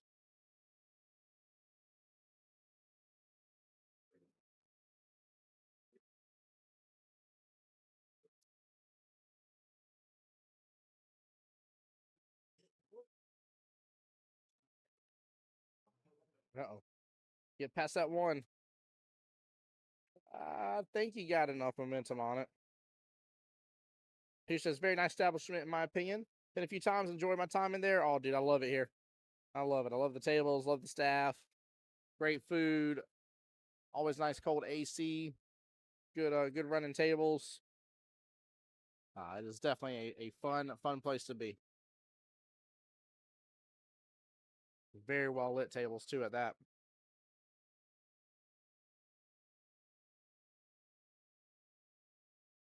Oh wow. So Chris hangs up that 1. That was a good attempt. Question is, does Mike have room right there in that side pike? Because if so, he may be on the hill in just a second.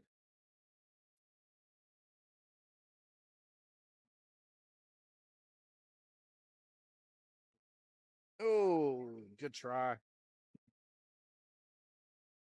It's in a good position now for sure.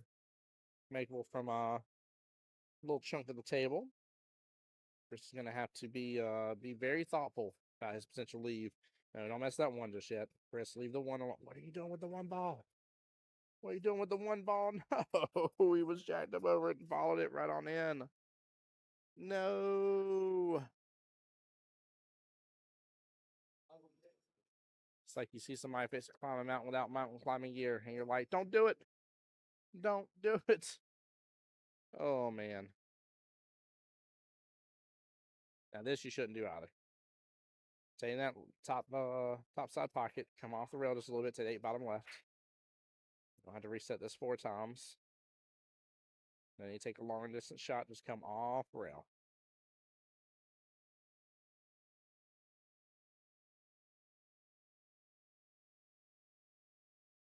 Peter says agreed, staff is always good. Yeah. Yeah, it's tough sometimes, right? Like there's not always enough staff in some places from time to time, and people call out, stuff happens, but I always when a place is well staffed, I'm like, I just want to see how many times I get asked if I'm doing good.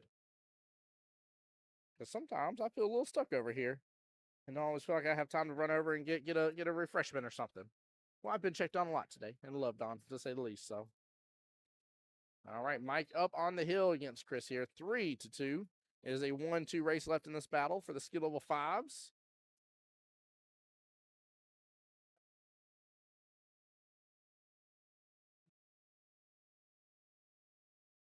Do a quick refresh of the red tier brackets. See if I got any other updates. Let's see. All right, David Tanner got the win against Jonathan Simmons. He's over there playing Mr. Ken Moses.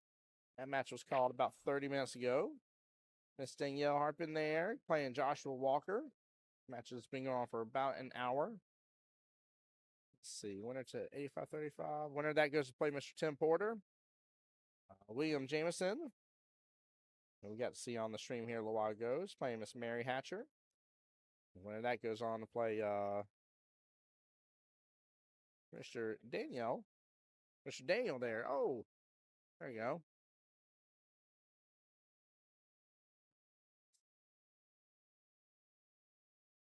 Let's see. Let me check on the orange tier. Keep in mind we're down to two tiers left, the 5s and the 6s.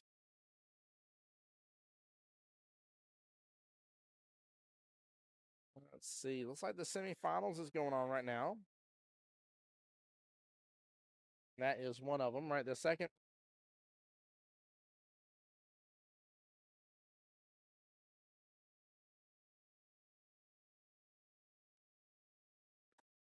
So on the other table here, we actually have a semifinals match between Jordan Horst and Randall Smith going on.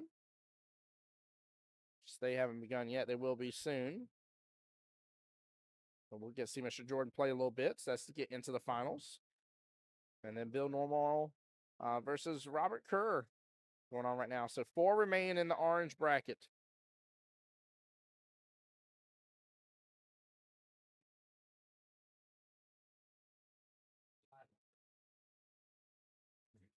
There you go, PJ. Calm out. PJ saying hi to you, J Money. You better say hi back.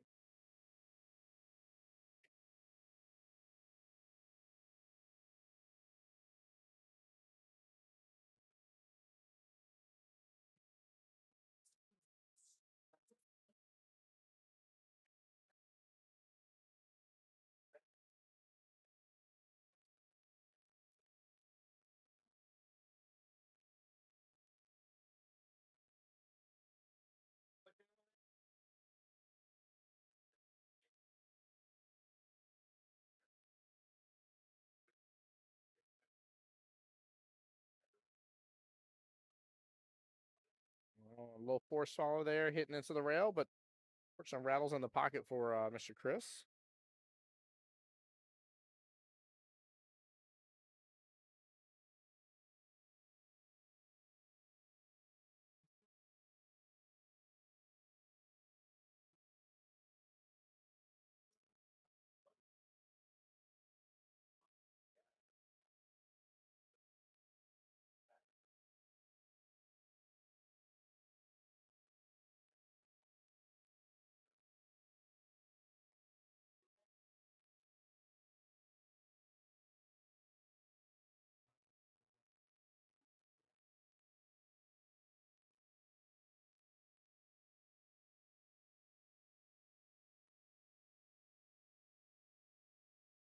From Mike on that 6 ball, though, but off a little bit.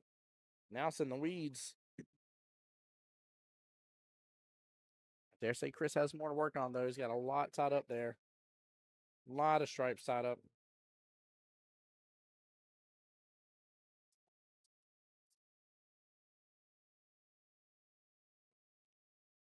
Ball's in a better position now. Just wish it wasn't on the rail, but it's off a tiny bit, I should say. But wish it wasn't right there next to it.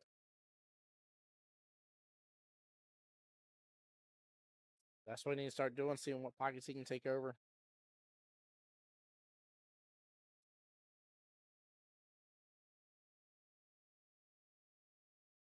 Oh, is that what's going on, PJ?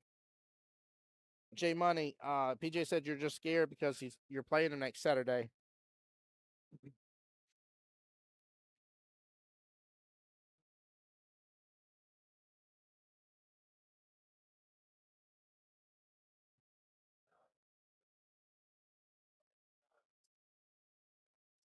There we go. Nice little run here from Mike.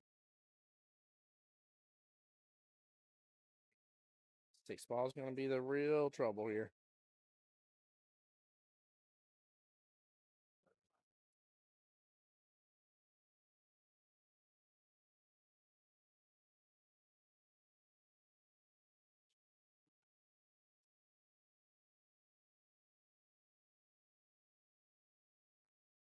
Hey, Vic, how's it going? Welcome into the stream. There we go. Nice smooth stroke from Chris. Very, very well played. You got that 15 ball next, top center pocket. But yeah, Vic, we're having a good day, my friend. Good day. We got semifinals rolling on right now for the orange tier bracket, skill level 6. And that is the second to the last bracket. This right here is a semifinals match that we're watching right now. And we're almost down to our final 8 in the red tier bracket, in which there will be 2 winners in the red tier bracket because the amount of participants, there was 22.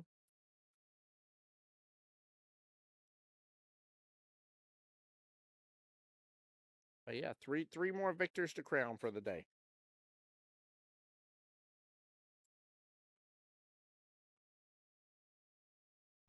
Nice thin slice. It's a little bump to the 3. Honestly, I'm not mad with leaving the 3 there. He was better off hitting that last shot with a little more oomph. Oh, man, watch from California. Should have been at this event. Should have been. It's been a good one so far. A lot of fun being here at Legends. Hey, look at Peter saying, hey, Vic, miss you, bro. Tries right into that corner pocket.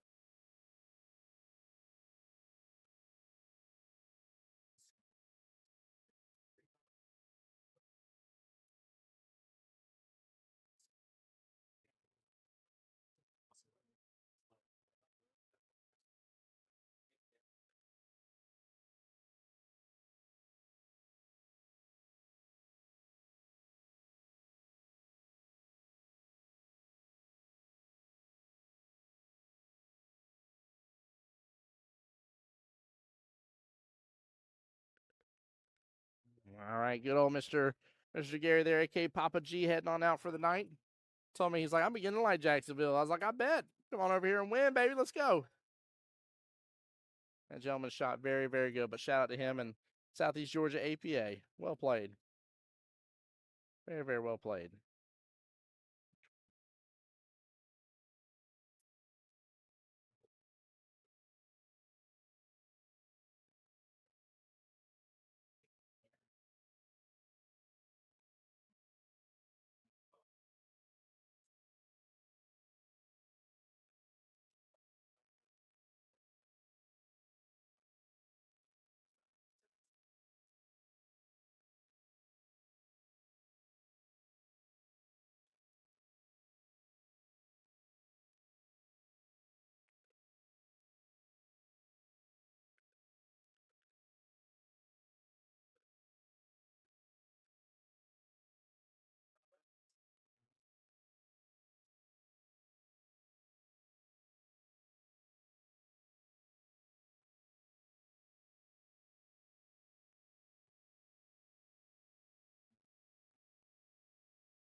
Oh, going for the combo. Almost gets it. Oh, man. Very, very good try right there. Oh, that was nice.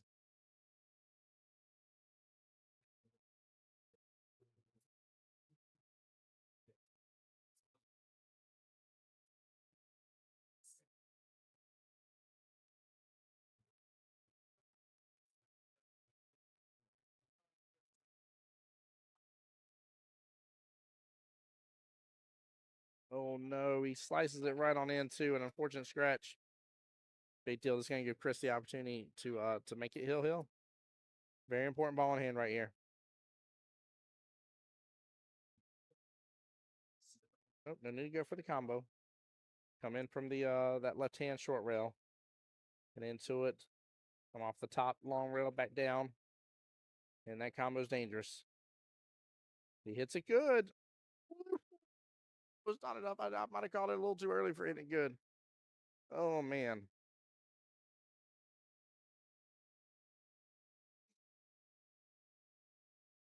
Question is he going to open up a little better shot on this 8-ball? There we go. All right, opportunities there. 8-ball, bottom side pocket. Make it hill. The thriller. Hill thriller. Let's see if he can do it, though.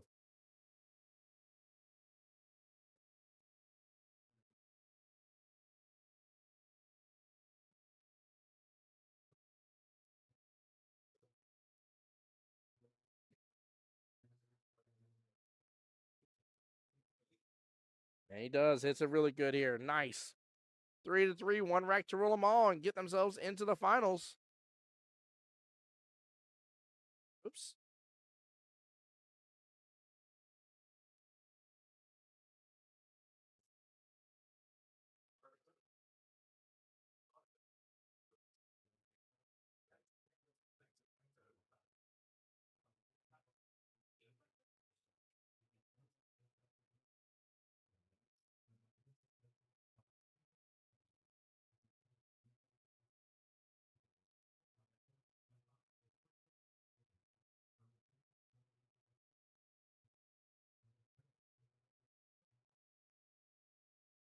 All right, last break here. And then, guys, after this, we will switch on over to the table you're seeing at the tippy top of your screen. And get you some more 8 on the break here. Tom's calling it. Oh, I love it. Then we're going to get you a some more of the orange tier skill level 6. That is Jordan up over there versus Randall. A.K.A. Kyle as he goes by.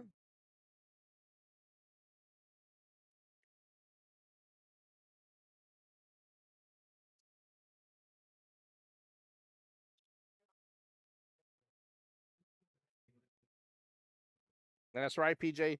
Hill Thriller. Who's got the guts and the glory to take it on? And realistically, who's got the guts and glory to take it on? Then reset and then be ready for the finals. Tom says, come on, show them how we do it in Augie here. Talking about St. Augustine.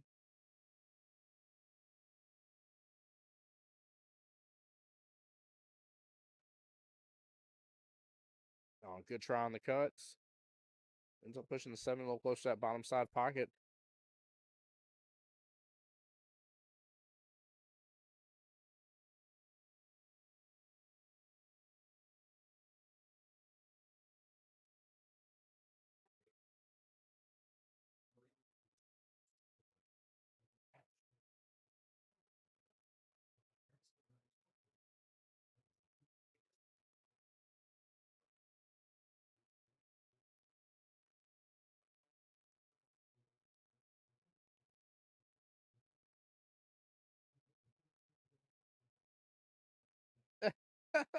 That's a good reason to win right there. One of the best canes in the whole entire world here. Tom says, Chris, if you win, I'll buy you a Reese's. I like that.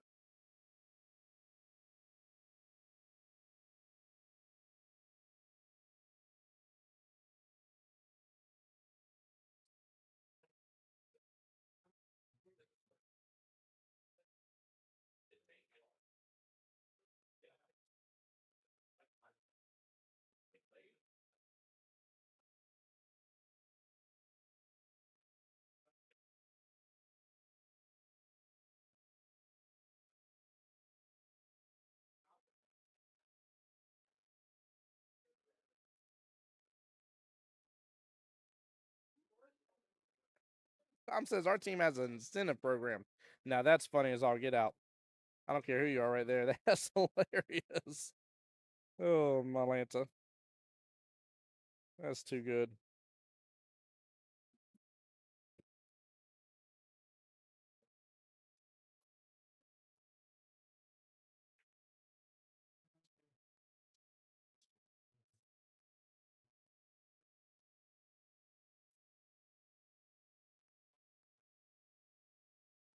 Peter says, I'll go get his Coke.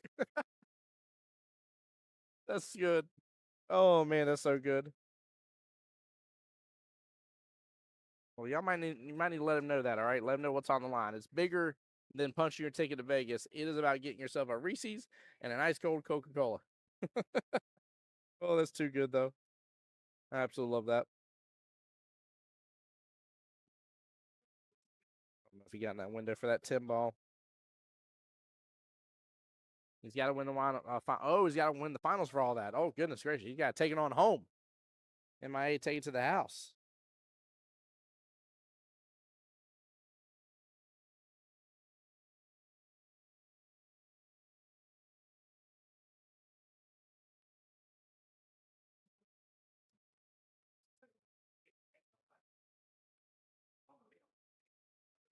Oh, man, nicely done. It's a nice little favorable bump into that 6 ball.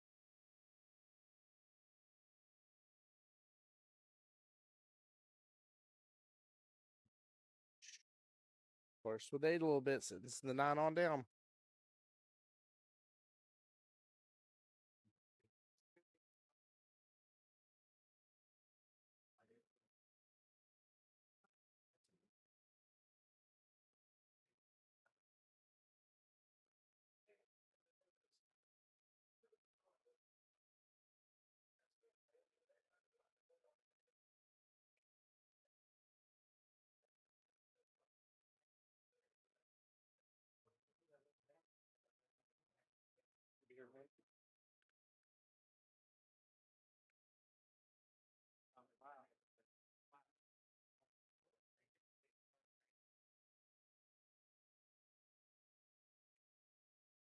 Betted by Chris. He will get a different variety soda every time. 1 orange soda, 1 Diet Coke, 1 Dr. Pepper. Oh, man. Can't have the same one twice, huh? Hey, if that's your cup of tea, though, nothing wrong with that. Nothing wrong with that. Or in this case, cup of orange soda. Now, just don't be drinking orange soda and eating a Reese's peanut butter cup. I am going to judge you a little bit on that. I do some odd things in my life in terms of different foods mixing and stuff, but that one would definitely be up there for sure. Oh, no.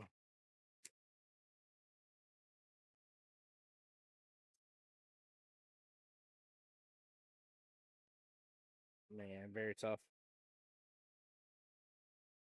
Pierce says, and don't forget his favorite, the Arnold Palmer. I like that joke they did with Arnold Palmer on Happy Gilmore 2. I should say Jack Nicholson was the one that did the joke on, but it was about the Arnold Palmer. Because I get that a lot, but I'm Jack Nicholson.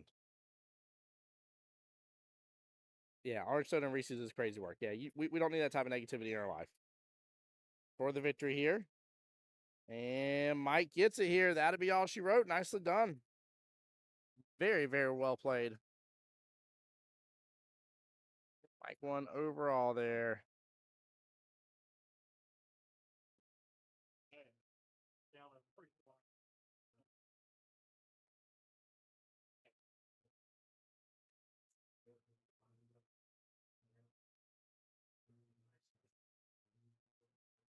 All right, guys, I'm going to get things updated here.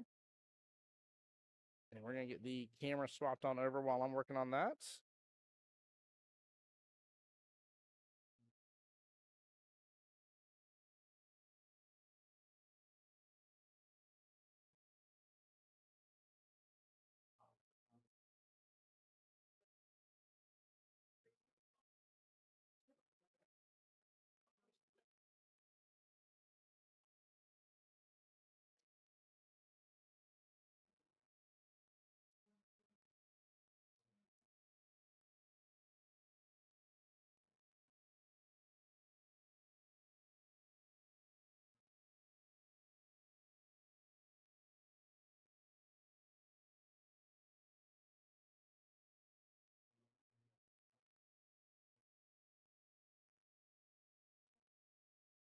All right, guys, I'm going to find out what the score is real fast, and I'll be right back. But again, this is, oh, actually, I didn't change it to the orange tier. This is a orange tier semi-finals match.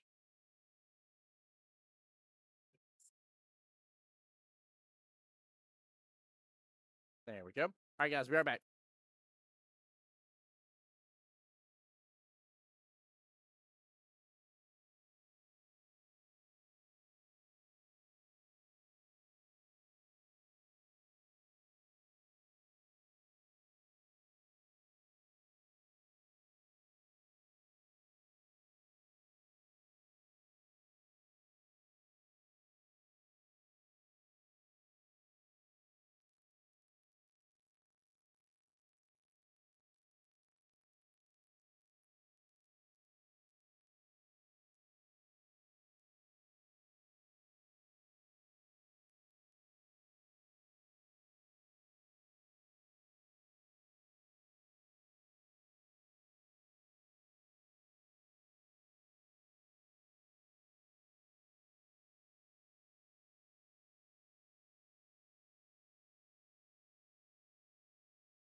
All right, guys, I'm back. Miss Jen Gibbs, you were correct. It is 1-1.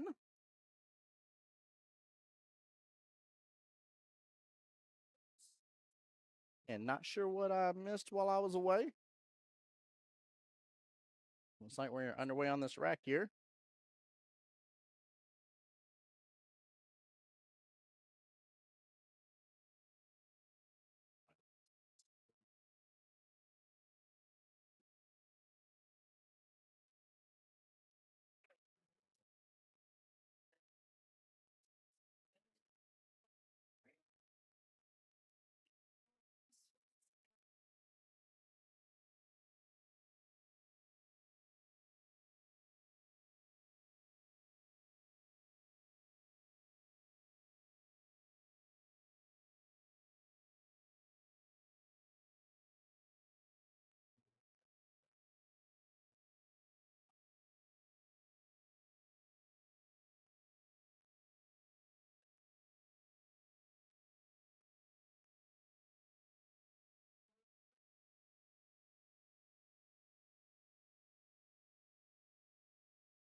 Aaron, I am not sure what's happening. I came back. I had to do a quick restroom break here myself, and I know it's 1-1.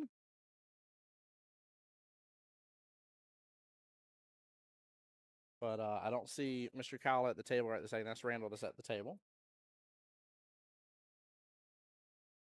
So I don't know if Kyle ran to the restroom and had to do a restroom break or what here.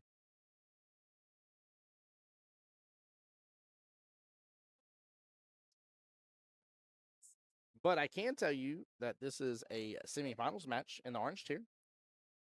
And the winner of this goes on to play the winner against Mr. Bill, Mr. Will Normoyle, and Robert Kerr.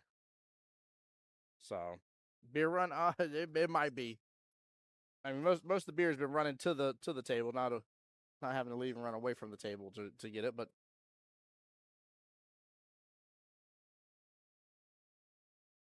and then in the red tier, keep in mind the red tier will have 2 victors because of the amount of people playing. Mr. Michael Garnett here on the live stream here just got and secured his spot into the finals. He's the first one. The matchup between Danielle Harpin and Mr. Tim Porter got called about 15, 20 minutes ago, give or take. And Mr. Daniel Ballweg, there's waiting on the victor between William Jameson and Mary Hatcher, which their match was only called about a half hour ago, roughly. So he'll be waiting just a moment. So we still got a little bit more to get through as of right this second. But 3 more victors total to crown for the night. And then we'll be done, and we'll be back here tomorrow for the 9-ball.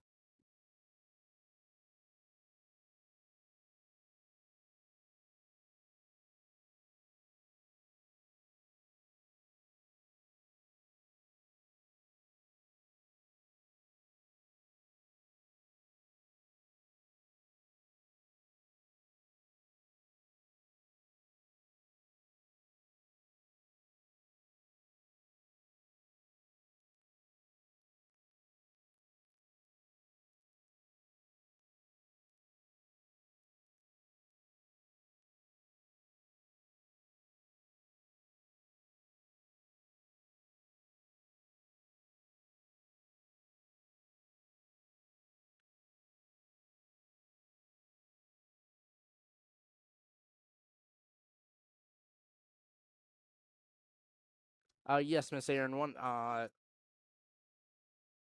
Kyle definitely it moved up to a skill level 700%.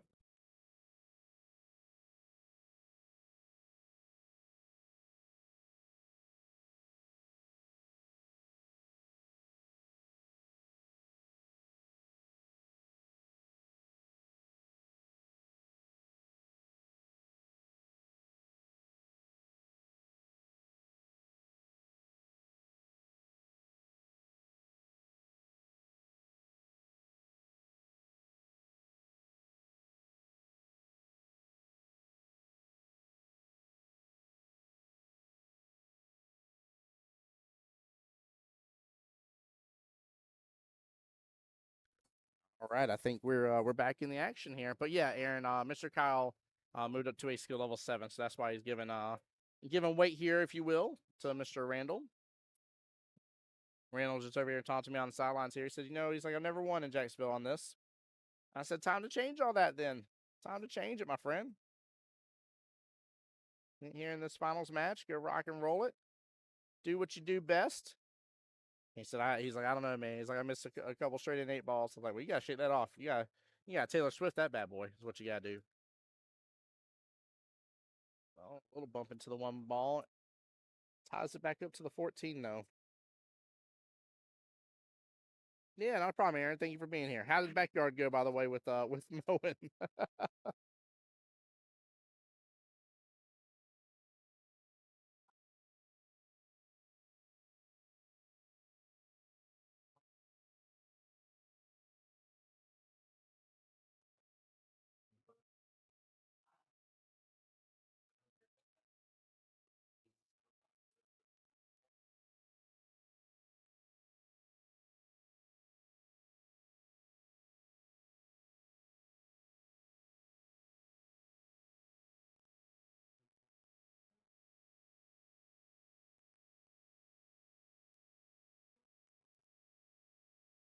Nice shot on the 3 ball.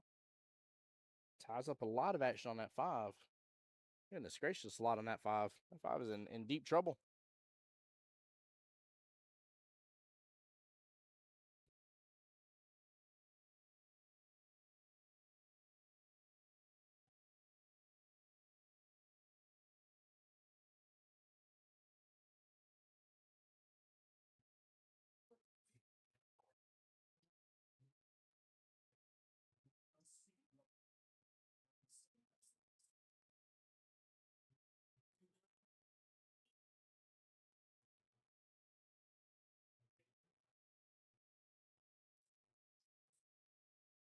He's looking at what options he has on that 5. I don't feel like he really does. I don't know if there's enough window in between. I think it's the 10 and 12 for him to clip it. If there is, I mean, he's almost at his best opportunity for that, but I think I'm bumping that 1 into this bottom long rail is what I'm doing, just nudging on down close to the pocket. All right, you can go and pop 1 of the stripes too. That works. Here's they got it done, but thought I was gonna be going into cardiac arrest. Oh no! We gotta get you a ride mower.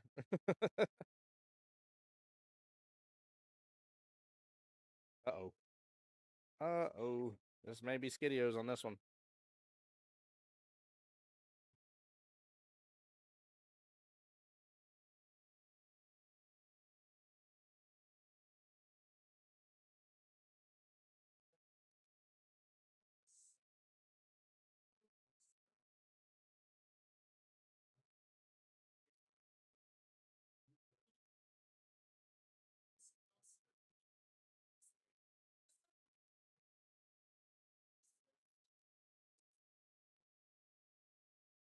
I must not have enough of that 5. Aaron saying it was good exercise. I don't know how PJ does it when it's 99 degrees out. Woo! Man, we have to dig down deep for that one, Aaron. It's a tough one. Oh, boy. The 5 is definitely open now.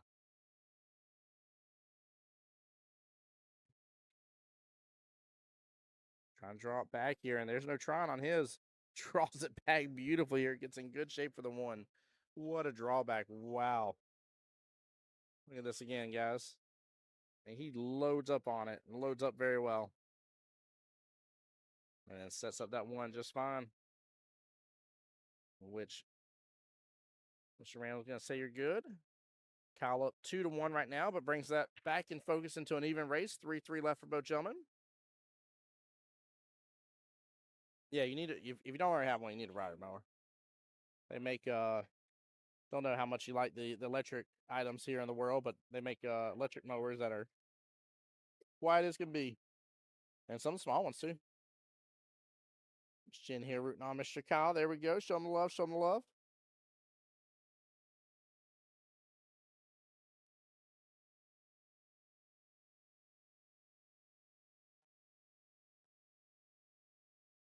Oh, boy. That cue ball kicked right off here and went in that top left-hand corner pocket, and now we have the cluster. Ball in hand back to Mr. Randall.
You see the hand gestures there by Mr. Randall. Pleased with what just happened there. Don't blame him.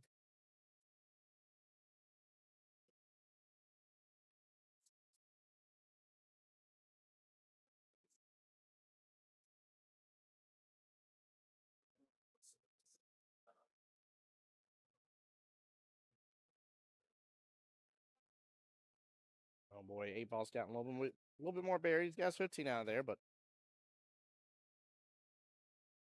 9-ball obviously first to be his problem, but then the 8 definitely will be.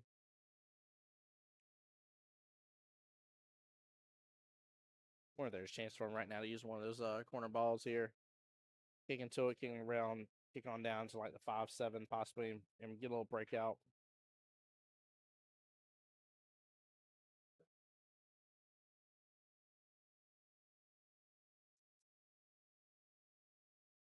He's got to look for any opportunity he can right now around this.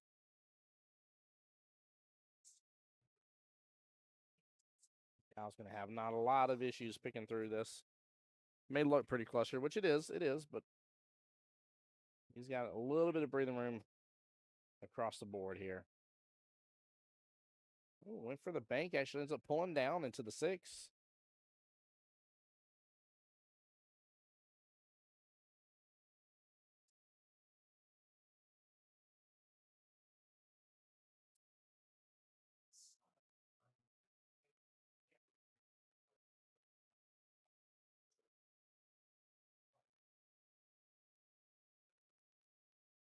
All right, good smooth stroke there.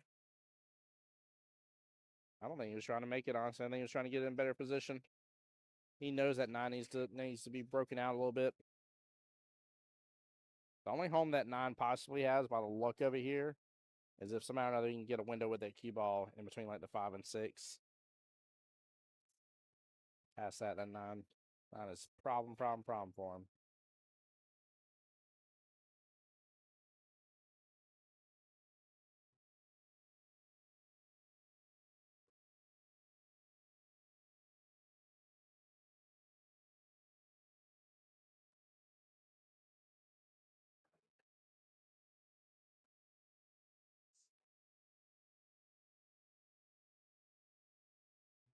All right. No, maybe he wasn't going for that. Maybe that was an unintentional miss. Again, I don't blame him. I thought he was just trying to position his other balls to get him in a better spot. So once he gets a chance on the 9, he's good to run. But he didn't seem happy about the leave.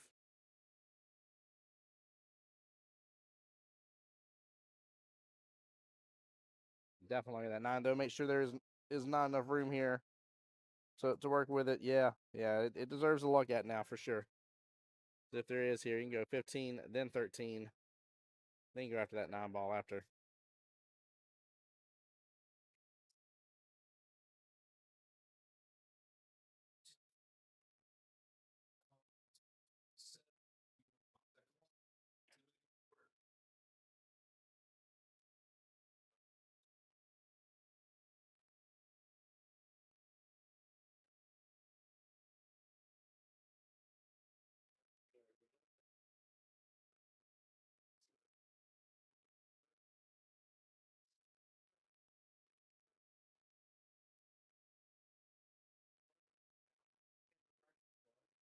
no.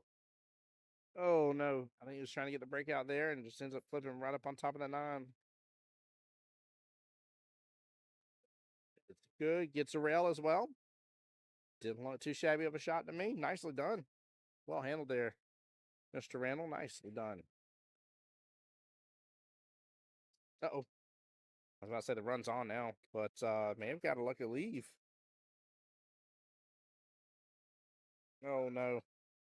Randall hits full into that 6 ball, and ball in hand. To Kyle it goes.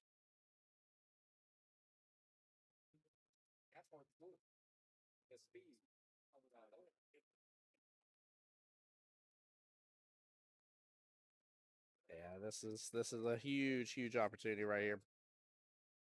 No, Kyle has a lot left on the field, but he can set this run up just fine. He's got 3 balls sitting in and or outside that bottom left-hand corner pocket, so he just has to play this smoothly. That's all.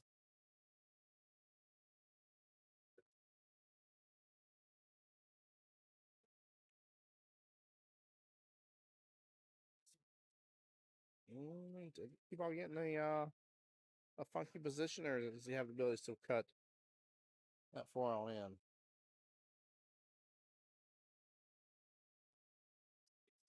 He did not. Locks it up right there near the 5. Gonna force a kick shot here, Mr. Randall. Oh, Randall hits it good too. Hits it good right into the 8 ball though, unfortunately. Ball in hand. Back to Mr. Kyle. Had that been 8 ball and mark that side pocket there, he'd been sitting pretty.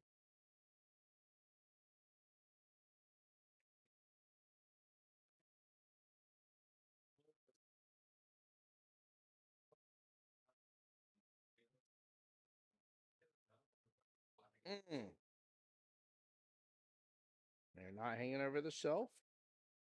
This ball should still stand.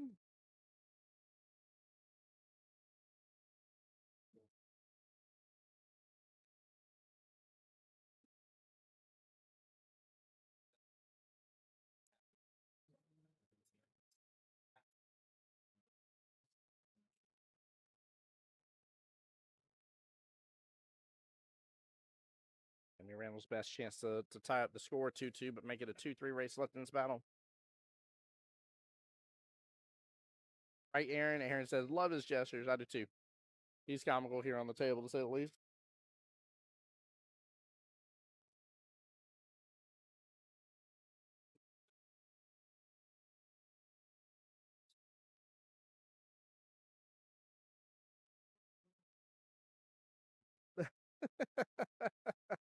He tells that cue ball to go on. Oh, man.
Well, kick here. Tough one.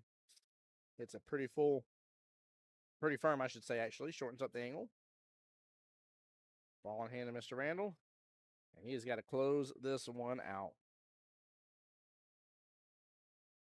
I like this little force follow here. Stay up kind of top left of that 8 ball. Take it down to the bottom right-hand corner pocket.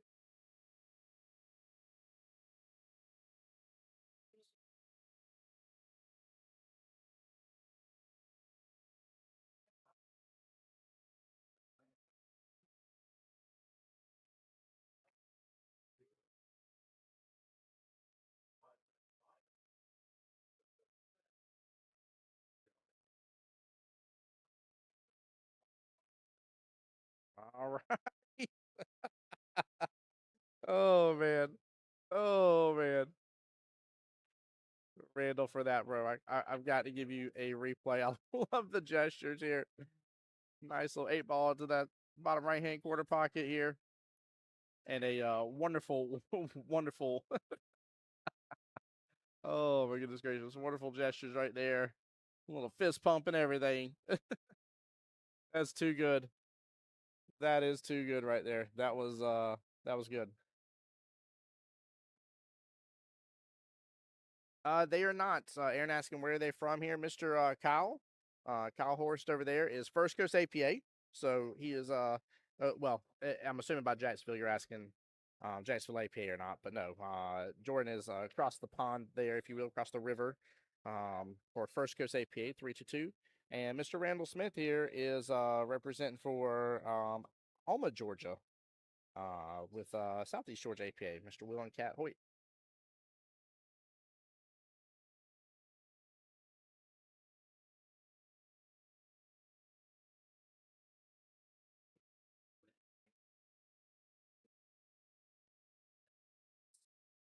There you go, Ben Pink says, let's go, Roscoe. Oh, man.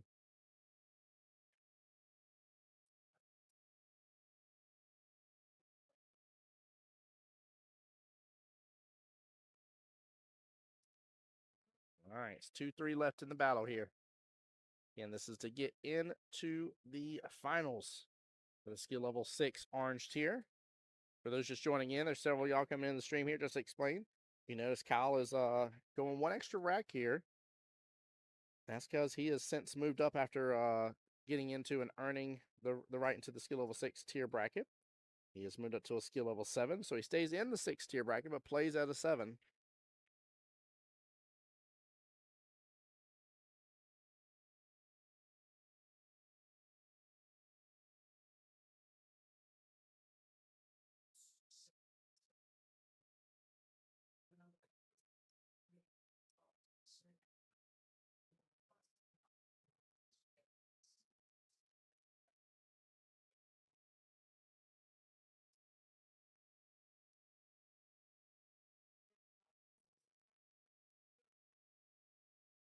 What a slice. What a slice.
All right, guys. Do forgive me here for going quiet on the mic here. I actually was talking to the cars here and Mr. Tim and Nicole, and getting to talk to them about their beautiful pool hall. That is the other owner here of Legends Billiards.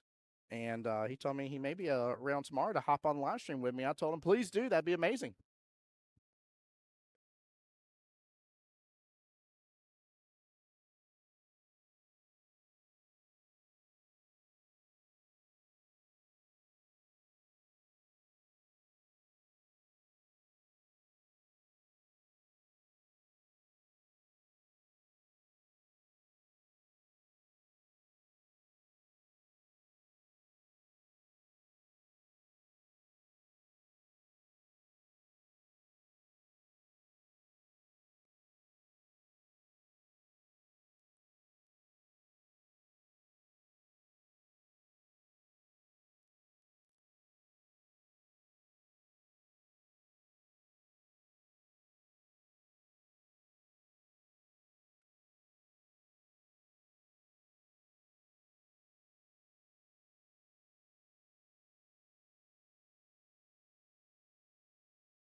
All right, guys, back in the action here. I say, got to talk to Tim and Nicole there for a moment. Appreciate them for stopping by the booth. Looks like they got to have a good family day, a little football game.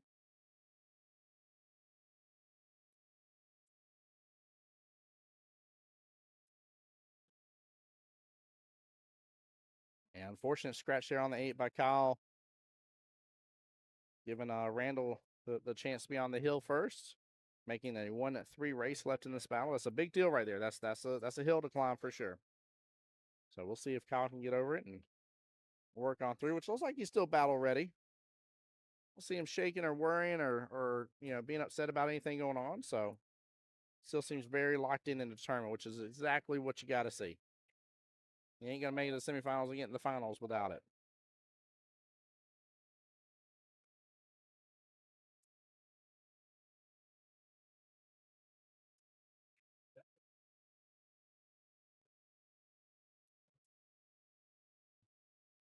All right.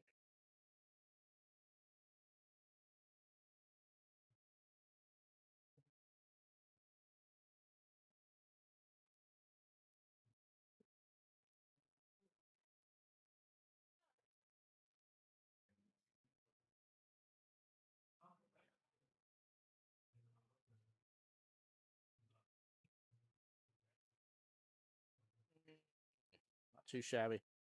Not too shabby, I believe. Ain't mad at that.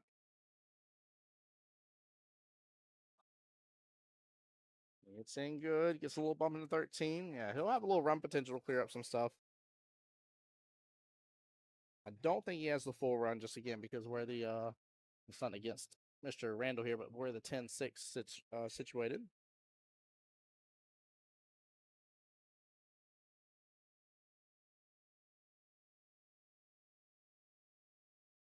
Goes for the draw, kicks the cue ball all the way over.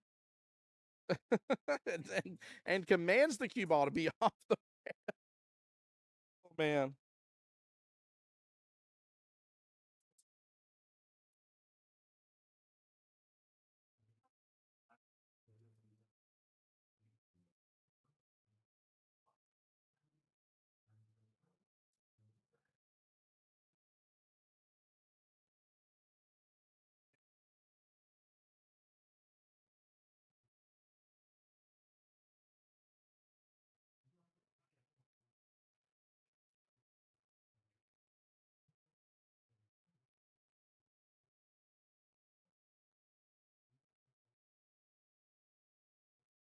Man, looked like he showed that really good too, but fortunately, round the 6 right on out.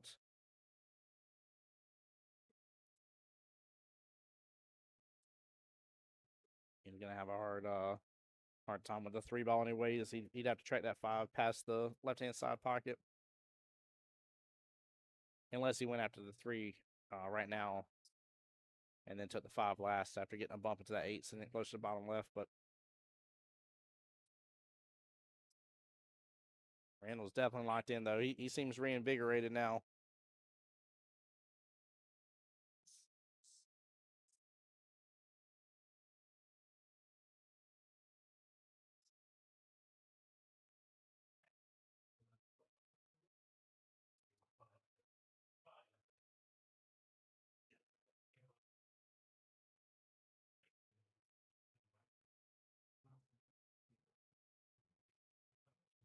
All right, that's a better setup. That's a way better setup here with where that 5 is.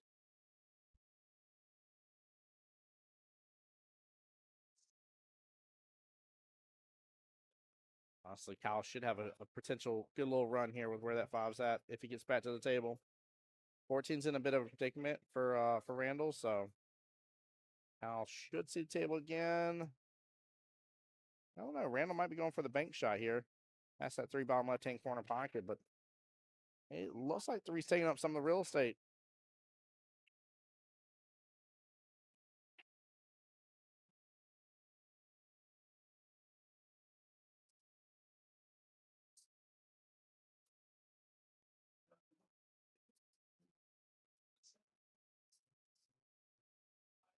We went for the cut. He sliced it so good.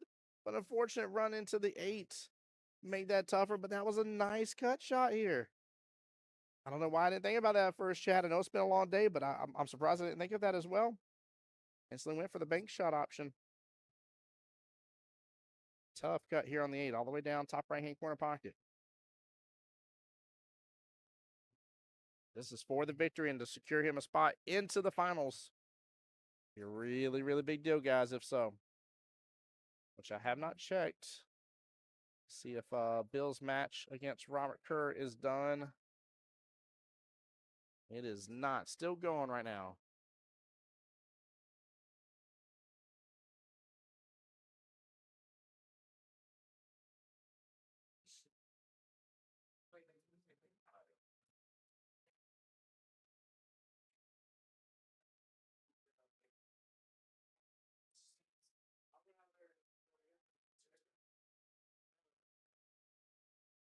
Oh, we went for the force follow, and he gets it.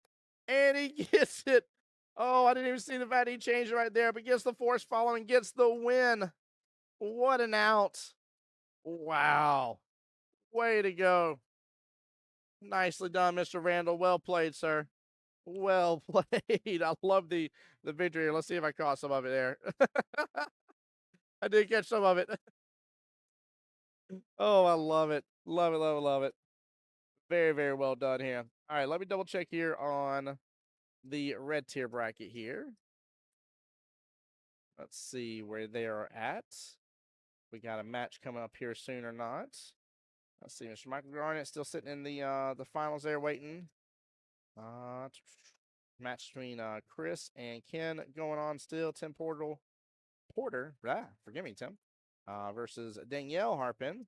And then Mr. Daniel Ballweg here waiting for his match sheet called, which he's waiting on the winner between William Jameson and Mary Hatcher. And that match is definitely underway here.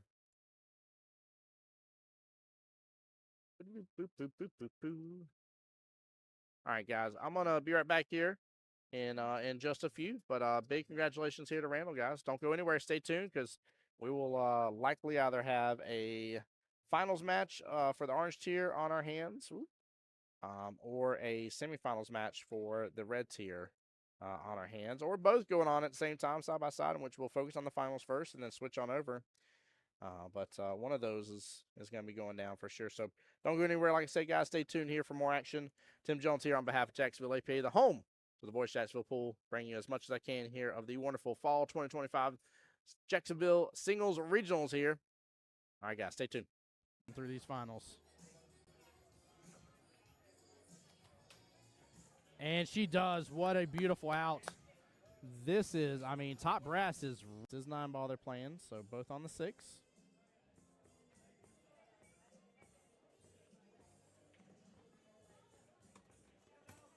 after this, we're going to get to see what a bank that was. Hold on. I'm pulling up my paperwork. I'm seeing it go into what's going on and what's going to happen today and high expectations. And so far, I think the expectations have been met. I've loved it. It's been very enjoyable. Very, very enjoyable. Nice job by PJ. Good job. Look at that action. Goodness gracious. I'm over here bragging about the action here. Gary's corner pocket. Looks like the 6th ball is playing blocker. But she can actually just push to the bottom short rail. Keep it simple. Ooh, got the love from the combo. What a shot, Miss Jessie. Now for me here, bank shot all day. Yeah, in that right-hand side pocket. Bank shot all day. I tell you what, if I had to cut a ball down a rail or bank a, look at that. Nice shot. Snap. Nice shot. The left hand. And now Omar is up against Mr. George. Oh, she just got that dragged right up table here. Look at this. What a shot by Miss Stephanie.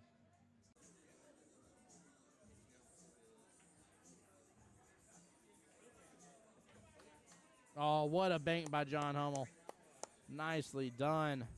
And to set himself Karam here off the 3 into the 5 left-hand side pocket. 3 should pop back out. May actually open up for a 3-9 combo. He goes for the Karam down in the bottom left-hand corner pocket, makes both.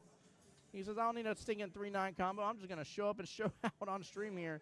Great job there, giving Miss D some space here on the other table. Table 25 again, rocking and rolling with strokers versus wreck and rolling. Trying to keep eyes out on that as well, guys. I'll keep you guys up to date on the score as I can. Woo, what a fiery shot from Miss Debbie. Well played.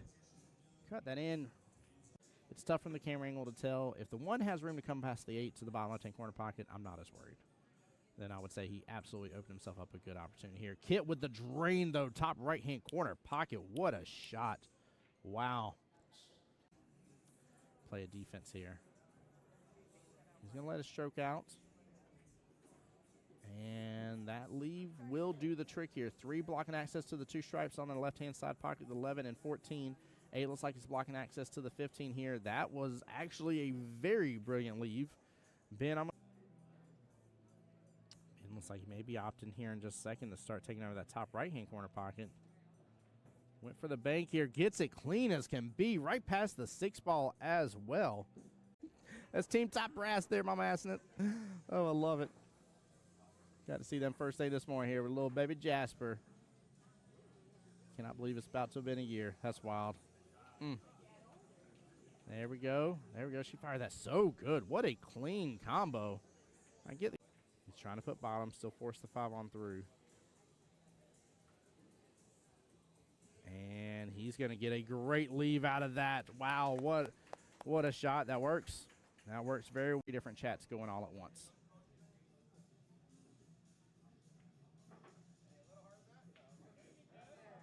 And that will do the trick right there. He lands it perfectly. Great timeout. Well played here. But I'm seeing a little bit more, I want to say, just letting go of his stroke here. Really letting it out by Hugo here. Play to safety, and it's up against the rail. I don't think George has good enough eyes to be able to go after it. Hugo here. Hugo here, let's go. Gary there on my YouTube side saying, pocket still mean. Woo-hoo-hoo-hoo-hoo-hoo. George added a little spice to your life on that one here. My man wanting to earn himself instant.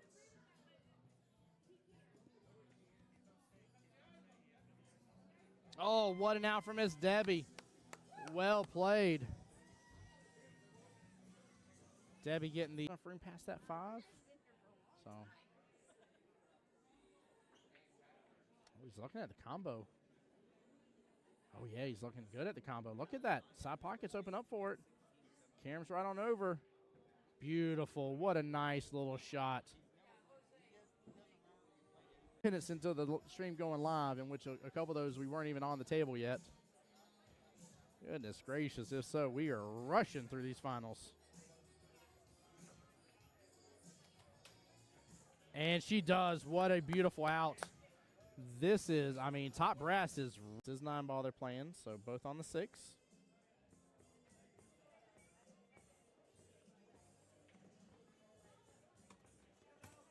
after this, we're going to get to see what a bank that was. Hold on. I'm pulling up my paperwork. I'm seeing it go into what's going on and what's going to happen today and high expectations.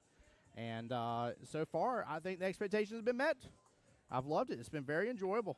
Very, very enjoyable. Nice job by PJ. Good job. Look at that action. Goodness gracious. I'm over here bragging about the action here. Gary's corner pocket. Looks like the 6th ball is playing blocker.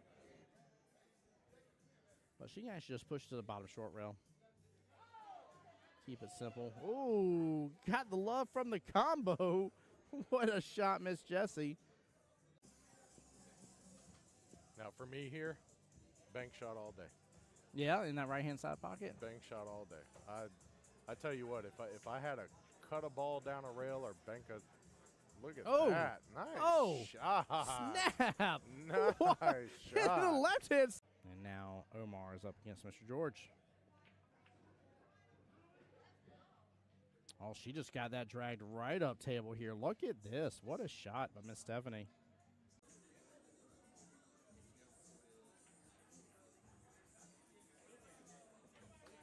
Oh, what a bank by John Hummel.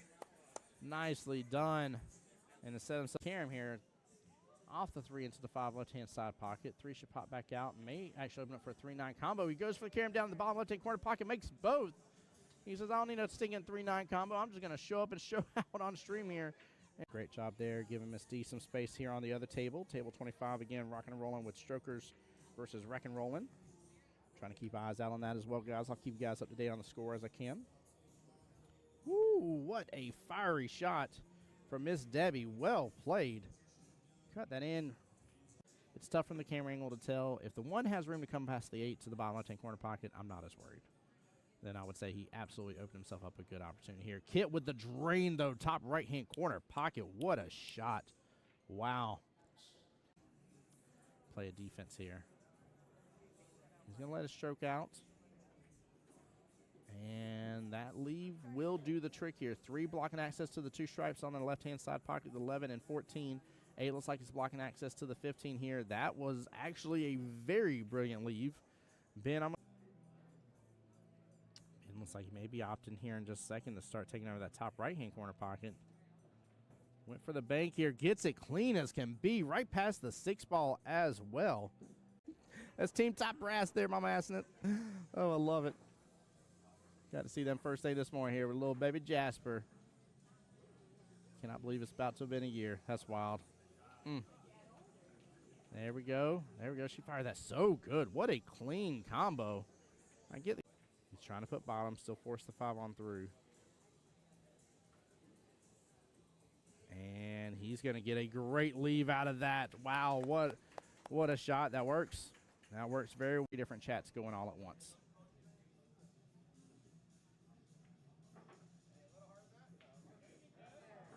And that will do the trick right there. He lands it perfectly. Great timeout.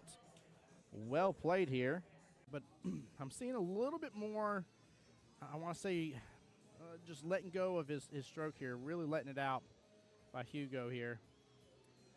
Play to safety, and it's up against the rail. I don't think George has good enough eyes to be able to go after it. Hugo here. Hugo here, let's go. Gary there on my YouTube side saying, pocket still mean. Woo-hoo-hoo-hoo-hoo-hoo. George added a little spice to your life on that one here. My man wanting to earn himself instant.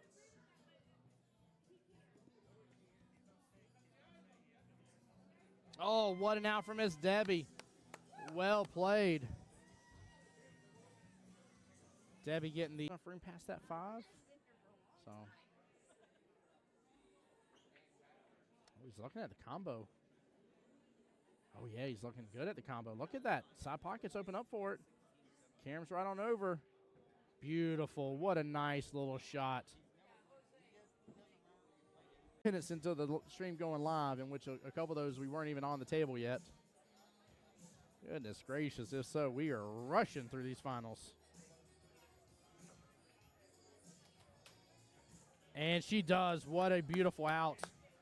This is, I mean, Top Brass is 9 ball they're playing, so both on the 6.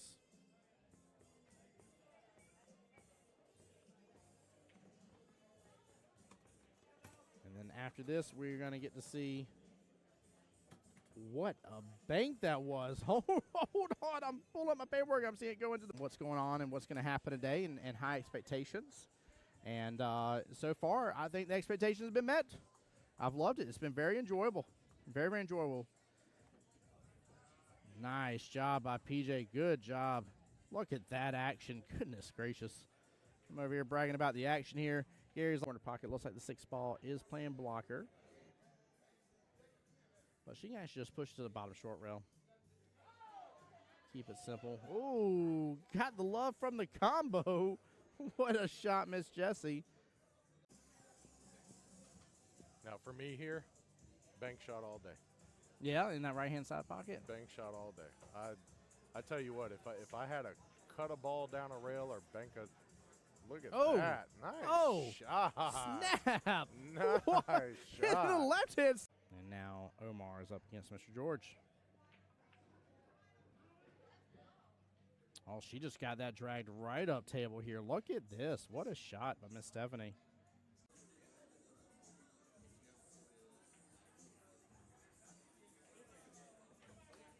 Oh, what a bank by John Hummel. Nicely done.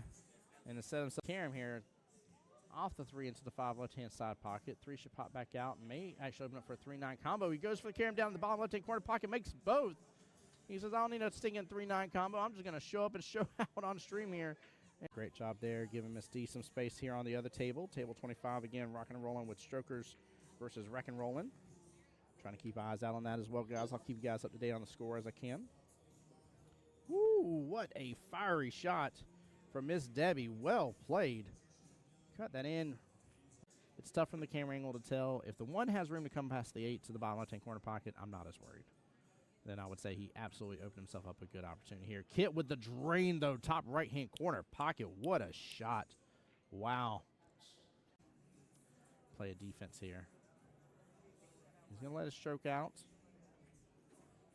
And that leave will do the trick here. 3 blocking access to the 2 stripes on the left-hand side pocket, the 11 and 14.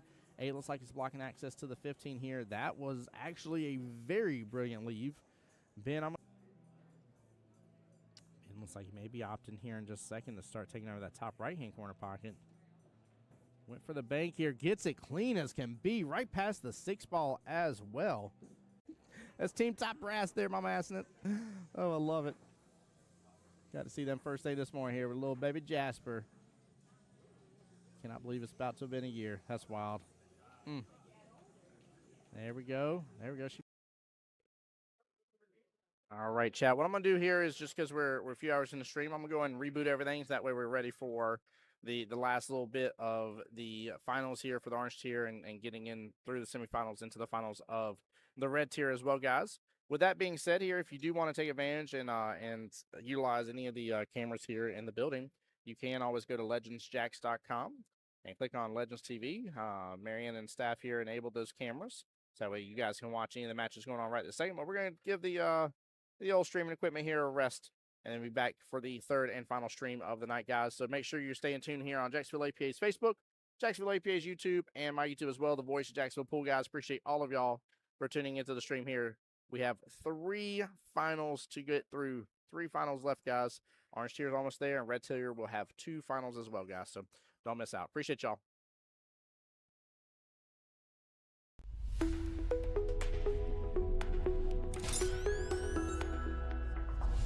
The voice of Jacksonville Pool.